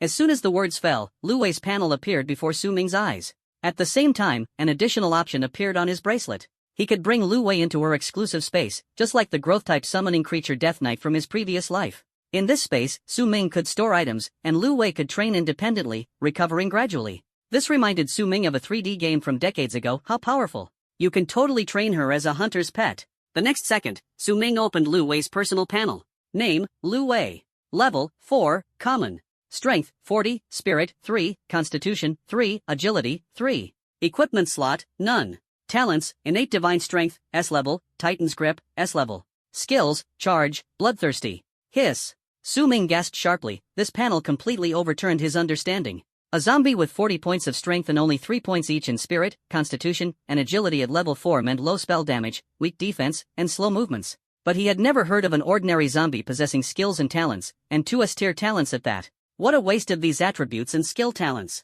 I've never seen a zombie so specialized. No wonder, double talents and double skills, yet still just an ordinary level zombie. Thankfully, its agility is low and it's slow moving. If it managed to bite me, my neck would surely snap. Su Ming felt like crying but had no tears, not knowing what to do. With this physique and agility, wouldn't entering the dungeon mean shattering on contact? Wait, can equipment still be worn? In an instant, Su Ming realized the blind spot. Although Lu Wei's base attributes are poor, if the additional attributes of the equipment are used well, and the low attributes are compensated, wouldn't it be usable? At this moment, the dungeon settlement was completed, and the cold system notification interrupted Su Ming's thoughts. Ding! Congratulations to the survivor Lone Wolf, an ordinary passerby, for scoring 1,345 points in the hidden battlefield, Star City Hospital, ranking first. Ding! You've received ranking rewards, gold *1345, experience *1345. Additionally, choose one item from the following rewards. 1 universal capsule for apocalypse supplies *100. 2 random skill book *1. 3 exquisite grade treasure chest *1. Most survivors who persist until the end choose the supply capsule, but Su Ming lacked this the least. A random skill book? He was tempted. Choose the exquisite level treasure chest. He enjoyed the thrill of opening boxes. Watching the dungeon close, there were still a few minutes left. This place is absolutely safe. Su Ming decided to first claim the battle rewards from earlier. First, claim the rewards from the world announcement. Claiming the Lone Hero Achievement Reward, Prestige *1000, Gold Coins *1000, Wristband Storage Space expanded to 2 cubic meters. Title obtained, Pioneer. Pioneer, Unique World Title, Permanent Title, awarded to the first survivor to single-handedly defeat a boss-level zombie in the apocalypse. Attributes, Permanent +5 to all attributes. While carrying the title, damage against zombies below boss level increases by 20%. Not bad, another Permanent +5 to all attributes. However, compared to the title of the Chosen One, the latter not only increases damage by 10% but also reduces damage received by 10%. The Pathfinder only increases damage. Switch it. Who cares? In the previous life played a mage, in this life played an archer, both are sneaky professions. What's the point of defense? If someone gets up close, what's the difference from being dead? Next is the exquisite level treasure chest obtained from the leaderboard. Theoretically, the exquisite level treasure chest is guaranteed to yield at least one fine quality piece of equipment or item. With good luck, it might even produce a legendary piece of equipment. This is why Su Ming chose the exquisite chest, a gamble worth taking, hoping to turn a bicycle into a motorcycle. Su Ming rubbed his hands together and opened the treasure chest. No surprises, no disappointments. Inside were 2 identical hammers. Getting 2 fine quality weapons at once was still considered pretty decent luck. Wu Iron Hammer, excellent grade equipment, 2-handed weapon. Forged from Wu Iron, the hammer is heavy, weighing over 80 pounds, with a length of more than 3 feet. Originating from the Warring States period, it was often used for personal defense and surprise attacks. Attributes, Strength +7, Constitution +3. Passive, when attacking, there is a 10% chance to cause 1.5 seconds of stun. Increases strength and constitution, making it perfect for Lu Wei. With 40 strength, don't tell me these shackles can restrain you? Su Ming handed over a hammer and noticed that Lu Wei's hands and feet were still bound by shackles. Snap! Lu Wei exerted a little force, and the shackles instantly broke into 2 pieces. One isn't enough? How many more do you want? Su Ming was stunned, seeing Lu Wei tilt her head and stretch out her other small hand. This black iron hammer stands over a meter tall and weighs more than 80 pounds each. It's a 2-handed weapon. Can her slender arms and legs really handle it? Could it be that one isn't enough for her to wield vigorously? Moreover, Su Ming had never heard of anyone being able to wield 2-handed weapons with one hand. At this moment, Su Ming realized that Ruvy's talent was indeed extraordinary. Titan's Grip, S-level talent. Allows equipping two-handed weapons with one hand. Ruvy swung the pair of heavy hammers expressionlessly, her movements swift and powerful, leaving Su Ming dumbfounded. The contrast is just too strong.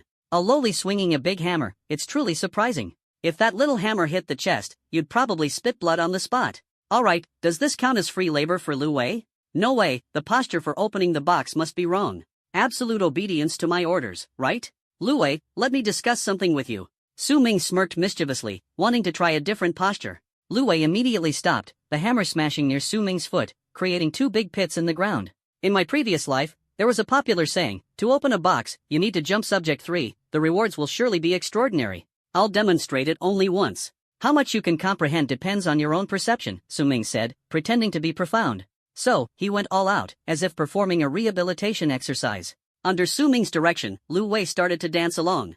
Her movements were crisp and efficient, her steps smooth, it was truly an authentic performance. This baby-faced busty girl teamed up with the 3-no girl, no wonder there are always people with criminal thoughts. This is professional. Isn't it unfair not to give something good? Seeing the timing was right, Su Ming opened the legendary treasure chest from the hidden quest. 2 fine-tier items, Hunter's Coat, and Hunter's Greaves. Tracker's Coat, superior grade equipment. Only the strongest and most seasoned marksmen are deemed worthy of wearing the Tracker's set, offering notable attack power and agility. Attributes, Constitution +5, Agility +5, damage received reduced by 5%. Tracker's Greaves, superior grade equipment. Similarly, only the strongest and most seasoned marksmen are deemed worthy of wearing, offering notable attack power and agility. Attributes, Constitution +5, Agility +5, damage received reduced by 5%. Not bad. Although the opening process for Subject 3 was a bit funny, the gains are definitely real. From now on, every time you open a box, you must jump like this.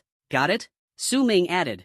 A chest armor and leg armor, both part of the Archer Professions set. Sets have a low drop rate among all equipment, as such items are usually only obtainable from treasure chests. The attributes of individual pieces are actually not advantageous and may even be inferior to ordinary standalone items. However, the true strength of sets lies in their set attributes. When the number of set pieces reaches a certain threshold, the set effect can be activated. Each activation brings considerable improvement. Especially when the 6-piece set is complete, it triggers a qualitative transformation. Su Ming couldn't wait to put on the equipment. Ding! Hunter's Coat has been equipped. Ding! Stalker Greaves have been equipped. Ding! Congratulations to the survivor for successfully activating the Stalker Set 2-piece effect. Stalker Set, 2-piece, all attributes +2, increases the chance of obtaining the Stalker Set. Quite decent attributes, and the surprises aren't over yet. Next, Su Ming's pupils instantly dilated. Lying inside the treasure chest was a skill book. A golden, radiant skill book appeared before Su Ming. The punishment arrow he obtained earlier was only at excellent level, but this golden one signifies a mythic level. Although Su Ming had witnessed many things in his previous life, he couldn't calm down for a long time after seeing the contents of the skill book. Death Mark, mythical universal skill. Legend has it that this technique was left behind by the underworld to mark enemies, lasting for 10 minutes with no cooldown. This skill cannot be dispelled and only one target can be marked at a time. Enemies marked by this skill take 30% increased damage from ranged attacks. A mark will appear above the target's head, which is always visible to the caster. When the target is within 50 meters of the caster's movement speed and attack speed will increase. Whoa! What kind of godlike skill is this? As a support skill, it's simply unbeatable. Once an enemy is locked in, even if they go invisible, Su Ming can detect them immediately. After learning Mark of Death, Su Ming's level immediately rose to 6. Within just a few minutes, rewards for defeating the boss, completing the hidden task, and ranking first in dungeon points all arrived, along with an additional chance to plunder a talent. Without hesitation, he allocated all 5 attribute points to Spirit. At this moment, Su Ming's attributes had undergone dramatic changes. Name, Lone Wolf, an ordinary passerby, level 6. Basic attributes, Strength, 42, Spirit, 34, Constitution, 49, Agility, 68. After finding 3 excellent grade individual pieces for Lu Wei, her attributes have also improved. Although Spirit and Agility are still very low, Constitution has increased significantly. No longer the kind of little zombie that shatters at a touch. Name, Lu Wei, level 4, ordinary level. Strength, 56, Spirit, 6, Constitution, 18, Agility, 3. Equipment, Black Iron Hammer, Boots of Strength, Spirit Gauntlet, Constitution Breastplate. This move is like Emperor Qin Shi Huang eating Sichuan peppercorns, completely numb, winning. Su Ming had just checked Lin Maorong's ranking, he was in 2nd place. At this moment, he looked toward the door, a faint smile curling at the corner of his mouth. Lin Maorong, you've been waiting for a while, haven't you? Su Ming put a ghoul mask on Lu Wei. Although her pupils were a bit unusual, once her sharp teeth were covered, she looked no different from an ordinary person. It's just that her complexion was slightly paler, her strength a bit greater, and her figure even better. Come, take a few steps. Su Ming carefully observed Lu Wei's movements. The movements are a bit stiff, but everything seems fine. Follow me. Su Ming set the director's office ablaze, the flames spreading and turning traces of the past into dissipating smoke. Creak. The door of the director's office was pushed open by him. He did not take Lu Wei into the space but let her follow him to test her abilities. Lu Wei carried a pair of large hammers on her back and followed closely behind him like a little duck. From a distance, they looked like a pair of siblings. The instance ended, and monsters hidden in the dark began to emerge. A survivor named Drilling Sky Monkey was being chased by an elite zombie, while several other survivors lay nearby, barely conscious and clearly severely injured. Yu Zombie. Level 5, Elite. Basic attributes: Strength 40, Spirit 10, Constitution 20, Agility 30. Most of these survivors are level 3, with only E-level and F-level talents, offering no advantage against elite zombies. Their total of the 4 basic attributes usually does not exceed 40, which also explains why they appear so vulnerable in the face of zombies. However, Su Ming's perspective has long since improved, and he is starting to feel somewhat dismissive of this type of elite zombie. Even so, the experience and drop rates of elite zombies are higher than those of ordinary zombies, making them worth a shot. When the Diamond Monkey saw Su Ming and Lu Wei, it examined them. The pair of siblings before it were dressed in a rustic style and well-equipped, clearly donning gear from the apocalypse. Ha, here comes the big one. His eyes darted, and he immediately ran towards Su Ming, trying to lure the elite zombie to attack them. This wasn't the first time Sky-Piercing Monkey had done this.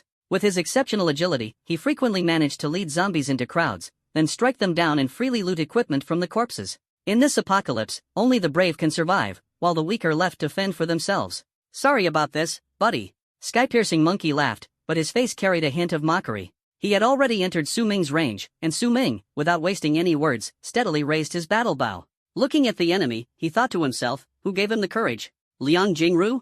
Buddy, this is really heart-wrenching now, he joked. As soon as he finished speaking, he released the bowstring, and the arrow shot toward its target like a missile. The sky-climbing monkey's figure froze, unable to dodge, and collapsed to the ground. He looked down to see a huge hole in his chest, with blood continuously gushing out. Su Ming was right, the literal heart-stabbing. Impossible. I have 34 points in agility, how could I fail to dodge? The sky-climbing monkey shouted with his last ounce of strength. But his gaze quickly became unfocused, and he hadn't even clearly seen Su Ming's actions just now. The survivors present witnessed this scene and immediately felt reinvigorated. It was clear they had all suffered at the hands of the skyrocket monkey. Boss. That was so satisfying. This guy wasn't acting human at all. Boss. He has 34 agility points, no wonder we couldn't hit him. But, the sky-piercing monkey is dead. Who else can kill the elite zombie now?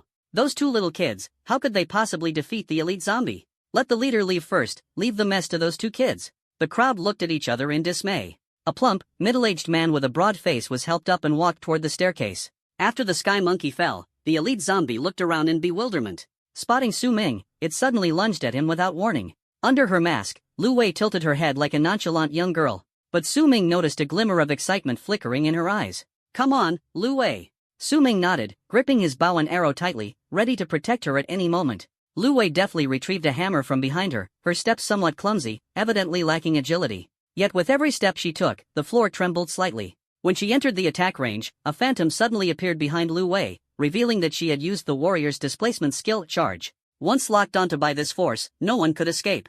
The elite zombie was not afraid, instead, it became even more ferocious, raising its sharp claws high and opening its massive jaws wide. The combination of those fangs and claws had once shredded countless humans and zombies alike.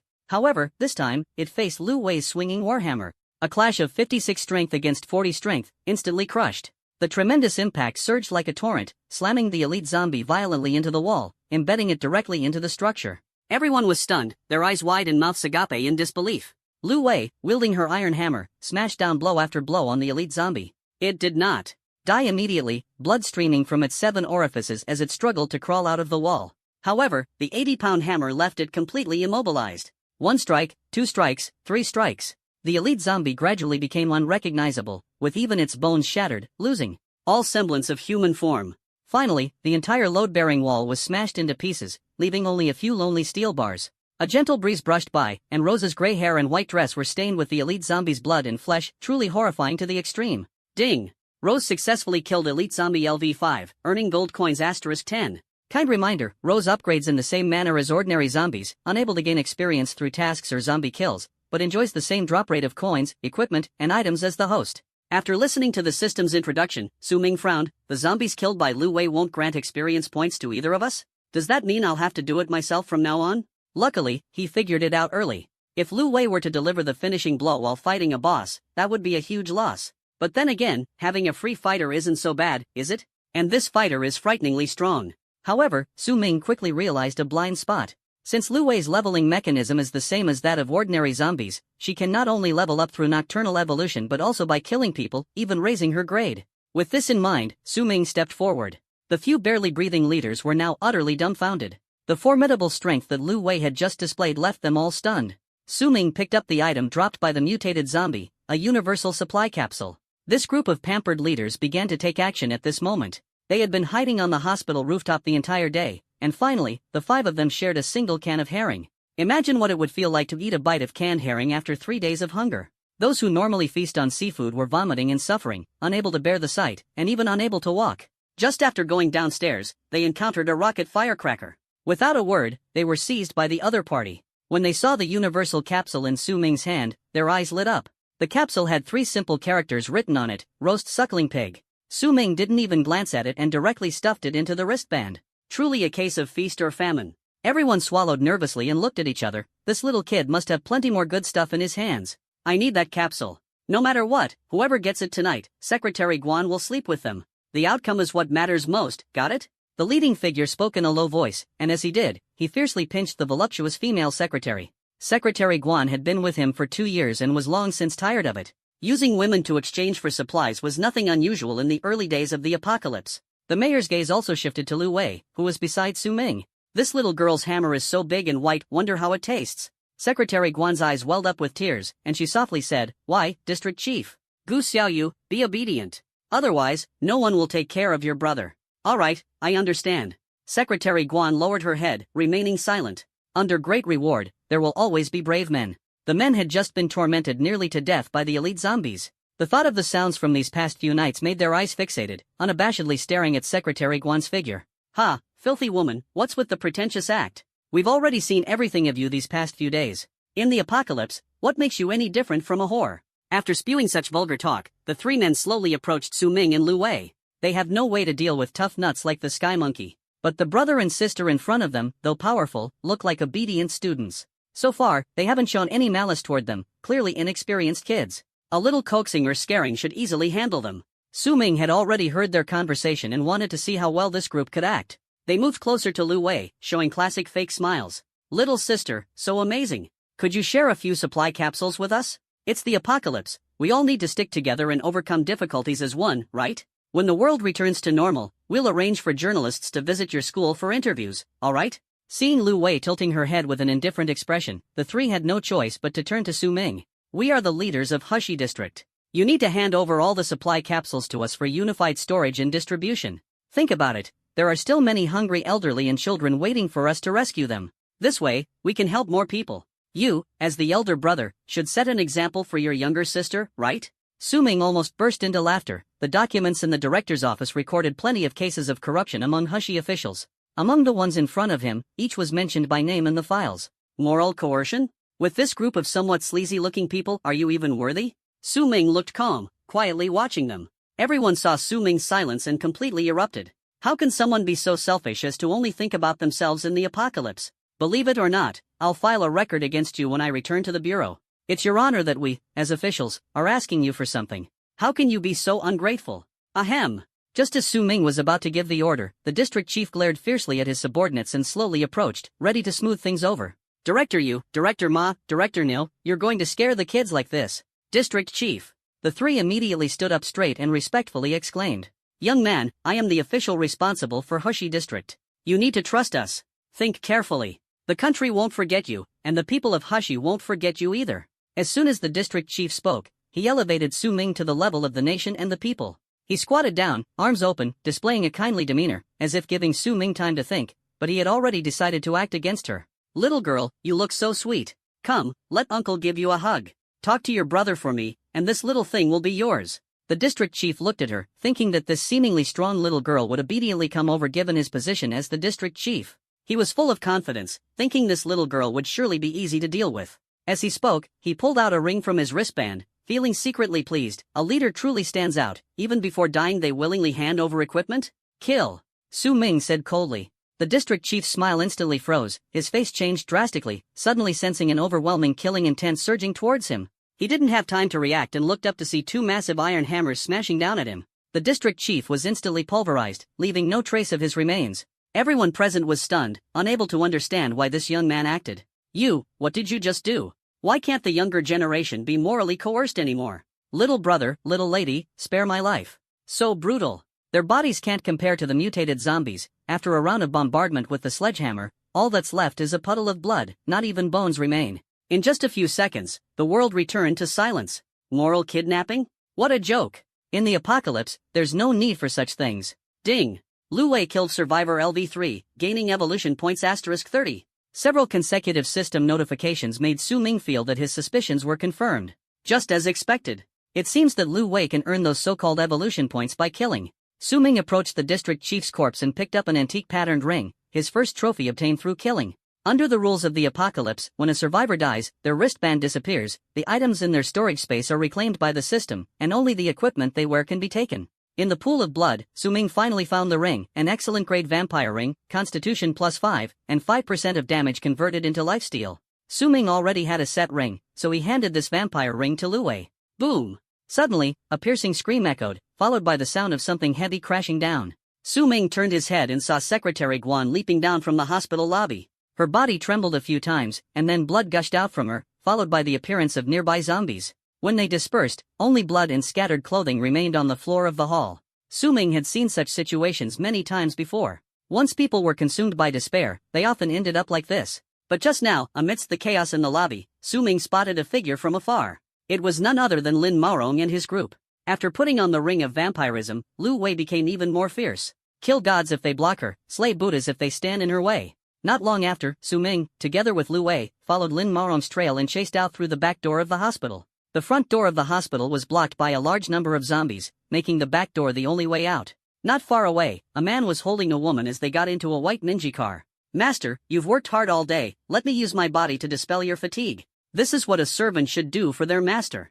Ah, Wan Xinran, why are you suddenly referring to yourself as a servant? He looked at the woman in his arms, his face full of teasing. After killing Miao Huanhuan, Wan Xinran, out of fear, unexpectedly took the initiative to seek affection, which made Lin Maorong even more unrestrained. To them, I am the young lady, but to you, you are my master, and I am your servant, your pet. Isn't that even more exciting? Do you know why I keep you around? Miao Huanhuan might be wild, but you're even better at playing the game. Before long, the woman's moans and the man's singing voice rang out. Humph. Look at me. My fingers relax, my gaze like a dragon. When the enemy is nothing, my tactics are boundless. My attack is like the wind, entering the palace with a bicycle, crushing your regretful face. Oh. Before the song was finished, the battle ended hastily. Master, you're amazing.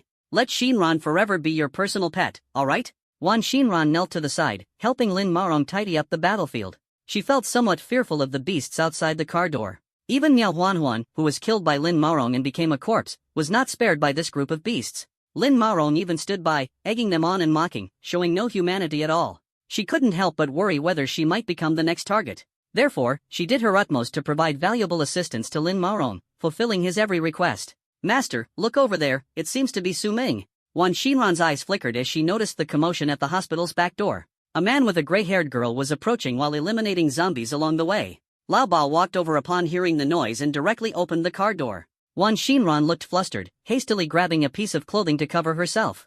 Old 8, what are you doing? She shouted loudly. Her shout elicited uproarious laughter from Lin Maorong and the others. Lin Maorong was pulling up his pants as he got off the vehicle. After leaving the dean's office, Su Ming concealed his personal information. When others checked his details, only a series of question marks appeared. Young master. That man, we can't retrieve any of his personal information. As for the girl, her name is Lu Wei, and she's at level 4. Unable to retrieve personal information? He must be carrying some kind of strange artifact. The name Lu Wei, does it ring a bell? Lin Maorong turned to look at Wan Xinran, whose face was completely flushed. Master, Xinran previously recorded the top 10 rankings, while the rest were recorded by Huanhuan, but she's already. Wan Xinran's voice grew softer as she spoke. Lin Maorong's face turned ashen, and he coldly said, "Useless trash.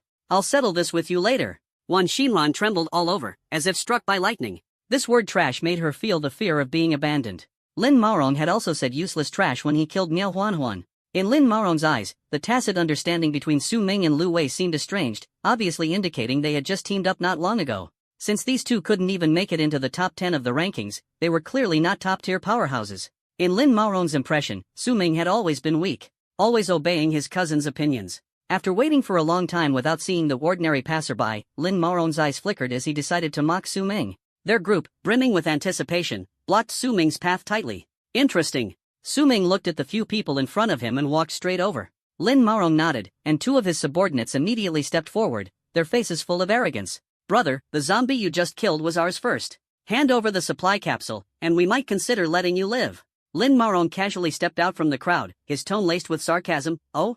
Isn't this Su Ming, my cousin Lin Rufy's boyfriend? Did you all lose your minds? Su Ming, why aren't you protecting my cousin and instead running over here?" Su Ming simply stared at him silently, without a reaction. Lin Maorong frowned deeply, visibly irritated. He was ranked second on the hospital dungeon leaderboard. Could Su Ming have been intimidated by his aura? He kicked the nearby Lao Ba again. "So it's the esteemed son-in-law. My apologies, my apologies." Lao Ba, having caught Lin Maorong's cue, strode forward with a mocking smile. "If you crawl under my legs and bark like a dog a couple of times, perhaps I'd consider letting you pass." Everyone burst into laughter upon hearing this. "And that girl?" Lin Maorong pointed at the little girl, his eyes filled with greed. He carefully examined Lu Wei. Although she was wearing a mask, her fair skin and aloof demeanor stirred his heart, making him want to abduct her to replace Wan Xinran by his side. "Yes, yes, yes. Young master." Lao Ba nodded repeatedly, fully understanding his intent. "Hey, that girl, you've got some skills. We're the Lin family from Star City, backed by the Baishir family. You should know we're ranked top 2 in this dungeon. Come over and join us?" Lu Wei did not speak, she just tilted her head and walked toward the crowd with a calm pace. Everyone mistakenly thought that she was there to seek refuge and pointed at Su Ming, causing uproarious laughter in the hall. "Our young master really likes girls like you. Join our Lin family, and we guarantee you'll have the time of your life. This little girl has more vision than you, son-in-law." This reminded Lin Maorong of the Lolita Island scandal in the Lighthouse Country. Could it be that the wealthy always prefer this sort of thing? Kill. A breeze brushed past, and a trace of killing intent flashed in Su Ming's eyes. Everyone immediately stifled their smiles, their expressions changing. "Kill? Young master, have you lost it? With so many of us here, what are you going to fight with?" "Son-in-law, I've changed my mind. Not only do I want you to crawl under my legs, but also to bark like a dog. Be sensible and hand over all the capsules and equipment you're carrying. In the apocalypse, it's survival of the fittest. Surely, son-in-law, you understand this principle, right?" Old 8 wore a mocking expression, raising the shield in his hand. Two minor soldiers on either side, wielding long spears and iron rods, approached menacingly. Behind them, 2 archers had also prepared their weapons. Looking at the corpses of survivors around them, they had done plenty of looting. "Charge!" In the blink of an eye, Lu Wei rushed to a soldier's side. Her black iron hammer smashed down abruptly, striking him squarely in the chest. The soldier's blood surged, and he was instantly sent flying, landing heavily amidst the crowd. The human body is far more fragile than that of a zombie. Even elite zombies could not withstand such an attack. Under absolute power, the minion's ribs all broke, with some even piercing through the skin.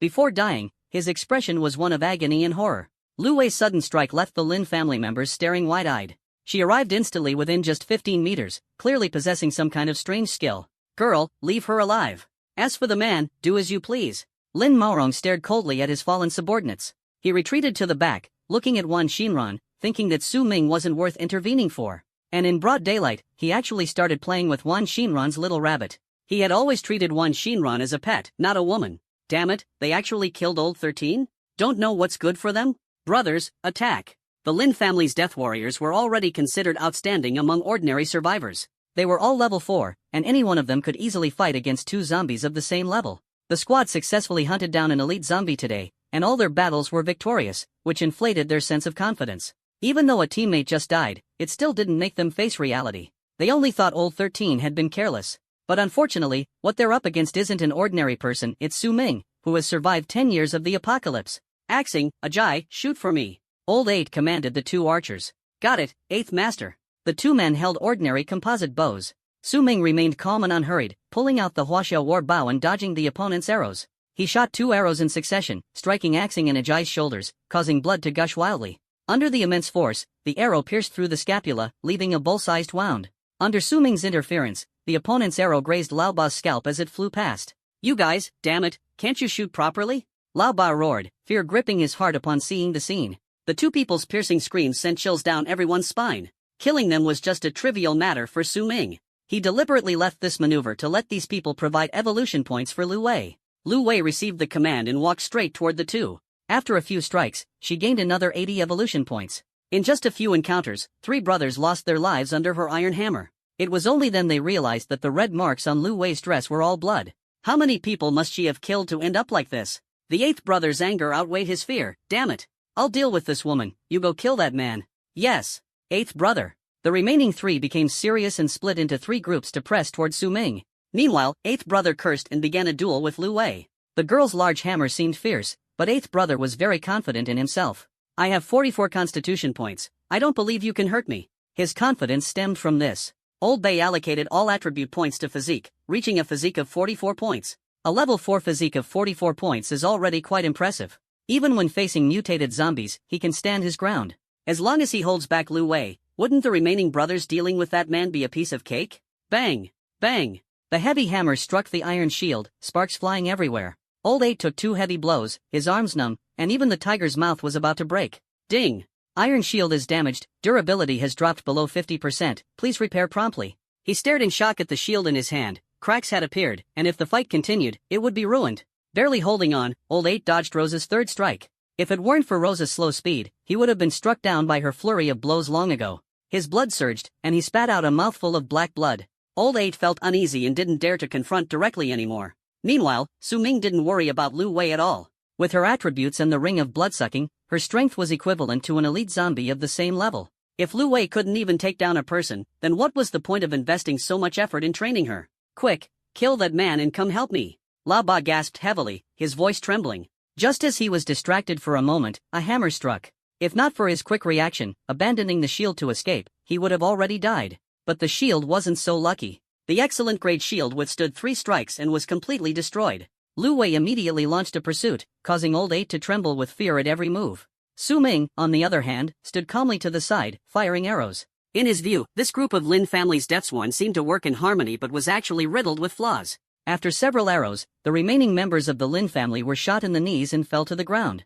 From their heart-wrenching cries for help, one could see the severity of their injuries. But soon, Lu Wei's iron hammer ended their lives, at least they were no longer crying out in pain. Old 8 looked at his master in despair, while the latter's face turned grim. "A bunch of useless fools." Lin Maorong angrily pinched Wan Xinran beside him. With all his subordinates defeated, he was finally going to take action. The breeze passed, carrying the scent of blood. Within just 1 minute, all of Lin Maorong's subordinates were killed.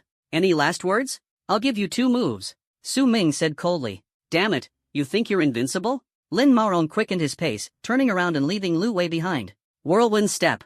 Whirlwind Step consumes a certain amount of energy, grants invisibility for 60 seconds, increases movement speed by 40%, and any attack will cancel Whirlwind Step while dealing 150% damage. He quickly disappeared from Su Ming's sight. Su Ming smiled faintly. Swift Wind Step? Interesting. This skill could be considered god tier in the apocalypse, but Su Ming wasn't in a hurry to counter it. Before Lin Maorong activated Swift Wind Step, Su Ming quickly placed a death mark on him. A dark red triangle appeared above Lin Maorong's head. Lin family's eldest young master, LV5, no profession, B-tier talent, Blade of the Wind. Current collapse degree, 30%, weakness degree, 0%. B-tier talents held no interest for Su Ming. However, this time, he wanted to use Lin Maorong's body to test the limits of collapse degree and weakness degree. Lin Maorong didn't realize that, even though he was invisible, Su Ming's every move was within his sight. Strategically, we must despise the enemy, but tactically, we must take the enemy seriously. Although Su Ming completely dominated his opponent, he did not let down his guard, he was incredibly steady. In a post-apocalyptic world, anyone who has survived for 10 years is a master of survival.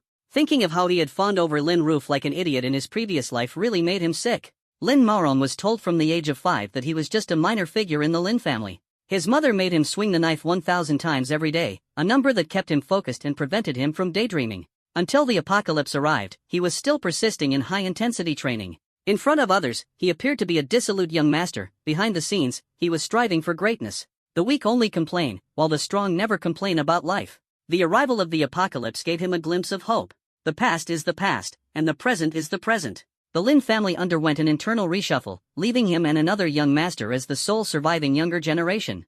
Hiroshi Shiraishi ordered that the 7-day novice period would be their assessment period. Whoever contributes the most will inherit the position of head of the Lin family. Faced with this once-in-a-lifetime opportunity, Lin Maorong chose Star City Hospital. But now, not only has the task arranged by the Shiraishi family been indefinitely delayed, his trusted subordinates have suffered heavy losses, leaving only a useless woman. Lin Maorong holds the protagonist's script but still cannot change his nature when the apocalypse arrives. All of this stems from his arrogance when he first came to power. When people make mistakes, they often prefer to shift the blame onto others. At this moment, Lin Maorong only thinks of Su Ming in front of him as the main culprit. Kill Su Ming and seize the equipment. Hand over the seized equipment to young Master Baisher, and his position in the Lin family will be secure. Lin Maorong allocated all the attribute points to agility. 40 agility points, plus a 40% movement speed bonus under the windwalk state. As long as he gets close, he can take down Su Ming with one strike. There's no way he'll lose. Just as he entered the range of the bow and arrow, Su Ming coldly uttered, "First move." An icy arrow was fired. Under the amplification of the death mark, Su Ming's attack speed and movement speed increased again. Lin Maorong began to suspect that Su Ming might really be able to see him.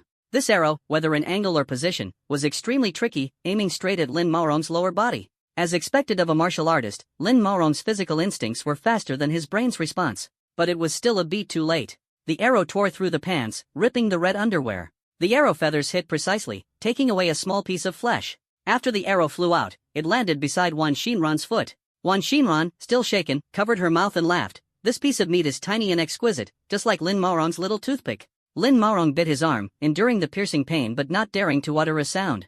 Following the direction of the arrow, he saw a stray dog suddenly dart out from the roadside. Upon seeing the strip of meat, it barked madly a few times before grabbing it and running off. Lin Maorong steadied himself, his eyes bloodshot, veins bulging, exuding a murderous aura. At this moment, he couldn't care about anything else, all he wanted was to tear Su Ming to pieces. Current collapse level, 50%, weakness level, 10%. The time for swift wind step is almost up.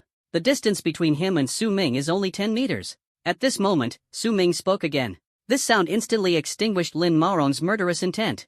The second strike. Right after the arrow was shot at such close range, Lin Maorong had nowhere to dodge. Hit in the chest, he staggered back several dozen steps before barely stopping. At this point, Lu Wei had already finished off all his subordinates and walked over carrying a large hammer. Lin Maorong sat on the ground, panting heavily, looking at Su Ming in disbelief. Su Ming walked closer leisurely, his eyes showing the indifference reserved for the dead. As Su Ming approached step by step, Lin Maorong completely panicked. Current collapse rate, 80%, weakness level, 70%. Brother Su Ming, brother-in-law.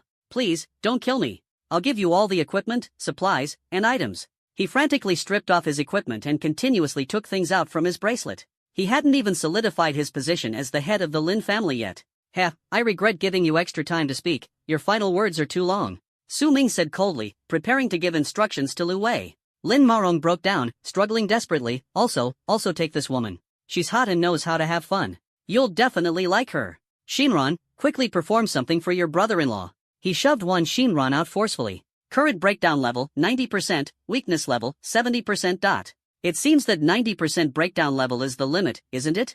Unexpectedly, Wan Shinran was the first to move. Lin Maorong, you're hurting me. Wan Shinran suddenly screamed hysterically. Originally gentle like a lamb, she finally couldn't take it anymore, fury igniting in her heart. She didn't know where she pulled a dagger from, closed her eyes, and frantically stabbed at Lin Maorong. After several stabs, Wan Shinran felt a sharp pain in her lower abdomen. Slowly opening her eyes, she saw a watermelon knife plunged into her abdomen. Using the last of her strength, she crazily bit Lin Maorong's forearm. Ah! It hurts! You bitch, let go! Lin Maorong shouted frantically, hacking wildly at her neck. Blood splattered everywhere. Wan Shinran, even until her death, glared angrily and never relented. In the end, she even forcibly tore off a small piece of Lin Maorong's flesh. Su Ming quietly watched everything unfold. Lin Maorong's level of collapse and weakness continued to rise, eventually stopping at 99%. In the apocalypse, never underestimate anyone. Even a rabbit will bite when cornered. No matter how weak a person is, when pushed to the limit, they will fight back. Su Ming, you're cheating. Tell me, why can you see me? Otherwise, I won't rest in peace. Su Ming's eyes lit up. Not rest in peace? Such a good thing? With one strike, Lin Maorong's body was smashed to pieces, leaving only a half-broken skull, with eyes wide open. Not rest in peace? This is your own choice. Ding! Lu Wei killed Survivor LV4, gaining evolution points *40. Ding! Lu Wei's level increased to level 5, gaining 5 strength attributes. Due to the talent innate divine strength, the acquired strength is doubled. Innate divine strength, strength gained upon leveling up is doubled, damage caused by melee weapons increases by 50%. After Lu Wei killed Lin Maorong, she unexpectedly leveled up. Indeed, the innate abilities of zombies far surpass humans. Simply based on this attribute alone, the strength has already reached above grade A. These skills seem tailor-made for berserkers. I'm quite curious whether Lu Wei meets the conditions for a class change. Su Ming felt puzzled and quickly organized the spoils of war. He gently touched Rovi's head, but his palm felt an icy cold sensation. Surprisingly, Rovi, who usually showed no reaction, actually closed her eyes, seemingly indulging in the sensation of his touch. After the dungeon ended, Lin Maorong successfully exchanged for the Swift Windstep skill book. He had sent people ahead to deliver the looted items from the dungeon, so he didn't have anything valuable on him. Su Ming found a ghoul mask, but the other items were of little value. Checking the time, Su Ming discovered that it took exactly 2.5 minutes from the start of the killing to the end. Then he and Rovi walked out of the hospital together. At this moment, he was wearing the stolen ghoul mask, cleverly concealing his face. This attire merges seamlessly with Su Ming's reborn demeanor, making it difficult for those familiar with him to recognize him. Moreover, Su Ming utilized his innate talent for disguise, concealing his personal information. As a result, at this stage, no one can surpass level 3 and uncover his lone wolf identity. It is now 2 p.m. From Xingqing Hospital to the Lin family building, there's a considerable distance. Lu Wei lacks agility, making her movement speed rather slow. They must set off immediately to ensure they reach their destination before nightfall. Along the way, Lu Wei gradually became self-reliant and no longer needed Su Ming's assistance. Wherever they went, they were unstoppable, sweeping through everything in their path, leaving no trace behind. Lin Corporation Building. This 6-story old-fashioned office building symbolizes the company's dignity and history, bearing witness to the ups and downs of Lin architecture over the years. In Star City, they used to be an obscure construction company. But with the change in mindset of previous generations of leaders, they began to cut corners, falsify project reports, engage in malicious competition, and commit all sorts of illegal acts. Even the recent collapse of the Star City Tower is connected to them. As a result, they caught the attention of the Baisher family, gradually gained support, and suddenly became the most powerful construction company in Star City. However, the Lin family now has only over 60 members. In the top-floor conference room, only a few core members were gathered. Seated at the head of the table was not a member of the Lin family, but a woman. She was the special envoy of the Baisher family, Hiroshima Genko. Her arrival was a severe test for the Lin family. The envoy enjoyed the Lin family's tributes while closing his eyes and accepting their service. Although arrogance and disdain showed in her eyes, the Lin family understood that for the sake of their future, they had to swallow their pride and endure. Hiroshima Atom, a citizen of Sakura Nation, bears a name that hints at a buried history, the mushroom cloud that once bloomed. After the apocalypse descended, humanity lacked effective communication. She acted as an intermediary, shuttling between the Lin family and the Baisher family to convey instructions and record the Lin family's performance. In the previous life, after the apocalypse descended, Lin Maorong had reached a tacit agreement with her for a mutually beneficial transaction to advance together. But now, such a possibility no longer exists between them. Hiroshima appears ordinary, yet exudes an indescribable allure, especially the charm of a mature woman in her prime.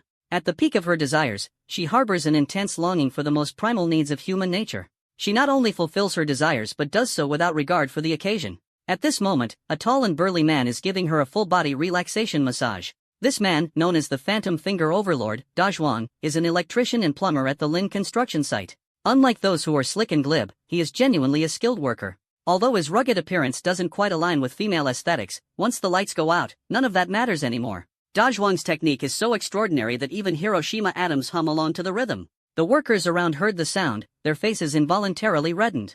They turned aside one after another, unwilling to disturb the harmony of the moment. At that moment, Atomic Hiroshima suddenly pressed his head down, his grip unconsciously tightening. Big Zhuang truly understood what it meant to output face-to-face, what it meant for emotions to overflow beyond expression.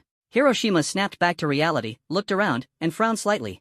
Lin Maorong had already missed 2 days of meetings, clearly not taking her seriously. The joy from earlier vanished instantly, her gaze turned cold, and she abruptly shoved the man beside her away. Damn it, it's meeting time. Maorong-kun took on a task yesterday, why isn't he back today? Was the military pledge made in vain, or does he just not take me seriously? She shouted in a sarcastic tone. An elderly man with gray hair stepped forward, his body trembling slightly as he humbly said, "Envoy, please calm your anger. Mao Ying has returned, bringing back 10 supply capsules and 2 pieces of excellent grade equipment. Please have a look." As he spoke, he gave Da Zhuang a meaningful glance. Da Zhuang immediately understood and scurried over obediently. At the same time, the burly Lin Maoying stood up meekly like a schoolboy. He is Lin Maorong's only competitor, physically strong but lacking strategy, only knowing how to solve problems with brute force. Today, he led a team of 30 people and returned with only half These gains were barely scraped together with the Lin family's utmost efforts. The Hiroshima atom held no interest for Lin Maoying, who utterly disregarded it. But Lin Maorong's pampered and spoiled demeanor, if confined and disciplined in a small darkroom, would no doubt become interesting. Unfortunately, ever since Lin Maorong was admitted to the hospital, they've lost contact, and there's been no news since. Oh, come on. Just these things? They're almost blinding. Please don't insult my intelligence with your lousy acting, I'm talking about Lin Maorong. Hiroshima Atomy sneered coldly. These things, she didn't care for them at all. She proudly tapped the table with her fingers, exerting pressure on everyone. Dazhuang felt the weight of authority, his mind echoing the elder's teachings, and worked even harder. The elder, drenched in sweat, had yet to receive any news from Lin Maorong and regretted not stopping him from taking on the task. You lot, either give it your all or get lost early. Young Master Baisher isn't a philanthropist. If you want charity, go beg somewhere else. Hiroshima Genji continued with his sarcastic tone. At that moment, someone suddenly barged in and pushed the door open without hesitation. This action interrupted Hiroshima Atom's freestyle and also brought Dazhuang's movements to a halt. Such blatant rudeness made the envoy feel extremely uncomfortable and embarrassed. What is this? Do you Lin family members have no sense of rules? Hiroshima Atom finally couldn't hold back and loudly rebuked. Outside the window, a fierce wind was howling as Su Ming, accompanied by Lu Wei, arrived downstairs at the Lin Corporation building. The stormy night of the apocalypse was about to begin. Entering the conference room was Lin Maorong's personal lackey. He came back with 12 excellent pieces of equipment, 1 superior piece of equipment, and 1 skill book. This haul made Hiroshima Atoms very happy, and he promptly pulled Dazhuang into the room next door. Soon, agonized cries from a man and laughter from a woman came from the neighboring room, the two sounds intertwining to create a vivid scene. Many people leaned against the door, imagining what was unfolding inside. This scene perfectly exemplifies the old saying, the land thrives with cultivation and fertilization, but the ox grows thin with hard labor. As night falls, all the zombies temporarily evolve into mutant zombies, their power greatly enhanced, roaming everywhere in search of attack targets. Su Ming and Lu Wei cleverly take advantage of the night's darkness, quietly beginning their actions. After the initial chaos, this large-scale construction company quickly restored order, demonstrating strong adaptability.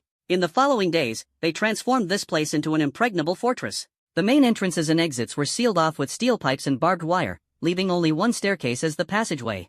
This passage is designed with flexible checkpoints to facilitate personnel movement while effectively blocking zombie attacks. As long as this key passage is held, neither humans nor zombies can breach the final line of defense. Su Ming effortlessly fired an arrow, with a bait jar tied to it. The arrow elegantly passed through the gaps in the steel pipe frame and crashed sharply onto the ground.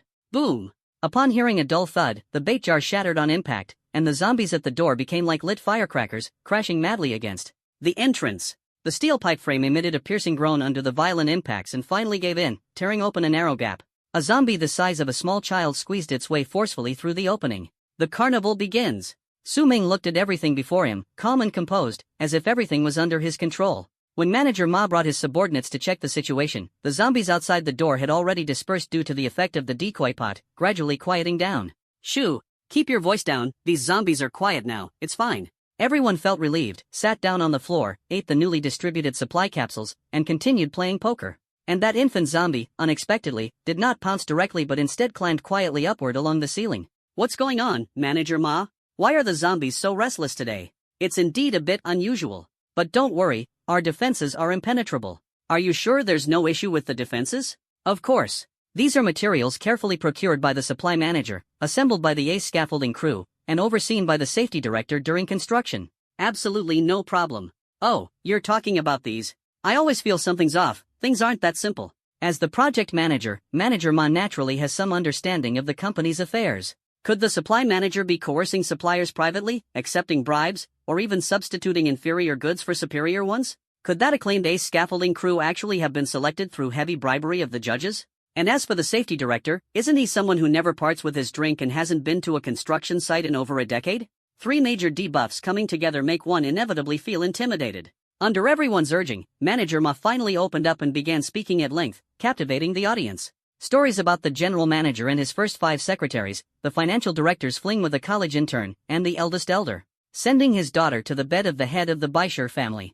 These tales came alive in his words, as if unfolding right before their eyes. Meanwhile, Su Ming, accompanied by Lu Wei, used the lure pot to draw away the zombies at the entrance and slipped through a small gap.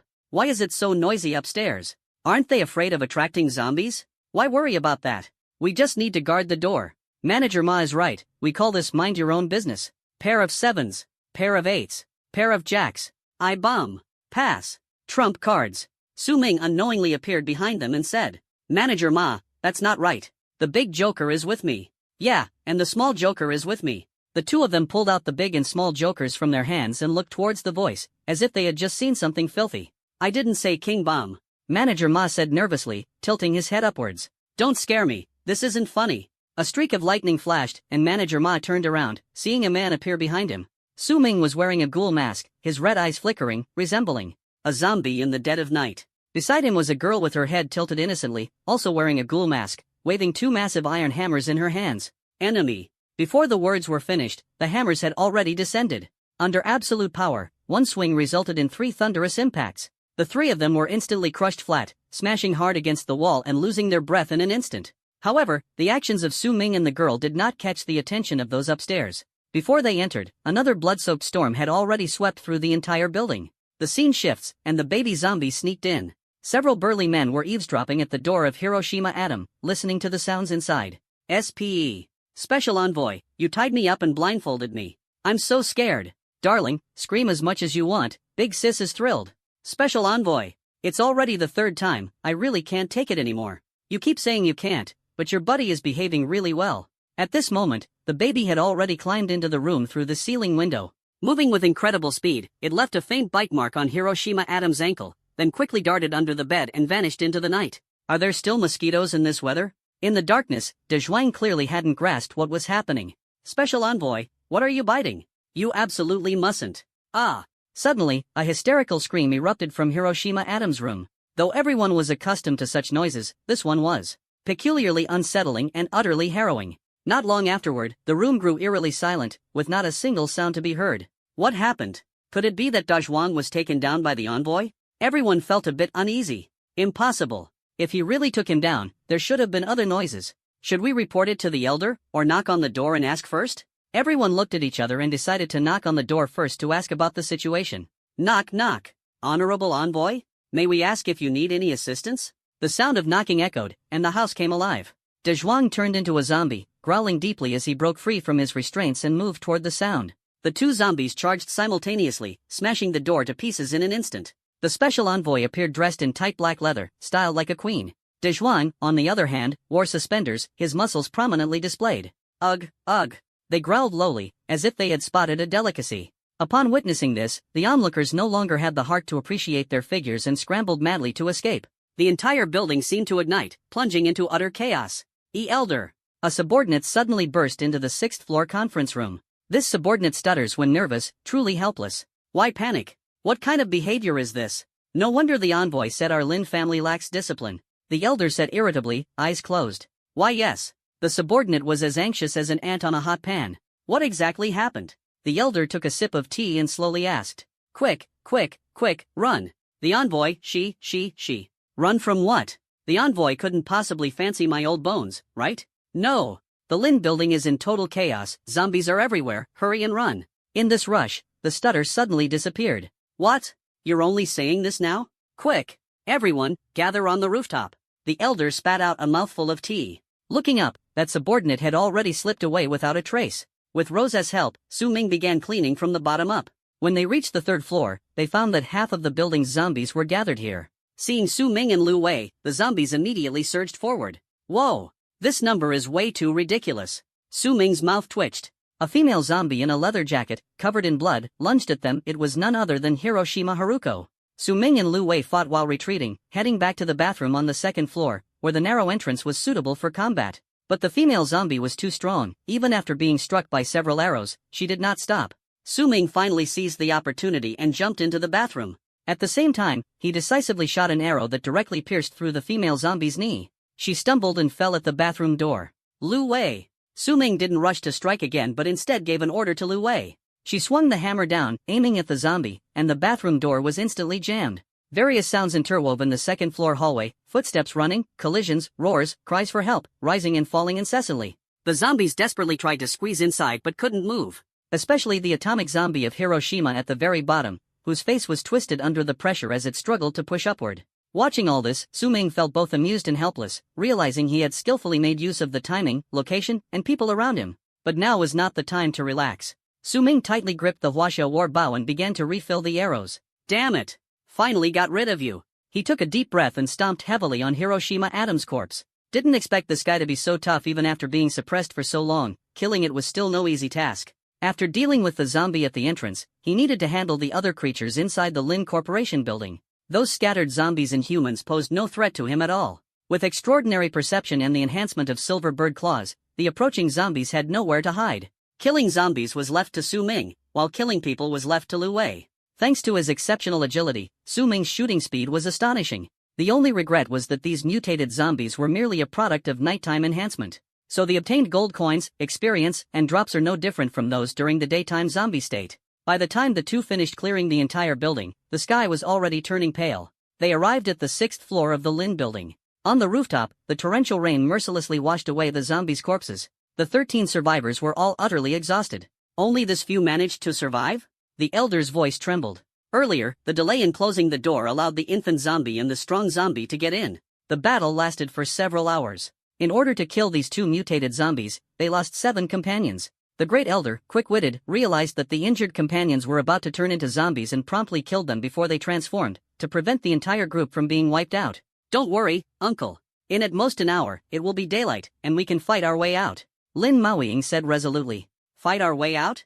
That's easier said than done. However, it seems like there's been no movement outside for a while. The great elder was too lazy to argue with Lin Maoying. Great elder, sounds of fighting are coming from outside. All the zombies have been wiped out. Fighting? Could it be Lin Maoying is back? He's come to save us. Could it be that the heavens are blessing the Lin family? Ha ha. Just as the words were spoken, the fire door let out a loud bang. The person at the door hurriedly rushed forward, filled with anticipation. Bang! The heavy fireproof door suddenly swung open, and the immense force hurled the person at the door away. The person fell into the crowd, struggled for a moment, and then perished. Who is it? The great elder asked sternly. At this moment, the sound of 2 sets of footsteps echoed on the stairs, one heavy, the other brisk. Like the death knell of hell, striking fear into everyone's hearts. Clearly, someone was about to bring the climax to this night of revelry. Just then, the rain stopped. Su Ming walked out slowly and said, "The heavens want to protect the Lin family? I will end it. Who's pretending to be mysterious over there?" Lin Maoying shouted loudly. 2 subordinates beside him exchanged a solemn glance before stepping forward immediately. The great elder nodded in agreement. Daring to come to the Lin building to cause trouble must mean having some real skills. Just as they leaned out, a white phantom suddenly appeared. The elder's pupils instantly widened, only to see a young girl wielding a large hammer charging forward. Right before everyone's eyes, the girl's large hammer fiercely smashed into the 2 men's faces. The immense impact instantly caused their heads to explode. The head was forcibly torn off from the neck, flying off to an unknown direction. The 2 headless bodies went limp and collapsed to the ground. The zombies downstairs immediately became agitated. Everyone was shocked to see that the strike had sent the 2 heads flying dozens of meters away, landing in the zombie horde downstairs. What explosive power! Only then did everyone see clearly that the one who struck was just a little girl. Blood gushed out like a tide, staining Lu Wei's clothes red. The vivid blood on the white clothing appeared particularly striking, like blooming peonies. At this moment, Su Ming also followed unhurriedly. Everyone was dumbfounded, their mouths agape, except for Lin Maoying, who stepped forward. "What on earth are you?" Before the great elder could speak, Lin Maoying started cursing angrily, preparing to rush forward. The great elder stopped him with one swift motion, as it was clear the other side was already prepared. Able to silently lead zombies into the building and effortlessly eliminate the ones inside, this is not something an ordinary person could accomplish. "2 young heroes, may I ask how the Lin family has offended you?" the grand elder asked calmly. "But uncle, this be ****** just killed one of our people earlier. Why are you still being polite? Kill her!" Lin Maoying shouted anxiously, but his mouth was quickly covered. "I didn't expect the Lin family to have only so few people left." Su Ming glanced around and said indifferently, his expression calm, as if he were looking at the dead. "You are." The great elder frowned, feeling that this man looked familiar. The moment their gazes met, the great elder's hair stood on end, as though he was suffocating. Killing intent. From Su Ming's eyes, a monstrous killing intent emanated. Such a gaze, once seen, leaves a nightmare deep within the heart. He couldn't figure out what he had done to offend this living demon. "Uncle, what are you afraid of? It's just 2 of them. Let's go together and kill him," Lin Maoying shouted. As soon as he finished speaking, he rushed forward. "Protect the young master," the elder shouted anxiously when he saw he couldn't stop them. Just as Lin Maoying said, there were only Su Ming and Lu Wei. At this moment, Su Ming remained calm and composed. The group before him wasn't even worth his effort. Whether in level, talent, equipment, or skills, they were worlds apart from him. Handing it over to Lu Wei to earn some evolution points is also a good choice. Dang! The hammer struck Lin Maoying's large shield, sparks flying everywhere. Lin Maoying was forced back 5 steps before stabilizing his stance. Being able to withstand Lu Wei's heavy hammer head-on is proof of his incredible defense. Lu Wei, on the other hand, was shrouded in black mist, clearly poisoned. Su Ming checks Lin Maoying's attributes. Invincible Little Overlord, LV4, no profession, B-grade talent, corrosive exterior. Corrosive exterior, one of the strongest defensive B-grade talents. Survivors with this talent secrete infectious toxins on their surface, damaging and slowing attackers. Attack speed and movement speed are reduced by 20%, stacking for 4 seconds. No wonder he is so arrogant, it turns out it's because of this talent. Survivors with this type of talent just need to desperately stack up their physique. Tonight, Lin Maoying put on several pieces of equipment that enhance physique, making him even more confident. However, Su Ming has no intention of plundering this defensive type talent. He wasn't worried about Lu Wei. Lin Maoying's attack power was not high. Moreover, Lu Wei had the Ring of Bloodlust, which allows her to recover vitality after attacking. Even if she falls into danger, she also has the Bloodthirst skill to protect herself. Hee, slightly stronger than the mutated zombies, I can handle it, Lin Maoying said confidently. Others saw this and their morale soared, launching attacks on Lu Wei one after another. This was Su Ming's first time carefully observing Lu Wei's battle. Facing 10 opponents alone, although she seemed passive, she was not flustered. That last hammer strike should be saved for later, so it can connect with the next one. That's a good hit. It would be even better if it were 3 inches higher. Someone's attacking from behind. Use a charge to evade the damage and reduce their numbers. Su Ming carefully guided Lu Wei. Having a training partner like this must not be wasted. To everyone's surprise, Lu Wei's comprehension was astounding. Within a short period, she grasped Su Ming's intention, quickly applied and mastered it.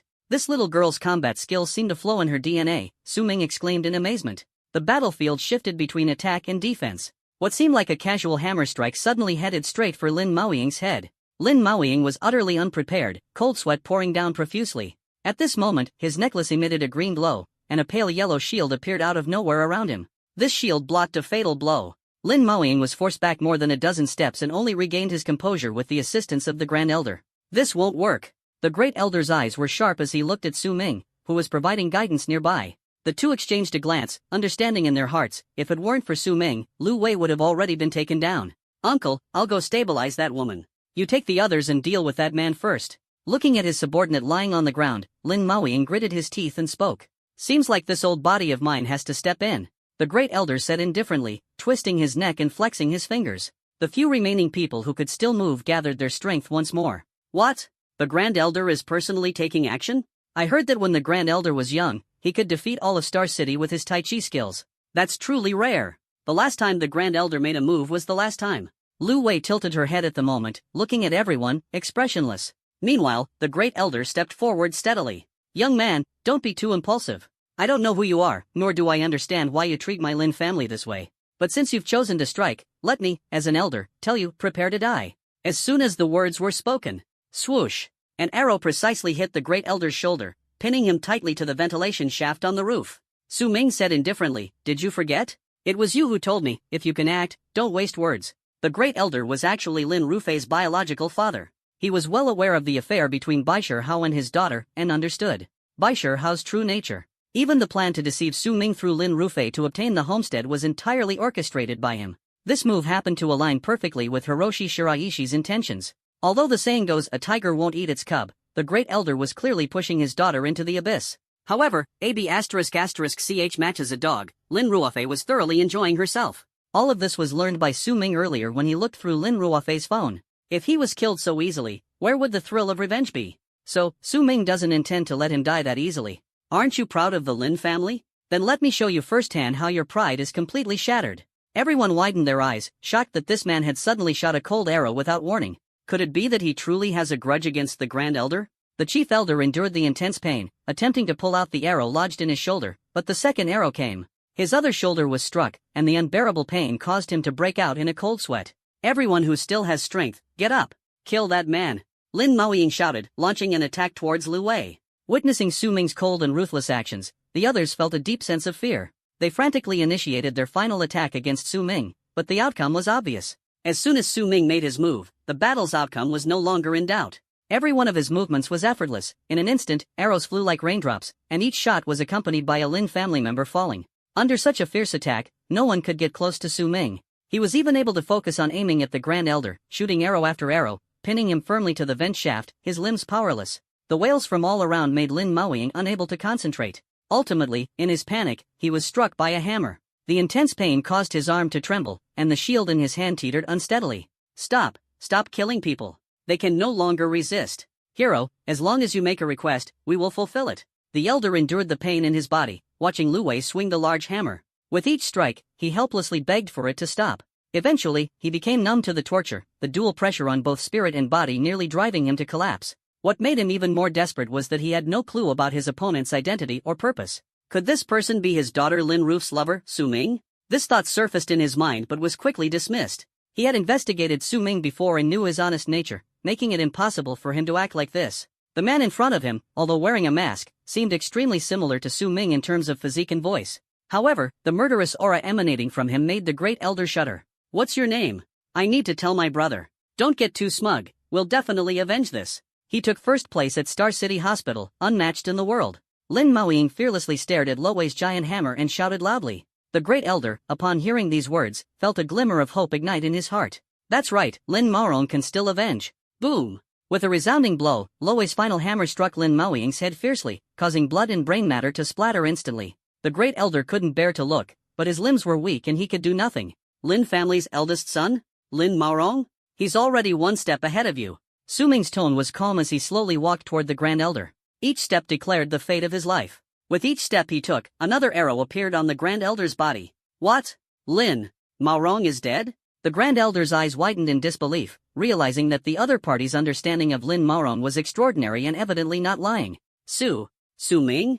The grand elder finally confirmed that the person before him was indeed Su Ming. Su Ming did not respond, deliberately slowing his pace to make the grand elder experience more pain. In the grand elder's eyes, although Su Ming did not strike often, every move was ruthless and merciless, completely overturning his previous cowardly image. And that little girl, her expression and movements were as still as dead water, showing no change in demeanor while killing, utterly unlike the psychological state someone her age should have. At this moment, the grand elder had completely lost his fighting spirit, the whole person looking as if his soul had been lost. The mental torment was far more excruciating than the physical pain. Since the enemy must be made to feel pain, let him experience both forms of torment simultaneously. A few hours ago, the Lin Corporation building was still filled with the laughter and joy of brothers. But now, the entire Lin family has been reduced to just him alone. This solitude pierces the heart. Everything that the Lin brothers had painstakingly built vanished in an instant. Enduring the excruciating pain, he raised his head to the sky, his gaze hollow, as though he had aged 10 years overnight. Su Ming's strength is sufficient to easily locate his daughter. If Lin Ruo Fei is not by Su Ming's side, it could mean she has already lost her life at Su Ming's hands. It dawned on him that Su Ming must have uncovered all the secrets, leading to this unbearable tragedy. At this moment, Su Ming finally stood before the Grand Elder. The Grand Elder's head and torso remained intact, but his limbs were riddled with arrows. His collapse and frailty had reached 99%, which must be the very limit of human endurance. This dual blow to the spirit and body was truly exhilarating. The Great Elder was already on the brink of death, struggling to muster his last ounce of strength. Su Ming, I truly regret. Knowing he was about to die, how could he be allowed to finish his words? Before he could complete his sentence, an arrow shot out from his mouth, silencing him forever. The Great Elder's gaze began to dim, yet his eyes remained open. At this moment, dawn broke, and the newborn sun after the storm illuminated Su Ming's cold and ruthless face. It seems that your Lin family's dying with eyes open is indeed a legacy. Su Ming felt an unparalleled sense of satisfaction, as the thrill of revenge reached its peak at this moment. He turned to look toward the misty distance, precisely in the direction of Baishar Hao's location, the Star City luxury residence. Situated on an island in the middle of the Xiangjiang River, this area was developed by the Baishar family, covering nearly 3,000 acres, with the only connection to the main city being a single bridge. Baishar Hao resided within the Star City luxury residence, in the king-sized villa spanning 100 acres, known as Baishar Manor. Su Ming had heard that on the fourth day of the apocalypse, a leader-level zombie had appeared in the Star City luxury residence and was slain by the Baishar family organization, becoming a legendary tale. Killing his target, Su Ming was preparing for a big move next. With the arrival of the apocalypse, the lively crowd in Xingqing luxury residences instantly turned into zombies. They wandered through the streets and alleys, transforming the entire neighborhood into their playground. However, the Baishar family was no ordinary small clan, they had deep roots and maintained a group of death servants. These assassins underwent strict training from a young age and fully obeyed every command from Hiroshi Shiraishi. With his tough tactics, Hiroshi Shiraishi quickly stabilized the situation in the Shiraishi manner. He subsectioned the Xingqing luxury residence into different zones, enforcing strict isolation. Gradually, he established a new order belonging to the Shiraishi family. Inside the master bedroom of Baishar Manor, In the early morning, a woman's painful pleas for mercy rang out, but quickly faded away. Only the man's heavy breathing and rhythmic pounding remained. The heavenly soldiers patrolling the hall and corridors turned a deaf ear, as if long accustomed to it.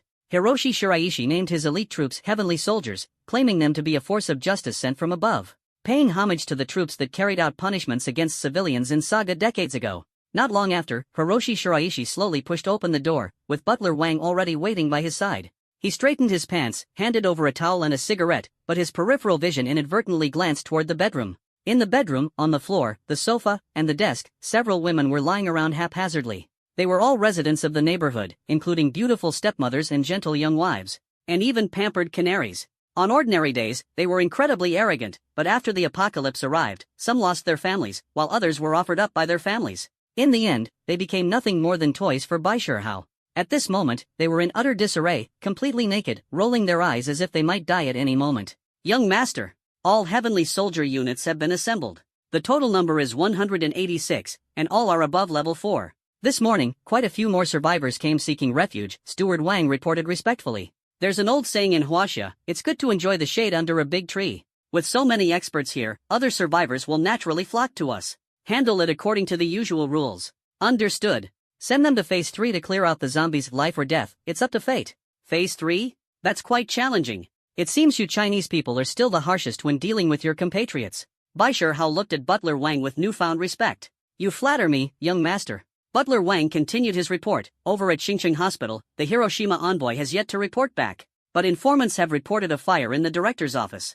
Those documents must not be kept. If they get leaked, even in the apocalypse, it will cause trouble. Shiraishi Hiro nodded and took a deep drag on his cigarette. In the apocalypse, he had to play both the saint and the sinner. Understood, young master. I'll immediately arrange for the heavenly soldiers to go to the hospital and confirm the situation.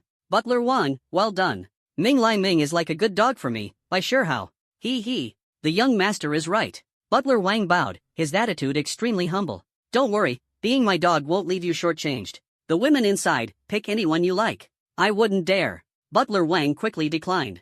What's there to be afraid of? Just now, your eyes were about to pop out. Really? Then I won't hold back. Butler Wang began picking inside the room and eventually carried a woman out. By the way, have Lin Roof and Su Ming been found? None of the women sent over are any good. Baishirhao said casually. Young master, Captain personally went there yesterday. I heard the terrain is complex and there are many zombies. He should be back soon. Should? What's the point of keeping you around? Finding 2 people, and 1 day isn't enough? Baishirhao's face darkened as he spoke coldly. Butler Wang, terrified, dropped the woman in his hands, knelt down, cold sweat breaking out on his forehead, his heart filled with misery. This matter was clearly arranged by Hiroshi Shiraishi himself, yet he shifted all the responsibility onto him. Young master, please calm down. I will send someone right away. At that moment, the villa's front door was pushed open. A short man, who appeared malnourished, walked in. He was dressed in tight black leather, resembling a shadow moving through the night. A mask and gloves covered his face and hands completely, leaving only a pair of sharp, eagle-like eyes exposed. He carried a large black bag, its strap taut, clearly holding something heavy inside. This man was Yamamoto Sakito, the captain of the elite soldiers under Hiroshi Shiraishi. Yamamoto Sakito was hailed as the strongest warrior in Sakura Nation. Though he appeared frail, he possessed extraordinary speed and strength. His fighting style was swift and decisive, often determining the outcome in an instant. In his previous life, he once defeated 100 people single-handedly, showcasing unparalleled combat prowess. Even more astonishing, he single-handedly killed a Lord-level zombie, earning the honor of the world's first kill. Even Shiraishi Hiro had to be humble and respectful in front of Yamamoto-senpai, which speaks volumes about his strength. Yamamoto-senpai, you've worked hard. Have you found Lin Roof and Su Ming? Shiraishi Hiro asked urgently. The man hasn't been found, Yamamoto-senpai replied indifferently, speaking sparingly. Seeing this, Butler Wang breathed a sigh of relief, immediately ran to his side, and said flatteringly, Captain, you've worked hard. This thing must be very heavy, right? Shall little Wang help you carry it? Yamamoto was not polite either and directly threw the heavy black bag to Butler Wang. Butler Wang did not expect the bag to be so heavy and was knocked to the ground. Where is she? Has she already gone to clean herself up, waiting for this young master's favor? Shiraishi Hiroshi, upon hearing that Lin Ruofei had not been found, was so excited he could hardly contain himself, as if Wu Dalan was asking for a refill after drinking his medicine. Utterly thrilled, he looked at Yamamoto's ancestor with excitement, his eyes gleaming with anticipation. Here. Yamamoto pointed at Butler Wang. Here? Shiraishi Hiro turned to look at Butler Wang, who was also stunned, his gaze wandering over the bag. The two suddenly realized something, their faces showing expressions of astonishment. Shiraishi Hiro recalled the words he had said when assigning the task: alive, we see the person; dead, we see the corpse. Could it be that Lin Roof had already turned into a zombie and died at the hands of Yamamoto? Wait. This is impossible. With Yamamoto's ancestor's personality, even if he turned into a zombie, he would still bring back a live one. Shiraishi Hiro gave a look, and Butler Wang nervously opened the bag. In an instant, a strong smell hit their noses. It was a mix of the scent of blood and rotting flesh, unforgettable after just one encounter. Inside the bag was a corpse that had been drained of blood. A head drooped to the side, falling into Butler Wang's hands. Lin Rufei's eyes widened like brass bells, filled with anger and resentment. Could this be the woman the young master had been longing for? Butler Wang's face instantly turned pale, as if he had suffered a tremendous fright, and a certain part of him seemed to shrink by 2 inches. Those who willingly become traitors, which one of them isn't driven by fear of death and a desire to live? He felt his stomach churn violently and finally couldn't hold it in anymore. That wave of nausea instantly filled his mouth, about to gush out at any moment. Mr. Yamamoto noticed his odd behavior and coldly glanced at Butler Wang. Butler Wang knew that Yamamoto was impeccable in every aspect, except for his severe misophobia. If he were to vomit in front of him, it would likely anger him, and he himself would suffer the consequences.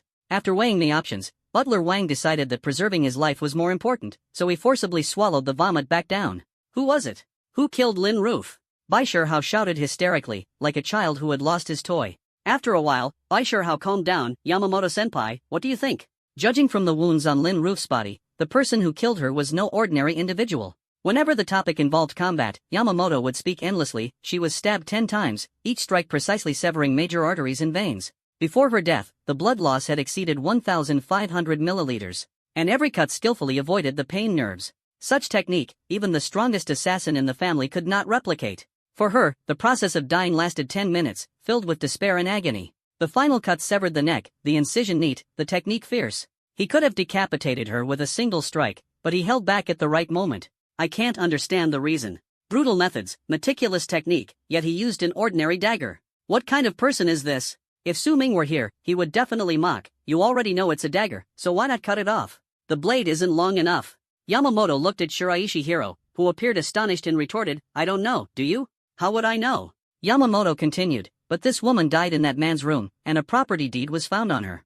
I put it in the bag. Shiraishi Hiro glanced lightly, and Butler Wang had no choice but to move his body with a troubled expression. He had just opened the enormous package and took out a document stained red with blood and crawling with maggots. His cheeks were already unbearably sore, and this time it had reached its limit. This time, not even the King of Heaven himself could stop him. He finally couldn't hold back and vomited profusely, spraying the entire large package and dousing Lin Rufei's head with a splash of soul juice. Hope no one here is eating sheep's head. Sorry about that. Just as I was about to criticize Butler Wang, he became uncontrollable and even vomited dark green bile. Helplessly, Hiroshi, Shiraishi and Yamamoto had no choice but to leave first. At this moment, a celestial soldier came running hurriedly. Young master! Captain! Something has happened. The soldier gasped for breath as he shouted, over 70 people in the Lin Corporation building were attacked last night, and they've been completely wiped out.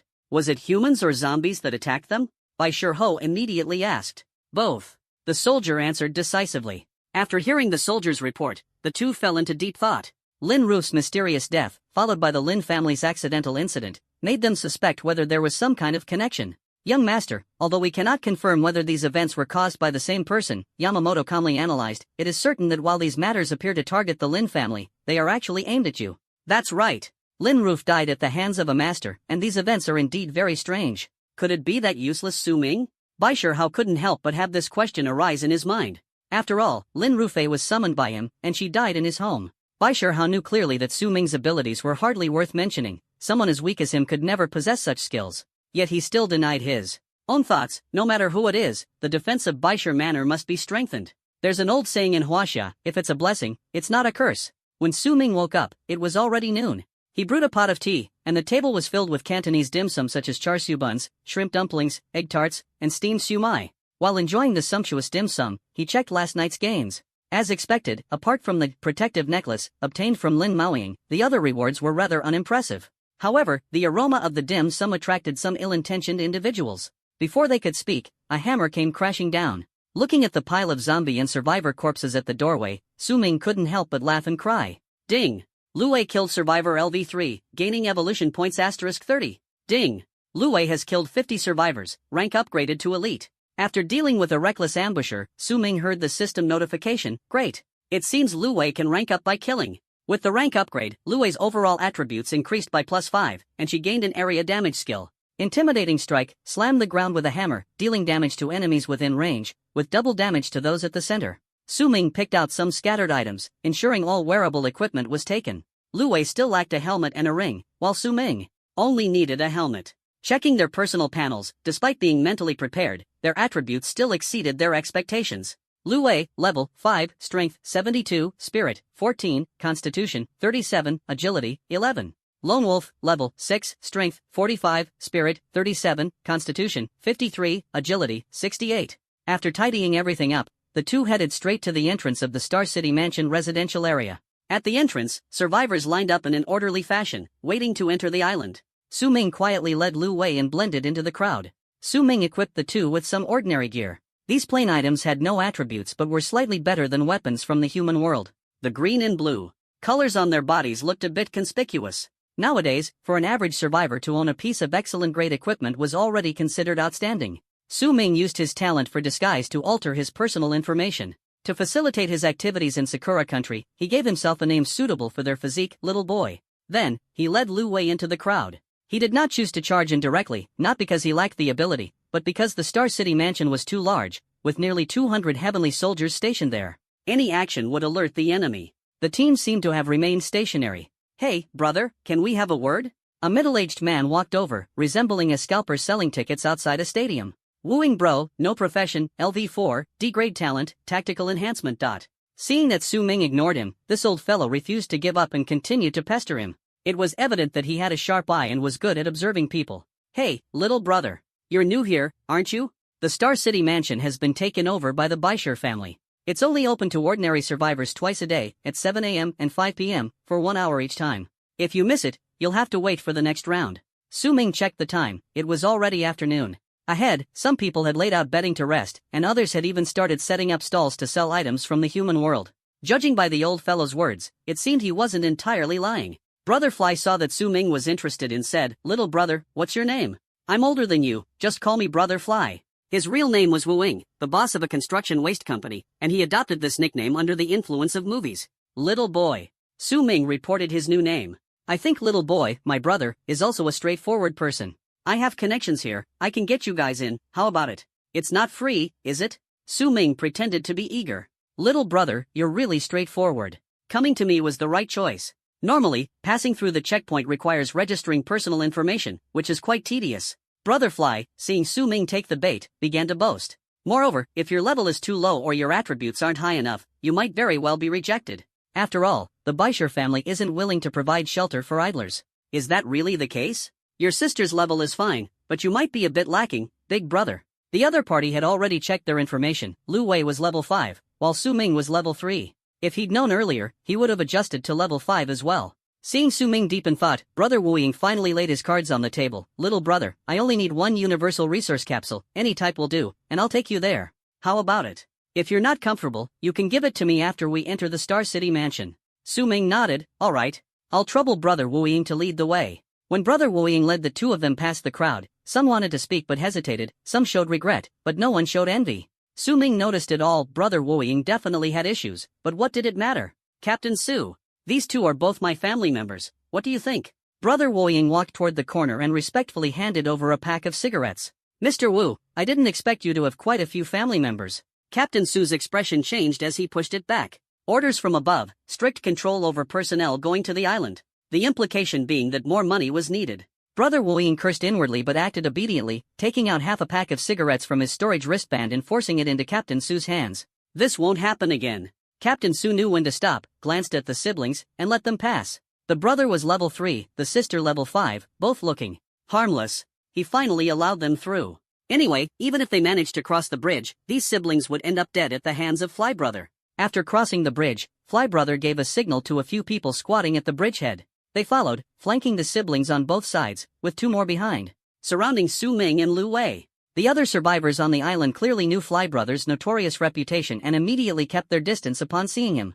Fly Brother, your methods are truly impressive. Here's the agreed payment. Su Ming took out a pre-prepared supply capsule from his wristband. Little brother, there are too many people here, and loose lips sink ships. Let's make the exchange over there. Fly Brothers' eyes weren't fixed on the supply capsule at all but rather on the few excellent pieces of equipment they were wearing. Just as they were about to disappear around the corner, a young man mustered his courage and ran after them. He wanted to persuade Su Ming not to go, but was blocked by the burly man following them. Brother Wu Ying and Su Ming turned back at the same time, their faces full of irritation at being interrupted. The young man froze for a moment before being pulled back to his original spot by a companion. Brother Wu Ying led Su Ming and Lu Wei to an indoor library, and the door slammed shut. "Little brother, this is the place," Brother Wu Ying said. As soon as the words fell, a group of people suddenly surrounded Su Ming and Lu Wei. That's right. On the fourth day of the apocalypse, a team of 30 people had managed to gather. These individuals were the scum of humanity, people who had always skirted the edges of the law before the apocalypse, engaging in shady and unspeakable activities.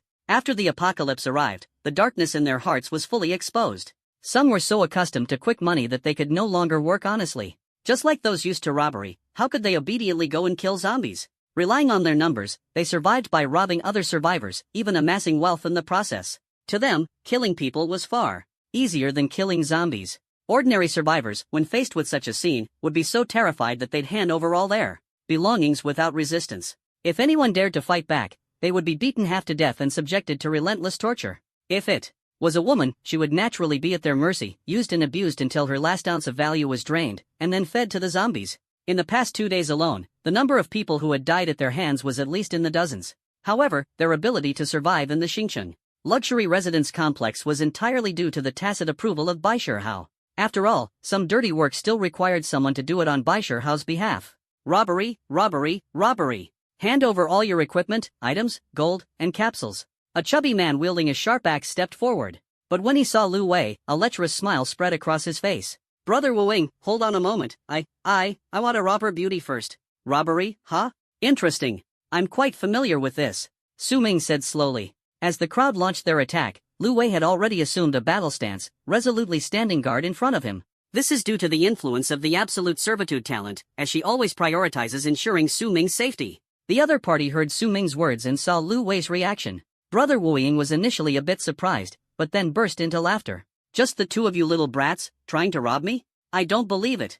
Oof, kid, do you think having this level 5 bodyguard means you can do whatever you want? You're underestimating us. Hand over all your equipment and supplies, and the misunderstanding between us will be resolved. We'll let you go. However, this little girl has to stay." Brother Fly blocked the chubby boy with one hand, his tone appearing quite magnanimous. They pointed to the second floor of the library, where a man had been stripped completely naked. He had multiple bloody wounds on his body, and his fate was uncertain. The surrounding accomplices burst into laughter upon hearing Brother Wu Ying's words. Mocking voices, whistles, and cheers rose one after another. In their eyes, letting Su Ming leave alive seemed to be the greatest act of mercy. But who would believe these words? This is nothing more than their usual tactic of applying pressure to force the other side to submit. After all, killing is merely for the purpose of seizing equipment. Extracting the value within the opponent's wristband is their true goal. "You've wasted my time. How will you compensate me?" Su Ming came over, just wanting to see if there were any talents worth seizing. But he left disappointed. Among the 30 people, not a single A-grade talent was found.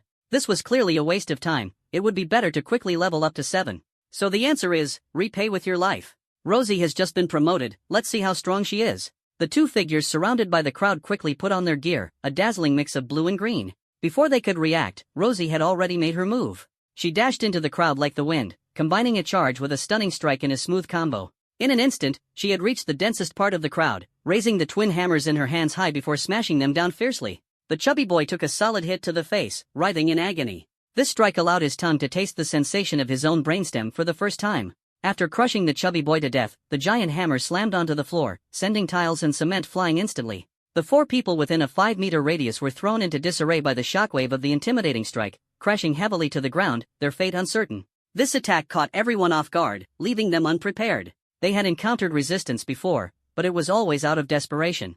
However, these two in front of them were taking the initiative to strike. The crowd was not intimidated. After all, robbing naturally comes with the risk of losing one's head at any moment. They quickly stepped aside, and the 4-eyed guy next to Brother Fly said, "Brother Fly, these two are not easy to deal with given their equipment. Damn it! What are you afraid of? All of you, get them.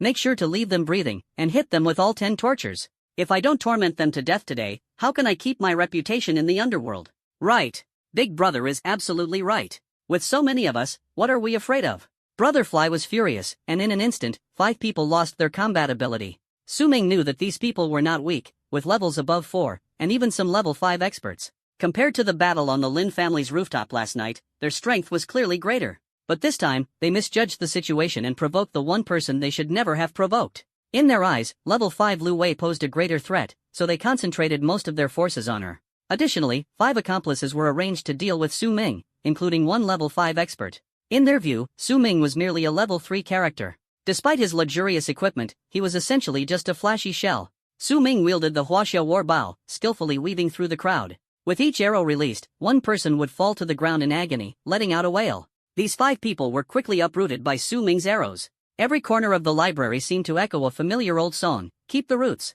At this moment, those attacking Lu Wei saw their fallen companions and finally realized the gravity of the situation. They panicked, clamping their legs tightly, feeling a faint pain in their lower bodies. This pain was not only physical torment but also a mental devastation. They now understood that the Lu Wei they had been so wary of was nothing to fear in front of Su Ming. Suddenly, Su Ming deliberately slowed his steps, allowing the crowd to pursue him. He drew a purplish-red arrow on the Huaxia Warbao Judgment Arrow. The 6 were struck in their thighs, collapsing in unison, wailing in agony. Su Ming didn't want to waste time and quickly targeted the archers hiding in high places, taking them down one by one. In just 1 minute, the entire library was left with only Brother Fly still standing. If he hadn't saved a breath for Lu Wei, he could have been even faster. Thud! Brother Fly's legs gave out, and he fell to his knees. This overwhelming style of combat made him instantly despair, thinking to himself, what kind of terrifying strength is this? Seeing their leader kneeling, the others didn't dare hesitate. Struggling, they crawled over, wailing in pain, their eyes filled with despair, begging Su Ming for mercy. These professionals, if they still couldn't see the situation clearly by now, would truly deserve their deaths. Lu Wei, stop! Su Ming shouted. Lu Wei immediately halted, her massive hammer stopping just half an inch from the enemy. The man, thinking he was doomed, was so terrified that he wet his pants on the spot. Who would have thought that these seemingly strong individuals could be so weak? Seeing Su Ming stop, everyone thought there was a turning point. They all began to beg for mercy, crying uncontrollably. Grandpa Little. Boy, Grandma Lu Wei, we were really wrong. Please spare us. As long as you let us live, we are willing to give up everything. Su Ming knew that these people cared most about their lives. This was exactly what he was waiting for. If they didn't beg for mercy, he wouldn't be able to make good use of them. If you want me to spare you, it's not impossible, Su Ming said slowly. As soon as these words were spoken, everyone was stunned. The man before them, from his initial actions to his sudden pause now, was completely unpredictable. These robbers are accustomed to looting and have long been indifferent to the pleas of those begging for mercy, hearing them only as a false performance. They rob what needs to be robbed, kill who needs to be killed, never hesitating. However, as the saying goes, if you walk by the river often, your shoes are bound to get wet. When they chose this path, they had already foreseen the worst outcome, failure and death. Everyone looked at each other, their eyes all focused on Brother Fly. The latter finally mustered up the courage and tentatively asked, really? Of course. When I say something, I always mean it. Su Ming responded firmly. After hearing this, everyone showed a look of joy on their faces, but they were still puzzled in their hearts about what Su Ming truly wanted. Little boy's grandpa, this shouldn't be free, right? Brother Fly's biggest worry was that although Su Ming said he would let them go, he might not actually do so. Unwarranted leniency defies common sense. You guys are in this line of work, what do you think? Little boy's grandpa, I'm truly sorry for wasting your time. This is a small token of compensation, please accept it. Brother Fly spoke sincerely while signaling to his accomplices behind him. Little boy's grandpa, this is standard grade equipment. Little boy's grandpa, this is excellent grade gear. Little boy's grandpa, this is a universal resource capsule. Everyone took out items from their wristbands and neatly placed them in front of Su Ming. Su Ming had originally hoped to see some valuable treasures, but the scene before him left him greatly disappointed. When everyone's wristbands were completely empty, Su Ming's expression turned cold, and a chilling aura emanated from his eyes. Is this all? Su Ming's words made everyone's hearts tremble, and some were even so frightened that they burst into tears. At this moment, Brother Fly looked at Lu Wei, and suddenly had a flash of inspiration. He gave a signal to the person behind him, "Monkey, quickly take out your treasure and offer it to the little boy's grandfather." A lean man walked up reluctantly. Little boy's grandfather, this is my cherished treasure. Su Ming had long noticed that this group of people was not simple. It seems they were indeed hiding something. As they spoke, this guy actually pulled out a pink lace bra from his wristband. It turned out to be a growth-type equipment. The person named Monkey, seeing Su Ming show no interest, mistakenly thought it was because the style wasn't suitable, so he simply took out everything from his wristband. It's like a toad pretending to be a little frog, ugly but playing fancy. Inside, there were actually many different colors and styles of stockings and bras. Each item was carefully sealed in a vacuum bag, with detailed labels on the outside, including name, age, and size. Such a scene would be considered quite shocking, even in the most explosive of contexts. Su Ming casually picked one up and found that the size was surprisingly quite suitable. 666. And it's even the original flavor. Seeing Su Ming take action, the others thought they had dodged a bullet, but Su Ming's expression turned grim. Everyone felt something was off. Wasn't this just like when Chewie lifted the lid, and the whole village, young and old, waited for the dish to be served? So, they scrambled to speak up one after another. Little boy grandpa, we've already been squeezed dry by you, there's really nothing left. Yeah. You can't expect me to take off my last pair of underwear for you, can you? Little boy grandpa, if you really like this so much, then you might as well just kill me. Little boy grandpa, if he can't, I can. Brotherfly explained helplessly, little boy's grandpa. The Baisher family just collected the protection fee yesterday, there's really nothing left. He even confessed to his collusion with the Baisher family.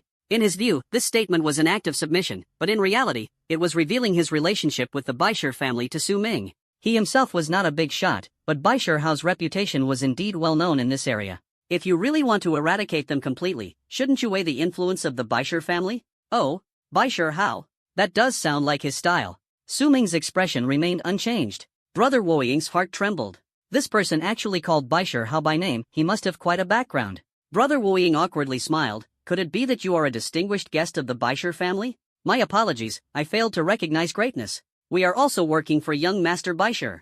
It seems this time we meet through conflict. Work for Hiroshi Shiraishi? That's certain death. Who said you're out of resources? You still have gold coins. Su Ming reminded. As soon as the words were spoken, it was like a sudden revelation for everyone. They could earn gold coins by defeating zombies and completing tasks. Although they knew these gold coins would become hard currency in the apocalypse, the beginner shops and auction houses hadn't opened yet, so the coins were practically useless in their hands for now. To be honest, gold coins cannot be eaten or drunk, and compared to a supply capsule, they are really not appealing. Prompted by Su Ming's reminder, everyone turned to look at their wristbands. The number of gold coins displayed on the wristbands ranged from 100 to 200, especially Brother Fly, who astonishingly had over 1,000. When everyone added up their totals, there were more than 4,000 gold coins altogether, and with Su Ming's, the total reached an astonishing 10,000. Who knows how many people they robbed? Su Ming sighed, robbery doesn't require much skill, but the money sure comes fast. After transferring the gold coins to Su Ming's account, everyone felt a sense of relief. Little boy's grandpa, you took the money too, right? Sure. Su Ming turned and walked toward the door, completely satisfied. Everyone breathed a sigh of relief. As long as the green firewood remains, there's no fear of running out of mountains to burn.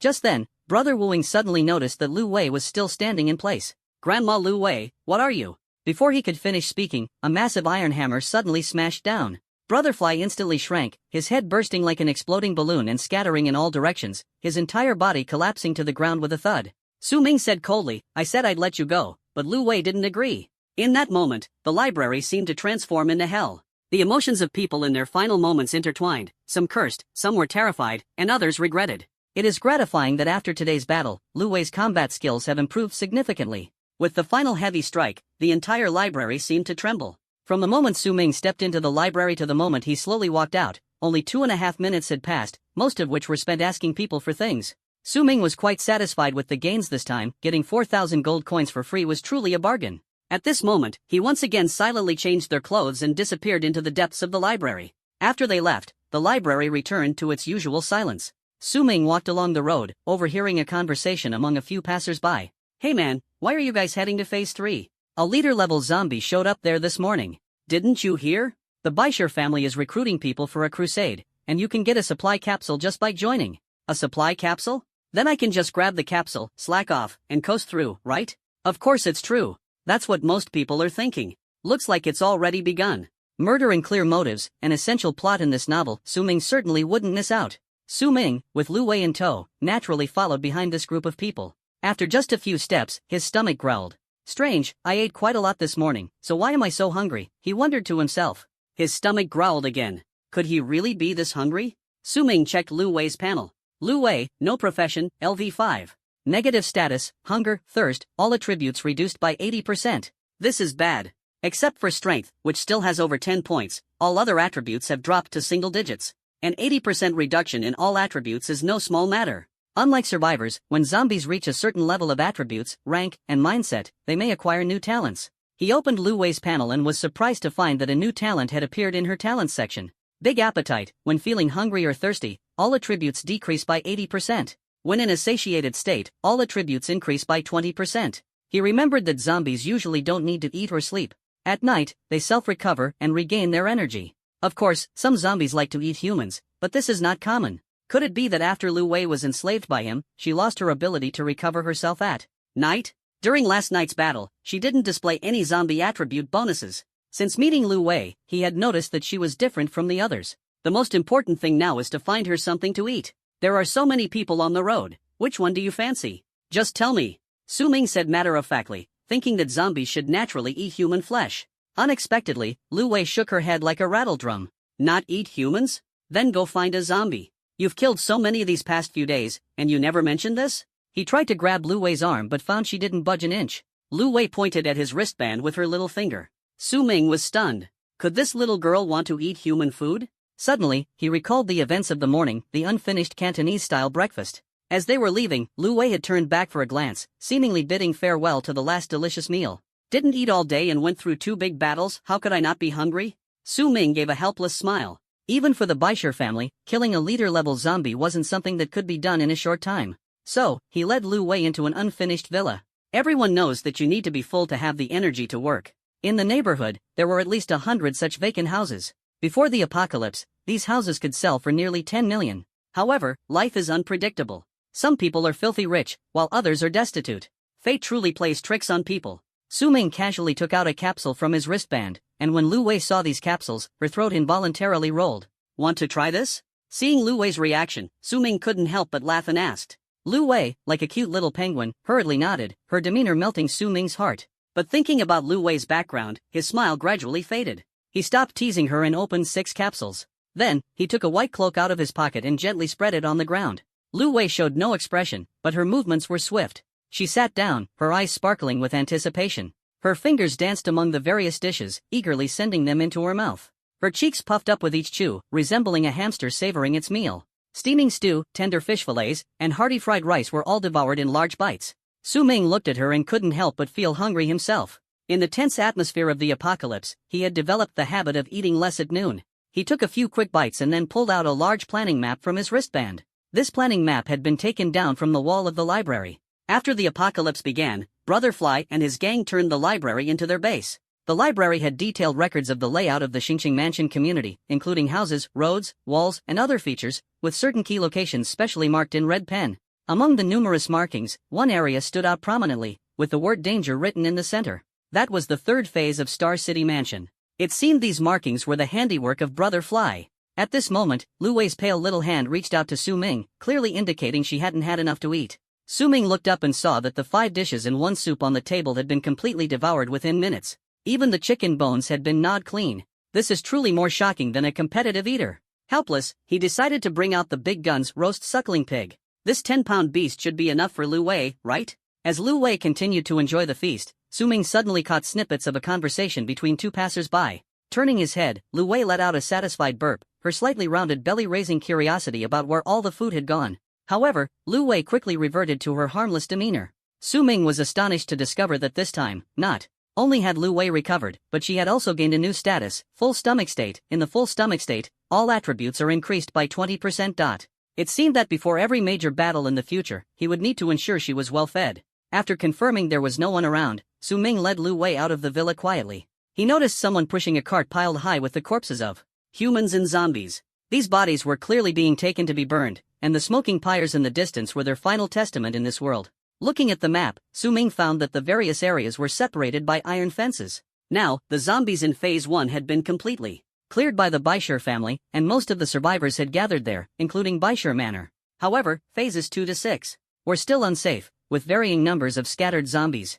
Phase 3 was home to a large number of elite-level zombies, making it particularly difficult to clear. As a result, Brother Woying had specially marked the map with the word danger as a warning. When the 2 arrived near the entrance to Phase 3, they found that people had already gathered and were clearing zombies along the road. Su Ming looked at the enemy luring jar in his wristband. Time to get to work. Su Ming placed Lu Wei into the trial space and went alone to the bamboo forest at the corner of the wall. This bamboo forest was dense, perfectly concealing their presence and allowing them to evade everyone's attention. Done. Su Ming easily climbed over the iron fence. The moment he flipped over, the color of the sky seemed to change, and the overwhelming stench of blood was suffocating. The surrounding scene was nauseating, with severed limbs, rotting flesh, and exposed bones everywhere. This place was more like a living hell. The once pristine marble pavement was stained black with blood, and every step felt like treading on a viscous liquid. Not far away, including the Baishar family's heavenly soldiers, there were nearly 200 people in total. Strangely, Su Ming noticed that Baishar Hao was not among the group. If Baishar Hao wasn't leading the team, then who could it be? Could it be him? Even though everyone was mentally prepared, the scene before them still left them shocked. A few people turned pale, with some even vomiting on the spot. Under the command of the Baishar family, the group gradually adjusted their formation and slowly advanced toward the central area of Phase 3. Su Ming understood in his heart that although this team was large in number, it was hastily assembled. Relying on them to hunt down a leader-level zombie would likely mean using these ordinary people as human shields. He quietly followed behind and shot an arrow, the decoy arrow flying into the grass behind the group. The group turned around, only to see dozens of zombies emerging from the grass, along with an elite zombie surging forward like a tide. Watch out! A loud shout came as the celestial soldier warned everyone. The last few celestial soldiers were instantly devoured by the zombie horde, disappearing into the chaos. Some sought refuge, gathering together for self-preservation, others fled in all directions, only to attract more zombies. At the critical moment, a commander of the celestial troops decisively issued an order: divide the battlefield and eliminate them one by one. These temporarily assembled individuals were not novices, most had already reached levels 3 to 4. Although many were facing elite zombies for the first time and